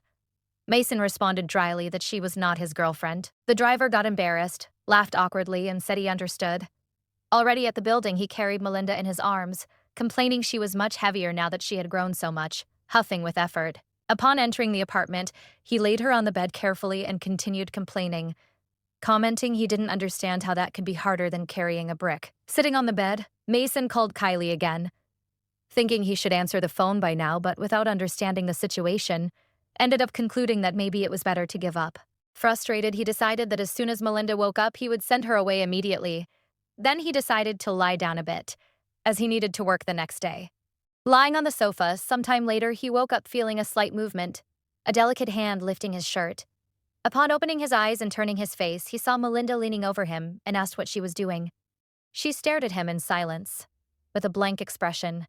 He then told her to stop that and go to sleep, not understanding her strange behavior. Melinda moved away slowly, staggering, while he watched her, wondering if she still hadn't overcome the sleepwalking, and commented to himself that it had been a while since he saw that and that now she was really scary. Mason closed his eyes and tried to sleep again, remembering that there were few hours left until daybreak. However, a few minutes later, Melinda approached again, sliding her fingers along his arm. Uncomfortable, he turned to face her and asked if she still hadn't become sober. She responded with a serious expression that she had already been totally sober for some time. Suspicious, he asked if she was sure she was in her right mind and if she wasn't sleepwalking. Melinda responded no, guaranteeing she was completely awake.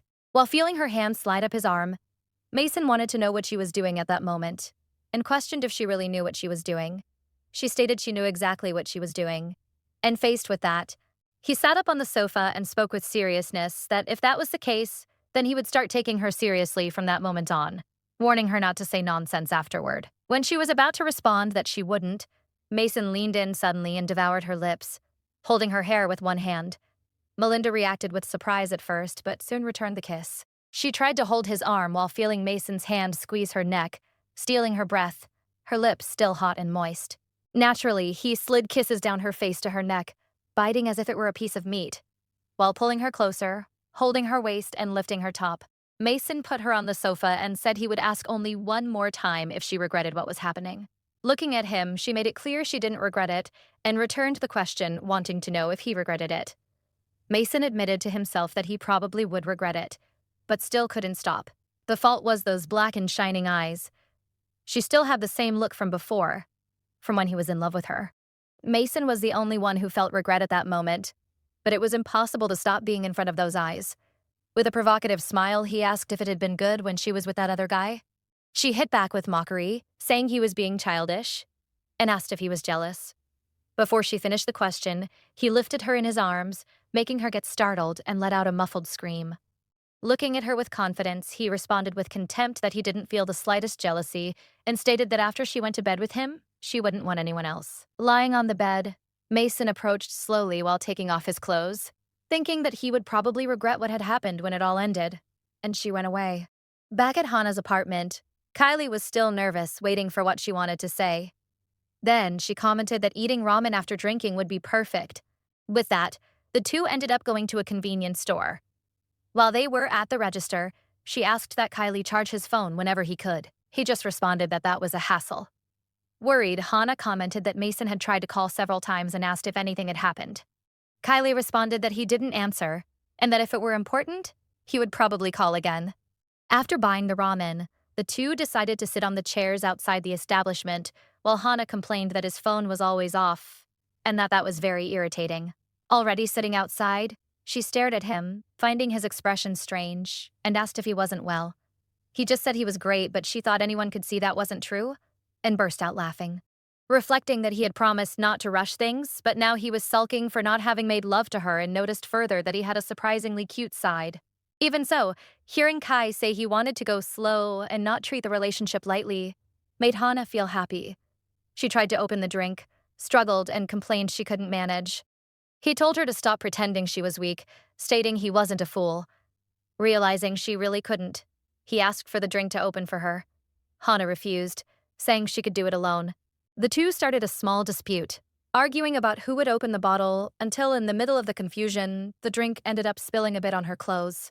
He apologized immediately, handed her a handkerchief, asking her to clean herself.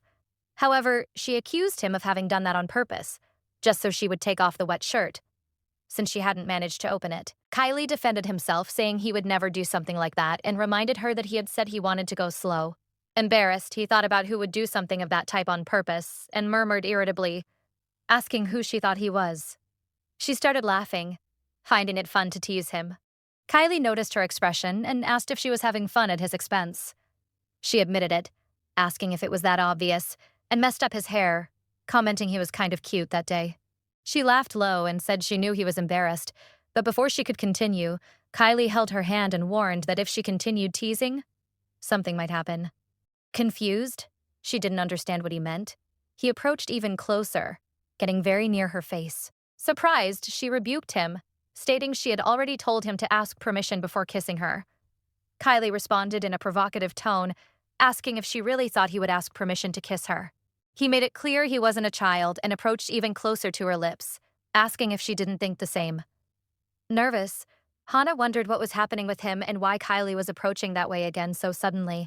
She closed her eyes for an instant, noticing the proximity between their lips, and went into shock, thinking that had happened out of nowhere. Afterward, she opened them slowly, still confused, without being able to say anything, since by that time she should have already felt something. Looking at his face so close, her heart gave a slight leap and, for an instant, she was without reaction, completely in silence. Suddenly, Kylie let out a short laugh, and it was then that Hana realized she had fallen for his provocation in a totally innocent way. Kylie burst out laughing, asking if she really thought he was going to kiss her, and stated he had already said he wouldn't do that without her permission, and insisted he wouldn't. Irritated, Hana tried to get up from the chair, declaring she was leaving, but Kai caught her, admitting he wouldn't do that anymore and that it had been just a joke. He observed her face and commented she was quite cute. Moments before, Hana turned her face clearly embarrassed, clicked her tongue irritably. Next, Kylie got up and asked her to wait a bit, stating he would heat up a hot dog. She responded only that it was fine. In thought, Hana admitted that in the beginning she had been worried, because everything seemed too confused. However, the more time she spent by Kylie's side, the more she realized she felt light, fun, and happy. She recognized they still hadn't made anything official, but confessed she didn't imagine that undefined phase could be so fun. At that moment, her gaze fell on the table, and she noticed Kai's phone. She approached the screen and wondered if the message was from Mason. Observing the screen better, she realized it wasn't him and read the name Sonia, wanting to know if Kylie was awake. Confused, Hana wondered why Kylie's ex-girlfriend would be messaging him at that hour. The next morning, Mason went to the bathroom and, looking at himself in the mirror, ran his hand over his shoulder, noticing scratches on his back. Shortly after, he saw a bite on his right arm and questioned if he had slept with Melinda or with a beast. Irritated, he went to Melinda, opened her mouth, and observed her canine teeth while she got confused, asking what he was doing. Mason asked if she still hadn't dropped that habit of biting. Melinda responded with an innocent smile that she thought so. He sighed and said she needed to get rid of that from now on. Melinda asked the reason, saying she did that since she was a child. He responded that was exactly why she should stop. Irritated, she complained that he always spoke with that serious expression and that he already looked scary naturally. Next, she looked away and clicked her tongue discontentedly. Mason realized that if they continued that way, the situation would become even more dangerous, and tried to convince himself that what had happened last night had been just an accident. So he held Melinda by the arm and said with firmness that she should leave at that moment, asking her to hurry. Melinda asked why he was telling her to simply leave. Without giving in, he responded coldly that she shouldn't get in touch with him for a while. However, Melinda held on with all her strength, asking why he was acting that way and if he intended to pretend nothing had happened. Mason responded only yes, without any emotion on his face, saying it would be better to pretend nothing had happened between them. She reacted immediately, asking what he was talking about, taken by emotion. Melinda remembered what he had said before, that after staying with him she wouldn't want anyone else, and stated she didn't think she could stay with another person besides him, leaving Mason completely surprised. He sighed, saying he couldn't believe that, and trying to regain control, told her to stop that, get dressed, and leave. Melinda went back inside the apartment, insisting she didn't want to simply leave like that, and asked if they shouldn't talk about it. Letting out a long sigh, Mason realized she continued as stubborn as ever. He took the pack of cigarettes and said for her to do what she wanted, stating she could leave when she felt like it. Confused, Melinda asked where he was going and asked him to take her with him, but Mason ordered her not to follow before the door closed with force. Clearly frustrated, Melinda wondered which of the two was being more stubborn at that moment and questioned if pretending nothing had happened would make everything simply disappear. Stepping out onto the balcony, she observed Mason sitting near the railing, with a cigarette between his hands, staring at the view of the city. She noticed he continued living alone, taking everything too seriously, and questioned if it really would make any difference if she remained there.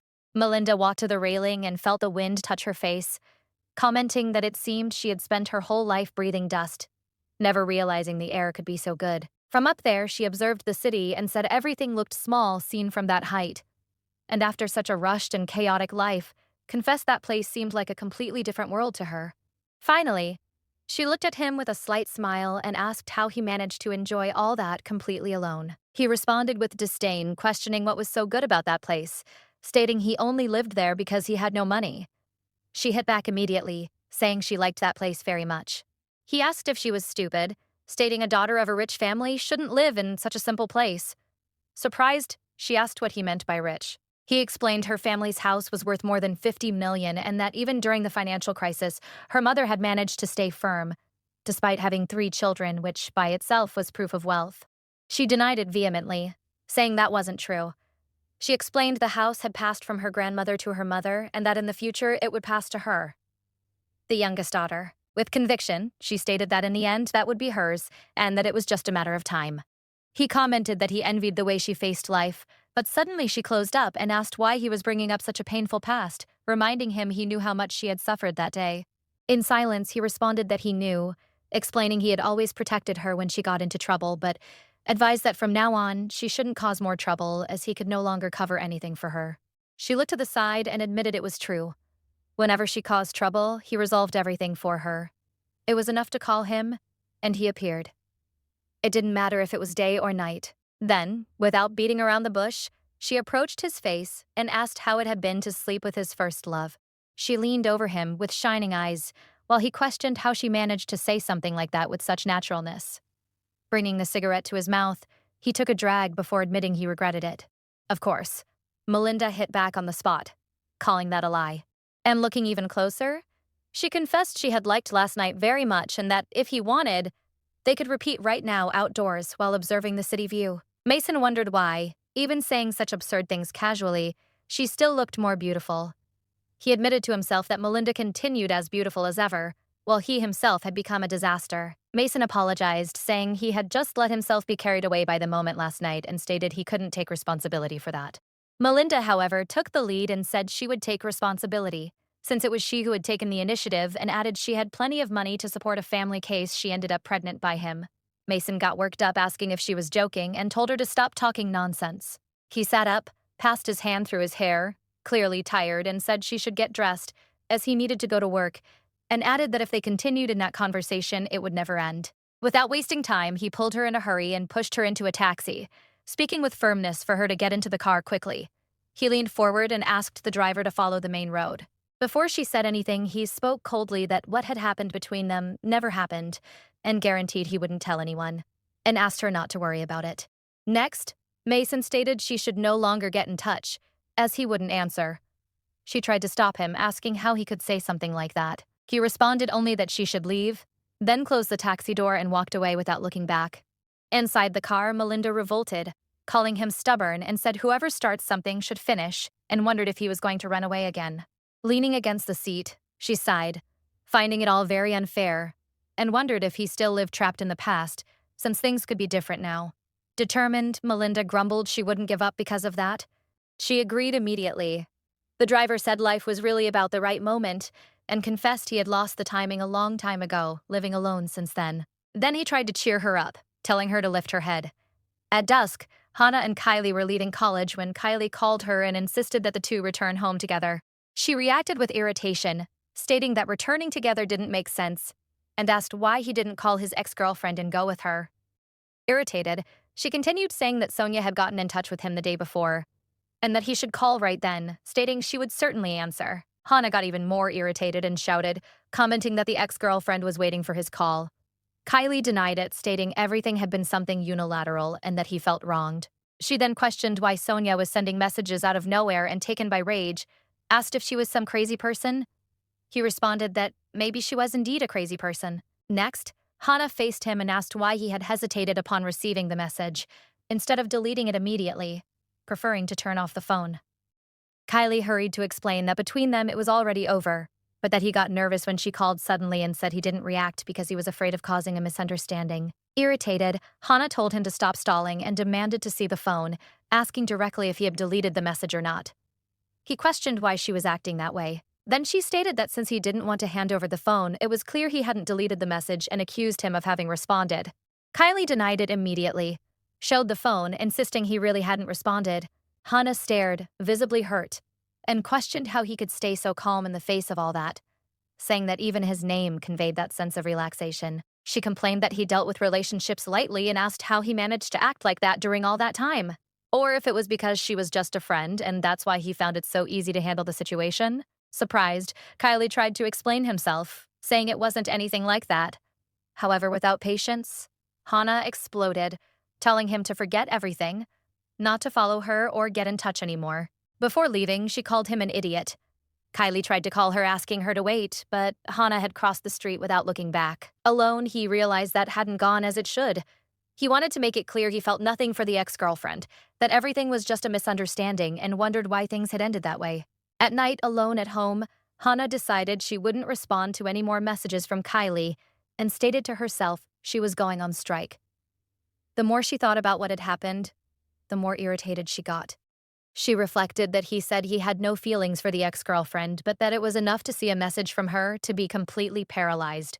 Then Hana wondered why he simply hadn't deleted the message instead of leaving it there. If it really had ended, he should have deleted it at the same time. Amidst the rage, she began to doubt herself and questioned if it was right to feel all that. After all, they weren't even dating yet. She wondered if she was the only one bothered by the situation, while Kylie seemed not to care about anything. Sitting on the floor, hugging her own legs, Hana concluded that in situations like that, she felt she was being too emotional for someone who had never been in a relationship. She scolded herself in thought, reminding herself that she wasn't even in a relationship, and wondered what she was doing by getting so involved. Suddenly, someone knocked on the door repeatedly. Hana found it strange, asking herself who could be knocking at that hour. Startled, she turned around, trying to imagine who it could be. From the other side of the door, a voice called her by name. It was Kylie, explaining that he had gone there because she didn't answer his messages. Leaning against the door, he asked if she was home and carefully asked her to open the door. Kylie admitted he had made mistakes many times, maybe thousands, and sincerely asked her to let him see her at least once. Hana approached the door with her arms crossed and wondered if he had gone there just to calm her down. In silence, she hesitated before the door, overcome by doubt about whether to open it or not. Before she could make a decision, Kylie started talking, saying he didn't know how to explain everything properly, and stating that it wasn't because he still had feelings for his ex-girlfriend. Carefully, he said she was misunderstanding everything, and that there was a huge misunderstanding between them. He stated that holding Sonia's hand had been the last thing between them, and that even in that moment, he hadn't truly felt anything. Hana reacted with disdain, thinking to herself that it was a lie since he had gotten drunk to the point of losing consciousness. Kylie explained that on the day he broke up with her, he just drank without thinking because of the impact of the breakup. Sincerity in his voice, he confessed that all the relationships he had until then meant nothing to him. After a brief pause, he declared himself, making it clear that Hana was different, which surprised her. Kylie admitted it was the first time he felt something so true for someone he liked, and that when he saw her leave, he felt completely lost for a long time. He tried to explain that he felt good simply being by her side, that it was fun, and that even if they ended up finishing a day together, he would still like to spend more time with her. With a serene voice, Kylie confessed that hearing her say not to look for her made his heart sink and declared that it showed how much he truly cared about her feelings. After a moment of silence, Kylie confessed that he liked her sincerely. Hana felt her face heat up, surprised by the intensity of the feelings he had just shown. She approached the door again and heard his voice from the outside. Kylie said that if she hadn't calmed down yet, he could wait until she was more at peace. Then, he asked that when she felt better, she get in touch with him, because it was important. Hearing that, Hana had to hold back a small laugh. That was the first time she had seen Kylie act that way, so cautious and patient. Even so, she thought that if she answered immediately, he might believe her anger wasn't so serious. For that reason, she decided to keep pretending she was still irritated, at least for a while longer. Suddenly, she tilted her head and realized everything was silent. Then she began to wonder if he had gone away, perhaps thinking there was nothing left to say. Curious, she opened the door and called his name. However, the hallway was empty. Observing the silent place more closely, she realized he had indeed already left. Confused, she looked more carefully at the door and noticed something hanging on the handle. There was a bag there with a small note attached. When she picked up the note, she realized Kylie had left food for her. In the message, he said he had bought some of the things she usually liked. Seeing the small drawing made on the paper, she couldn't avoid a slight smile.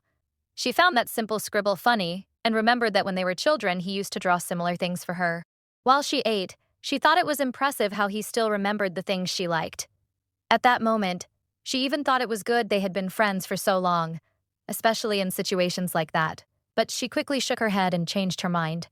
She told herself she couldn't let it slide so easily. Therefore, she decided she would stay angry, at least until the next day. Suddenly, she remembered something important: McLaren's handkerchief.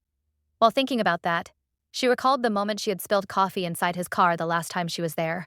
Remembering the situation, she murmured to herself that she had been a complete idiot, but decided that since it was her fault, the least she could do was wash the handkerchief before returning it. Sitting at the computer, she started researching how to wash a handkerchief correctly, but soon realized she first needed to check the fabric brand. Curious, she opened a page to look for the product, but as soon as she saw the price, she froze.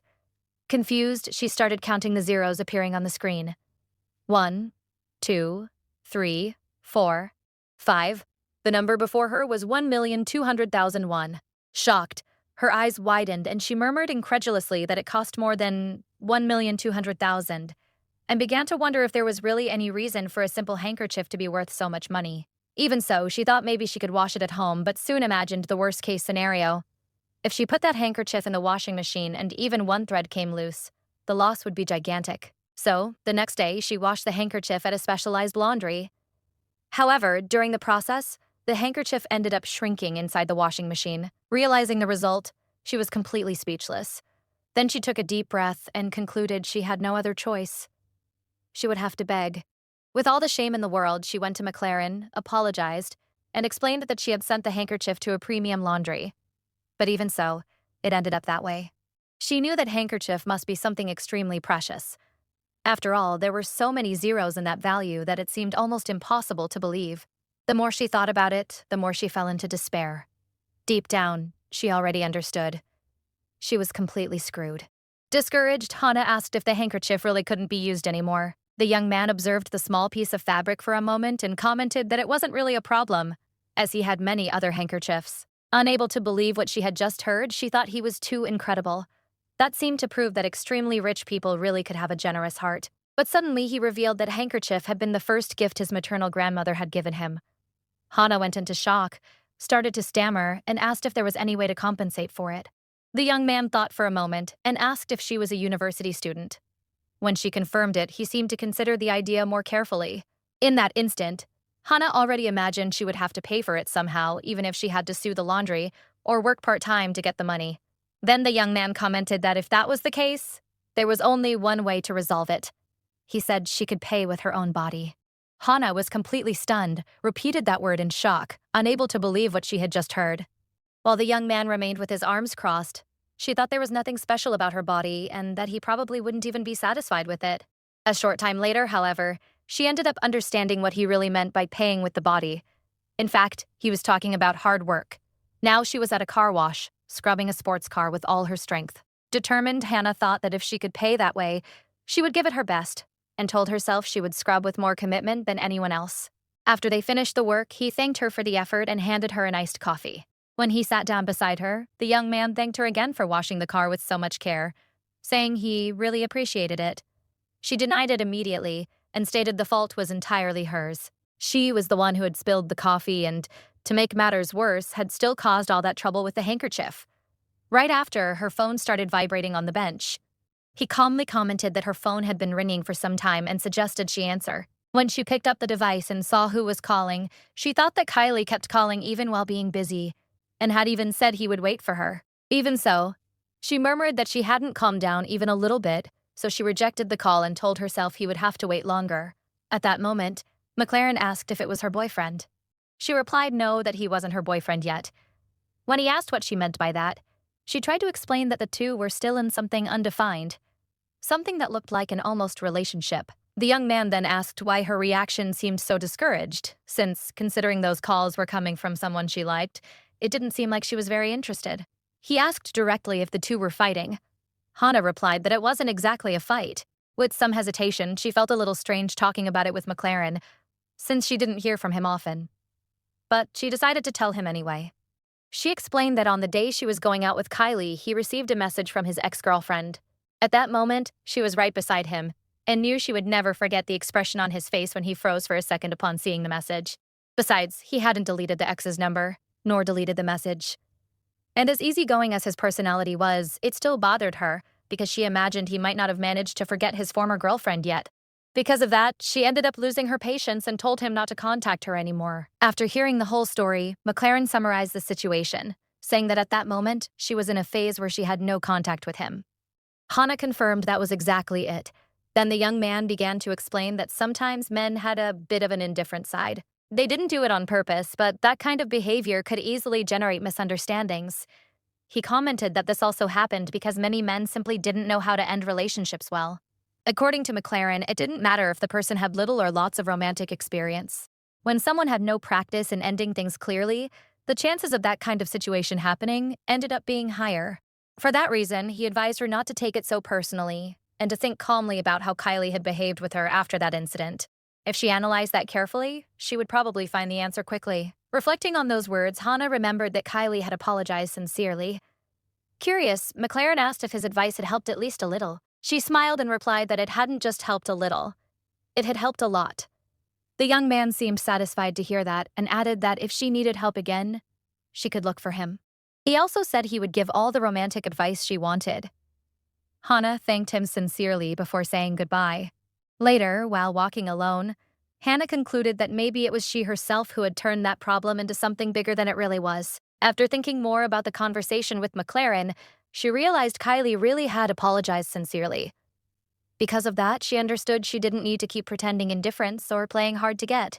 Decided she thought she needed to find him and resolve everything once and for all. So she opened her phone and called Kylie. At that moment, he was sleeping soundly at home. When the phone started vibrating beside the bed, Kylie picked up the phone, imagining it couldn't be Hannah. In the next instant, however, his eyes widened as he realized it really was her. Surprised, Kylie answered immediately, asked why she was calling so late, and wanted to know if she had already calmed down. From the other end of the line, Hannah said she was right in front of his house and warned that if he didn't appear in 3 seconds, she would leave. Desperate, he started putting on clothes in a hurry, while begging her not to go and to stay right where she was. As soon as he hung up the phone, Hannah remained sitting and waiting. She thought it would still take a little while for him to appear, but when she looked up, she was surprised to see Kylie running in her direction. Confused, she thought he had just hung up the phone. So how was he here so fast? Kylie stopped in front of her, breathing with difficulty, and asked again if she had already calmed down. Hannah realized he must have run out in a panic as soon as he received the call, so she let out a small laugh and replied that she wasn't angry anymore, commenting that his hair was a complete mess. Only then did Kylie realize the state of his own hair. Embarrassed, he tried to fix it quickly, pressing the strands down clumsily. Hannah watched everything in silence. After seeing him run all the way there like that, it seemed impossible to stay angry, so she asked him to lower his head a bit. He leaned toward her, and Hannah placed her hand on his hair. trying to fix the misaligned strands. While she did that, Kylie explained that he had been very worried because she hadn't answered his calls or replied to her messages, and also told her that he even went to her house, but she hadn't opened the door. Because of that, he spent the whole night awake, only managed to sleep a little while ago, but the instant he saw her call, he jumped out of bed and ran there like a madman. Hearing that, Hana was silent for a moment. She had gone there to clear up the misunderstanding between the two, but in that instant, she realized there was something even more important than that. Observing his face so closely, with his messy hair and sincere expression, Hana ended up smiling. Then she confessed that he looked very adorable at that moment, and with a shy smile, asked if she could kiss him. Surprised, Kylie questioned why she was asking something like that all of a sudden, but before he could say anything else, Hana leaned in and kissed him. Right after the kiss, they just stayed looking at each other until Kylie asked her to do that again, and Hana smiled. This time, the two kissed again while they remained there. In that quiet moment at dusk, Hana thought she had finally confirmed her own feelings. Looking at her closely, Kylie asked if his feelings had really been transmitted and asked her to accept the apology. Hana replied that she accepted.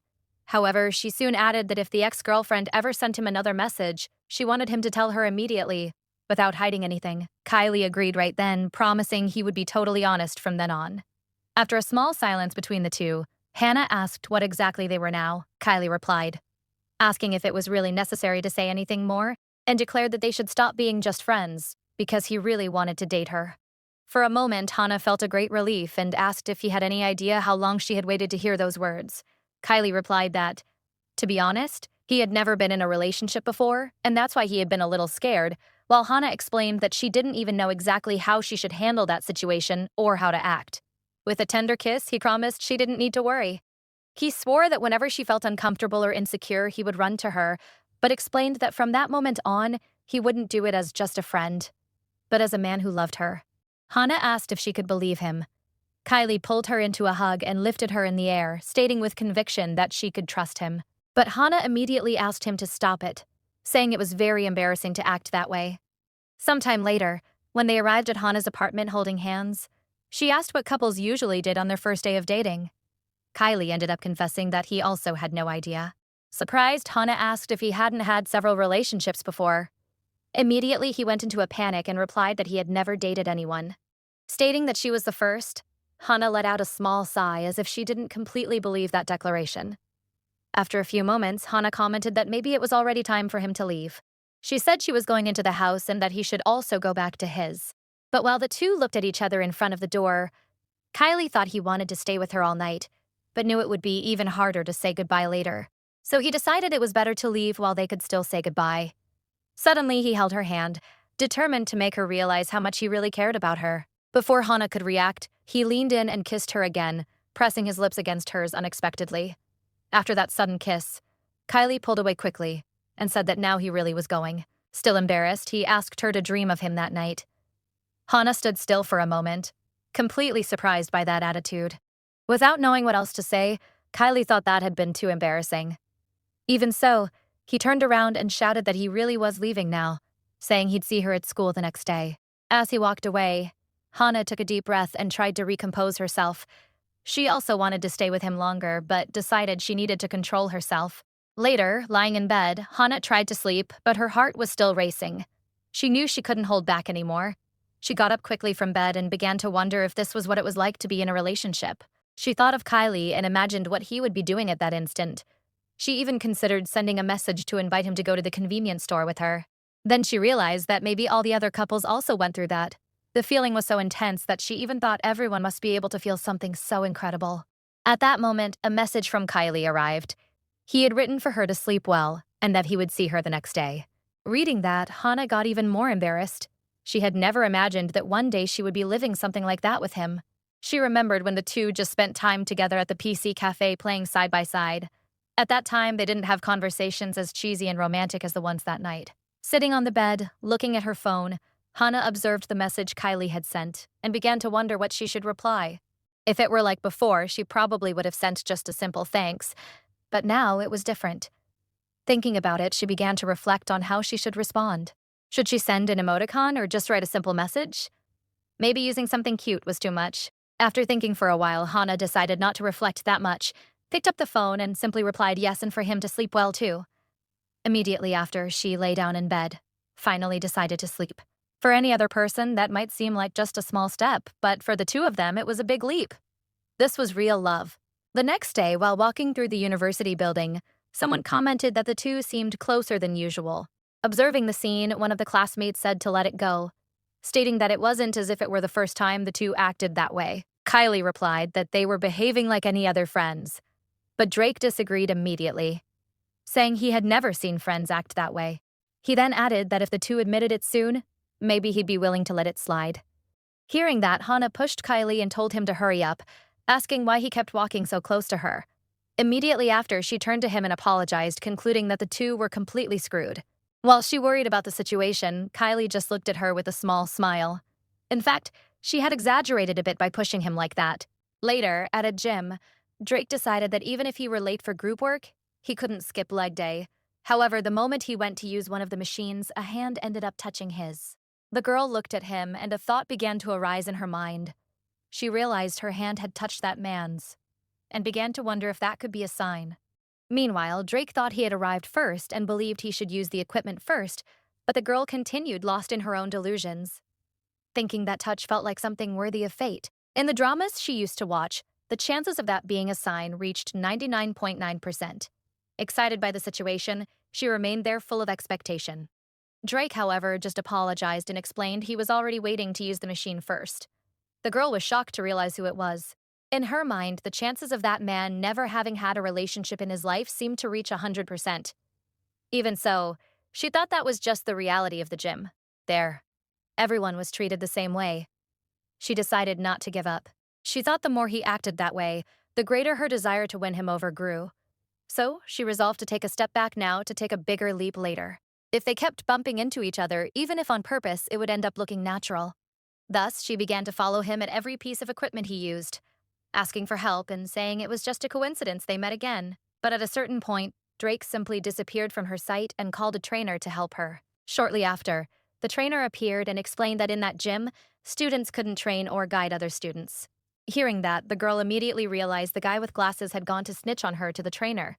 Running her hand through her hair, she let out a sigh.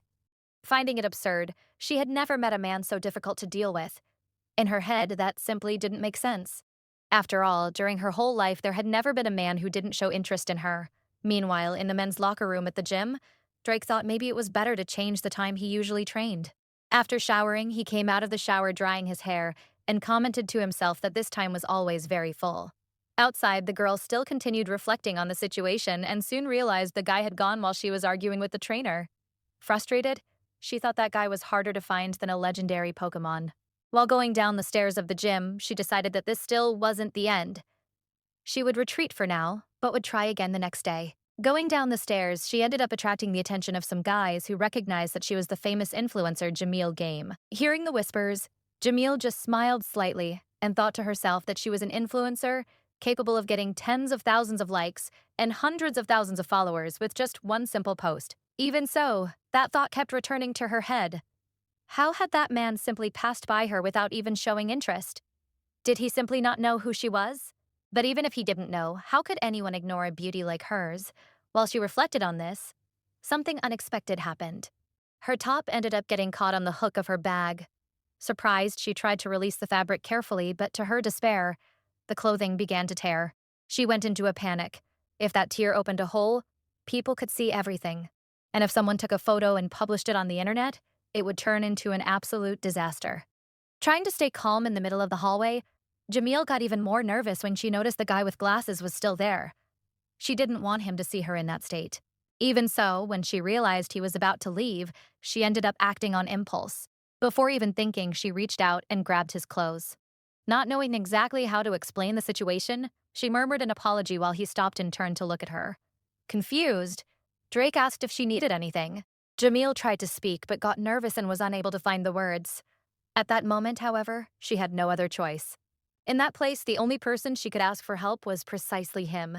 With a flushed face and visibly embarrassed, she looked at Drake and begged him to please help her. As soon as she quickly explained the situation, Drake took off his own jacket and handed it to her, saying that if it was okay, she could use it. Surprised by the gesture, Jamil thanked him. At the same time, A thought passed through her head. She thought she could approach him again when she went to return the jacket, and maybe things between the two would happen naturally. But to her surprise, Drake simply said she could leave the clothing at the gym counter later, and stated he was already leaving. Jamil was indignant. She couldn't believe he was simply going to leave like that. As she watched the young man walk away, she brought the fabric to her face and thought she imagined his clothes would smell like sweat, since he trained every day. But the smell was pleasant. That made Jamil think that young man was truly a mysterious person. People like him always went against all the expectations she had, and precisely for that reason, she felt more and more like getting to know him better. In another corner of the city, Kylie and Hana walked together down the street at night. When her phone started ringing, looking at the screen, she realized Merlinda was calling. On the other end of the line, Merlinda asked if she had spoken with Mason. Hana replied no, and then turned to Kylie asking if he had spoken with Mason that day. Kylie replied that he had talked to him by phone in the early afternoon. Hearing that, Merlinda began to scream in surprise and soon said goodbye quickly to her friend before hanging up the call. Kylie asked what had happened. Hana explained that Merlinda had started screaming because Mason wouldn't answer her calls, and that right after complaining, she had simply ended the call. Kylie let out a sigh and said to forget about that. Then he put his arm around her and suggested that after buying food and some beers, they could go eat in the park that was nearby. Hana looked at him and replied that seemed like a great idea, commenting that plan even sounded a little romantic. Meanwhile, inside a large condominium called Summit Klassen, Merlinda complained that Mason was ignoring all the messages she had sent. With an irritated look, she asked herself for how long he believed he could keep acting that way, and thought maybe he was trying to provoke her. Suddenly, her mother entered the room, looked around, and let out a sigh seeing the mess spread across the environment. She commented that her daughter was already a university student, but that her room looked like a place where even a pig would enter and ask for friendship. Merlinda just called her mother calmly and asked how she had ended up marrying her father. Confused by that sudden question, the mother wanted to know what had gotten into her. Even so, the mother replied it was she who had asked Merlinda's father to marry her first, since she was always the type of person who can't stay at peace until getting what she wants. Hearing her mother's answer, Merlinda murmured to herself that as she imagined, she really was that woman's daughter. Suddenly, she got up and hugged her mother tightly, saying now she was sure of it. The woman was confused and asked what happened all of a sudden. Merlinda replied quickly it was nothing and said she was going out for a moment. The mother immediately asked where she was going so late and warned that if she didn't clean the room, she'd throw all those clothes away. A short time later, on the other side of the city, Merlinda walked to Mason's house, concluding she really had inherited her mother's personality. Determined, she thought it didn't matter how much Mason ignored her messages, she wouldn't give up. She murmured that he really had the courage to challenge her, then stated to herself that if he didn't come out to meet her, she would go to his house. Sometime later, Mason returned home while talking on the phone with his father, but ended the call as soon as he reached the rooftop of the building. He soon noticed something strange. The light in the apartment was on. For an instant, he thought maybe he had forgotten to turn it off before leaving. Even so, that seemed strange. He then entered the apartment and found Merlinda in the kitchen. Seeing him, she was startled and shouted in surprise, saying he had returned. Mason was completely confused and asked what she was doing there inside his house. Not knowing exactly how to explain the situation, Merlinda began to speak nervously. She said she had thought they could eat something together when he returned and that, because of that, she decided to prepare soup.